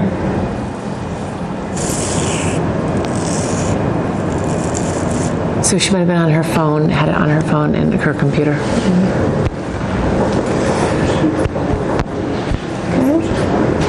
Hi, do you have me now? Yes, yes. Hi, so sorry about that. You're right, I did have you on my phone and my computer. I was in more than one spot at a time. We've all been there, yeah, that's okay. Nadine Hannah, 11 Stafford Road. Thank you again for having me. I'm gonna get teased by my neighbors for this for sure later on, but just a couple of quick points. First of all, of course, I echo everything that my neighbors on Stafford said, and also Attorney Dan Hill. I want to just make a quick point out, Ms. Ned Corcoran said tonight, questioning the number of beds is a non-starter for them. It's not a non-starter for us. Questioning this facility to begin with, back to basics, is a huge question for us. Should it be there? We don't think so. Could it be smaller? We think so. Something else we've been told that they wouldn't consider, which I don't know why we're taking so many things that this developer tells us to be facts, to be just kind of the way it is. Why can't we encourage, ask, or demand that they actually pay to tie into Winter Valley for not just sewer, but also road access? Why does this facility have to open up onto Highland Ave? I don't believe it has to. I just think it's not as cost effective to them, but it's highly detrimental to our lifestyle, our neighborhood, our well-being to have it tie in on Highland and, leading out of Stafford. Another quick point, in regards to the Highland Street plantings that were mentioned on the Conservation Commission, and I know that Ned pointed out tonight that during the party specific site visit that they had, that they discussed this double planting row concept, which is something that was echoed as being effective between some houses on Stafford and Milton Hospital. From the Hills House, familiar with the Hills House, which I'm at number 11, that's 2 houses up from me, and down the hill from there, we don't have the double row arborvitae plantings that they were referencing, so I invited the Conservation Commission, I invite all of you, come on over to my backyard right now, especially before it leaves out. I can show you what it looks like to see a medical facility that's actually much farther, downhill, farther from the hospital than St. Teresa's house will be across from from the proposed Northbridge site. And you can see what it looks like to see a medical facility and then directly abutting my backyard. They have utility trucks and sheds and all kinds of equipment. And as I mentioned during that meeting, I knew what I was getting into when I bought my house. It was winter. It was, without foliage, and as I also said, it further away. It's still striking. I wake up every morning, go to my bathroom, I see a hospital. I hear the noise in the hospital. They're doing work at night. I'm not sure what they're doing, but it's active. They don't have a robust planting plan for Highland Ave. They don't have a robust screening plan for the loading dock, for the trash area. These are all things that are going to be highly visible in the current plan that should be encouraged or forced to update and increase. The parking, the traffic, as was stated earlier, there's been this consistent talk downplaying how much traffic was brought into the area. And we were told, that had so much to do with, the people who are occupying the building, not really operating motor vehicles, and all this talk of how they could structure the employees' schedule timing to kind of, mitigate some of that traffic. And now here we go. We're going to openly invite crowds of people to come in on holidays, on what the neighborhood experiences an off day for regular traffic as it is. And to Mandy's presentation, she didn't have time to include the picture that she took today of me walking down the hill with my 1-year-old in the carriage and the complete stop of traffic when it came to a delivery vehicle, a hospital-related vehicle, and just, my own or her own vehicle, one of our vehicles parked in the street at the same time. We can't get through as it is. We shouldn't be overburdening the street any further. And we just ask you guys to really force them to not tell us what it is we should be accepting. We should be telling them what is okay, what is acceptable and appropriate for this neighborhood in Milton. And my last point being towards what I will just outright call the deforestation of the 230 or so trees. This concept of a one-for-one planting, or, if it comes down to the, replacing by the caliper size, imagine if you made like a spring bed, right, of like tulips or daffodils. You're encouraged to plant in clusters. When you take away a forest, and then you drop a tree here and there throughout town, you're not having the same impact like that you would if you planted a forest, if you planted a cluster of trees, if you planted even a cluster of flowers. That's where that kind of analogy comes from. What they're doing is going to be striking. They're going to be ripping out the forest. It's going to be a facility and commercial in a neighborhood that was previously forested residential and actually with a history of old buildings and old trees. And now that's going to be gone. So the entire nature of our neighborhood is going to be gone. And that's a huge decision to make for the town, not just the neighborhood, for the town in general. So thank you for your consideration tonight. Thank you very much. And I think with that, I appreciate all the comments from everyone, but I think that we should, it's 11:20, make a motion to move this, and we'll have more time on the 27th for further discussion. If I could entertain a motion to move the public hearing, to continue the public hearing until April 27th. Motion? Yeah, make a motion to continue to April 27th. I'm sorry? I know, it's, can they speak on the trial? Like, yeah. I just want to. It's been on for waiting, so long, okay. All right, if we have 2 more people, if we could just keep it, if they could keep it, really to 2 minutes. We have one more item on our agenda, but. I just want to make one quick comment on the MBTA community. I'm really upset that we're getting to it at 11 o'clock at night, 5 minutes for 3 or 4 meetings in a row. And I feel like this is like one of the most important things in town right now, and we hear it from residents, and we're spending no time on it. And we need a meeting just for MBTA community, I agree. I'm going to say. I know. I was going to say the same thing, and put it, we have a public hearing, but first on our agenda. Yes, so All right, Julia, who do you have in? Alan Hankins. Okay. If we can have Alan speak for just very briefly. Yes, hello, can everybody hear me? Yes. All right, I appreciate you guys hearing me. I know it's late and everybody wants to move on to other things. I will keep this very short. I represent the Wells family at 179 Highland. We've all heard a lot about how wet this site is. We've heard about pipes that drain onto the site, the amount of flooding that occurs.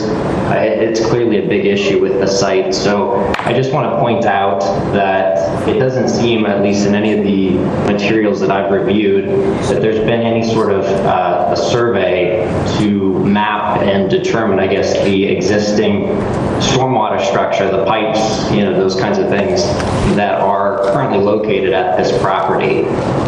I know that the NOI references a manhole structure that's towards the north end of the western intermittent stream that's going to be removed to accommodate the new stream crossing to the rear parking area. And I haven't seen anything that talks about what infrastructure that manhole ties into, how its removal will affect the other drainage systems that are currently in place at this property. Given the history of how old the agricultural use for the site dates back, I think it's going to be actually pretty difficult to know what's underground that relates to the stormwater system, and it doesn't appear, at least from what I've seen, that there's been any effort to survey and understand what's there, which seems to be a pretty critical issue. I don't know how you plan to do construction at this wet of a site with known stormwater infrastructure in place without having a pretty clear understanding going into it what is where. So I'm excited to ask a few more questions in the April 27th meeting. That's just the top of mind question that seems like a critical issue that I just have not yet seen addressed. So thank you very much. Thank you very much. Okay, next, Julia. Tatia West. Tatia? Tosia. Tosia? Tosha. Sorry. Hello? Hello? Hello? Oh, Tosia, yes. It's Tasha Wells, 179 Highland Street. I will be very brief. Thank you all for your time and consideration. I really appreciate it. And thank you, Alan. I just want to say that I support my neighbors on Spafford Road and all of the points that they have made tonight. And that is all that I will say. Thank you. Thank you very much. And is that Frank Donovan. Frank? We can let Frank in. Again, briefly, please. Thank you.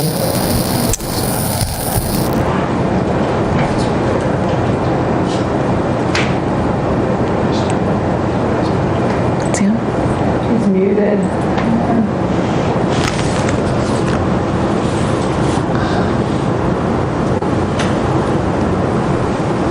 I'm asking him to unmute, please.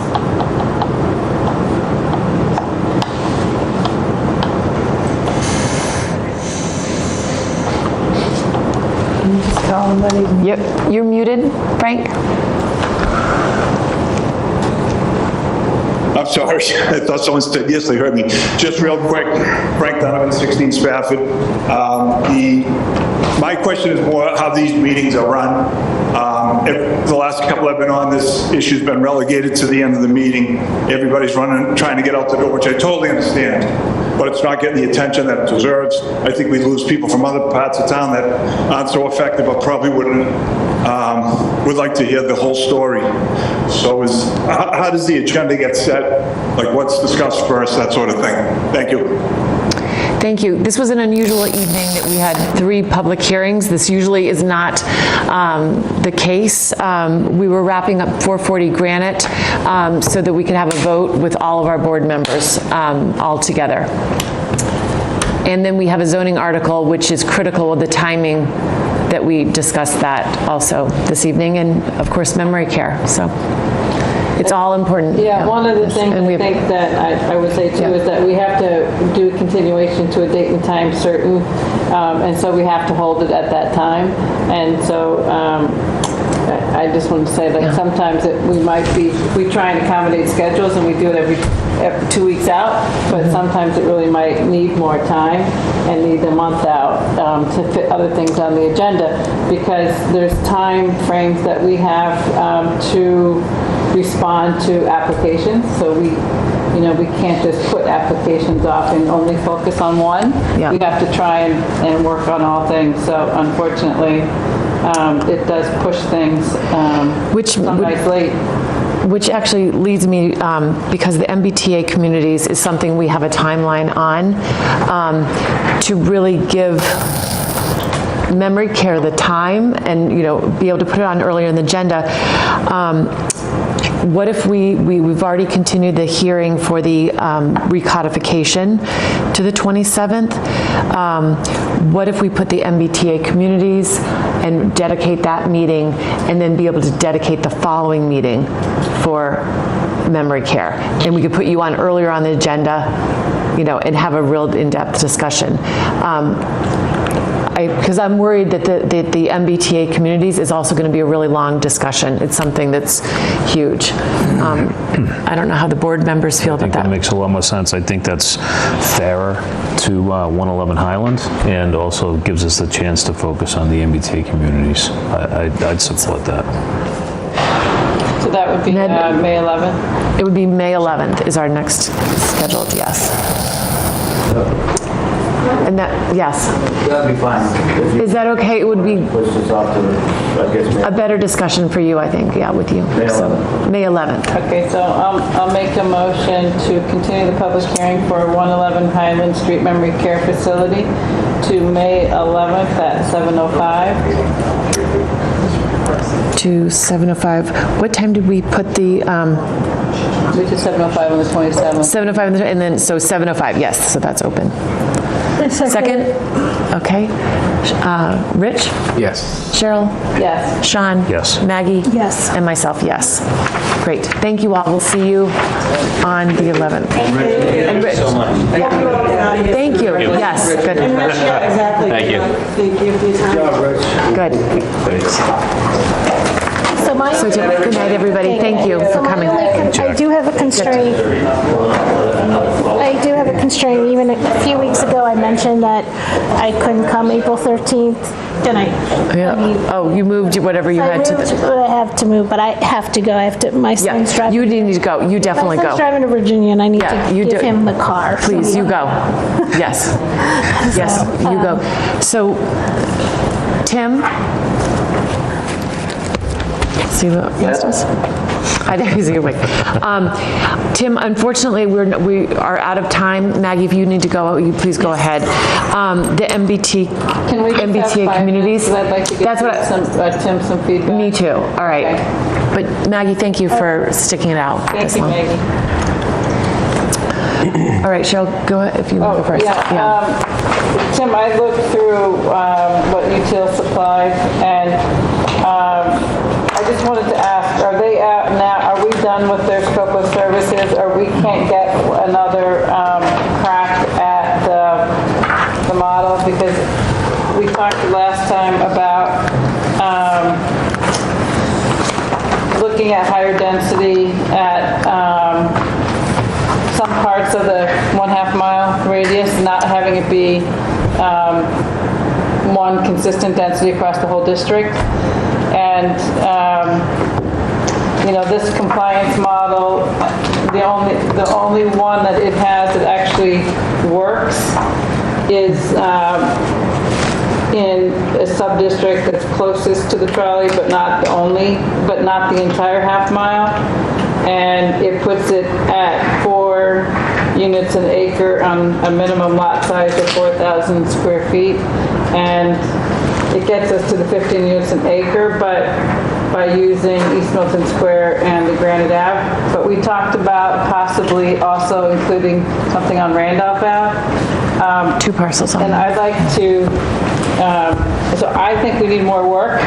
And I just wanted to see where we were with Util and see where we were with MAPC. And I want time for us to discuss these pieces of it. And we don't really have time tonight, so that's my feedback. So we still have scope with UTL, and the primary tasks that we still have them for are another model run of districts. So we could have them test additional districts or change the borders of districts we've already tested. We have them on the hook for visualizations of what different sort of densities would look like in districts that we choose, and then we have them on the hook to produce some materials to present to the board and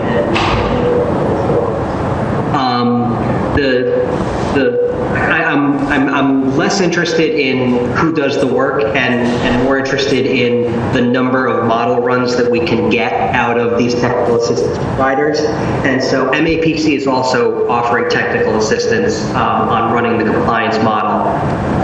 My thinking in all of this is... What was that? I was going to say, UTL is also expected to give a public presentation and take that feedback, and that's where they were going to do the second reiteration. So their scope has them producing materials for public presentation. They're not actually, our scope with them is not actually to come and present. Consistent with other providers that are doing technical assistance through the mass housing market. And I guess their first one, I expected their mapping to give more combinations of, say, they seem to max out and go way over in districts, giving us far many more units than were required. So they sort of mapped it out with a large. So one of the things I was saying is, you have to start somewhere, and I think it's useful to see, like once they set it up, now we're learning some things, and that's why I wanted to know how many more process runs we have, because I almost would like now to have a session. I mean, I don't know if it's in their scope, but now they know something. If we said, well, if you did this, what do you think might happen? If we did this, what do you think might happen? And I'm not sure yet that I have grasped that. I haven't looked at this like the way they have, but I still think we have some more things to test. And I want to make sure that we don't burn through the fee without getting to test more. Right. And I think we don't want to be shooting in the dark either, so I'd like the request to be informed.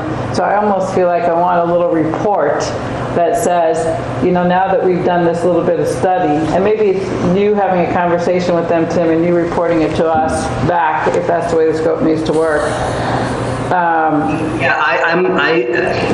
I was prepared to do that tonight. The materials that you have, there's a lot of context behind them that.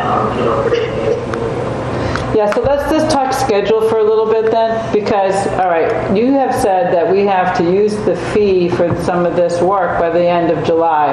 We're at the middle of April now, and I'm just trying to look, how many meetings is that? And that's for MAPC. MAPC is right. I thought. No, both technical assistance providers are basically through the end of the fiscal year. So we have 3 months, basically, 3.5 months. And if you think we meet twice a month, that's like 7 meetings. Think about how big the job this is for 7 meetings. I mean, I just think, okay, in 2 weeks we're going to have another meeting. I really would like to have a meeting that's just dedicated to this, so we feel like we're guiding this work. So I guess in 2 weeks we can try and really delve into it. I just feel that we've missed the whole month by kicking this off to the end of the agenda each time. I feel like that's it's going to put us in a little bit of a rush. And so, well, we just got the maps from UTL, so we actually didn't really have anything to discuss until tonight because we just got the maps this week. And but we couldn't Meredith, the maps are only as good as the inputs that we give to them to provide, and without having a discussion, like I'm happy going back and forth with UTL testing some of these things. You're happy with that. And I mean you as a board. I mean, I think that, you know, without having guidance as to, okay, you know, what types of density do we want to test? What are new dimensions? I mean, I've given them what I've been provided by the board, but unless there's that consistent back and forth informing that, I mean, you know, the maps have been there, but, you know, we haven't really had a chance to discuss them. So let's think about this. If this were a project, I'm sorry, if I just may. If this were a project, Sean, this were a project in your office, you would have a schedule, you'd map it out, you'd know what you're going to try and get done in 2 weeks or 4 weeks, etc. And I know that Tim has said he's wanted our feedback for a few meetings. I'm not blaming anyone here. I'm just trying to get more urgency about the work because I feel like I feel the same way. We need that urgency. It just, you know, it's such an important thing for us to really get our heads around. And it may mean that we're still trying to do is get our heads around it. And we may need to add another meeting in between after the 27th meeting, and then maybe add another meeting because I think we're going to learn a lot about that. Okay. But yeah, I think that might, and I think Tim, if you could help us at the next meeting, maybe a draft of a schedule of what you think. We've been learning too with working with you, Till, and talking to all these folks. If you know, I think even for the public to know that we're going to plan for a public meeting, you know, approximately whatever in May. I'm just throwing out ideas because Tim has a timeline because we had to submit that to. Yeah. Well, you know, but even to get that timeline sort of back out in public view, because you know how it is in the summer. People will be busy, and then we're going to get to the fall. And anyway,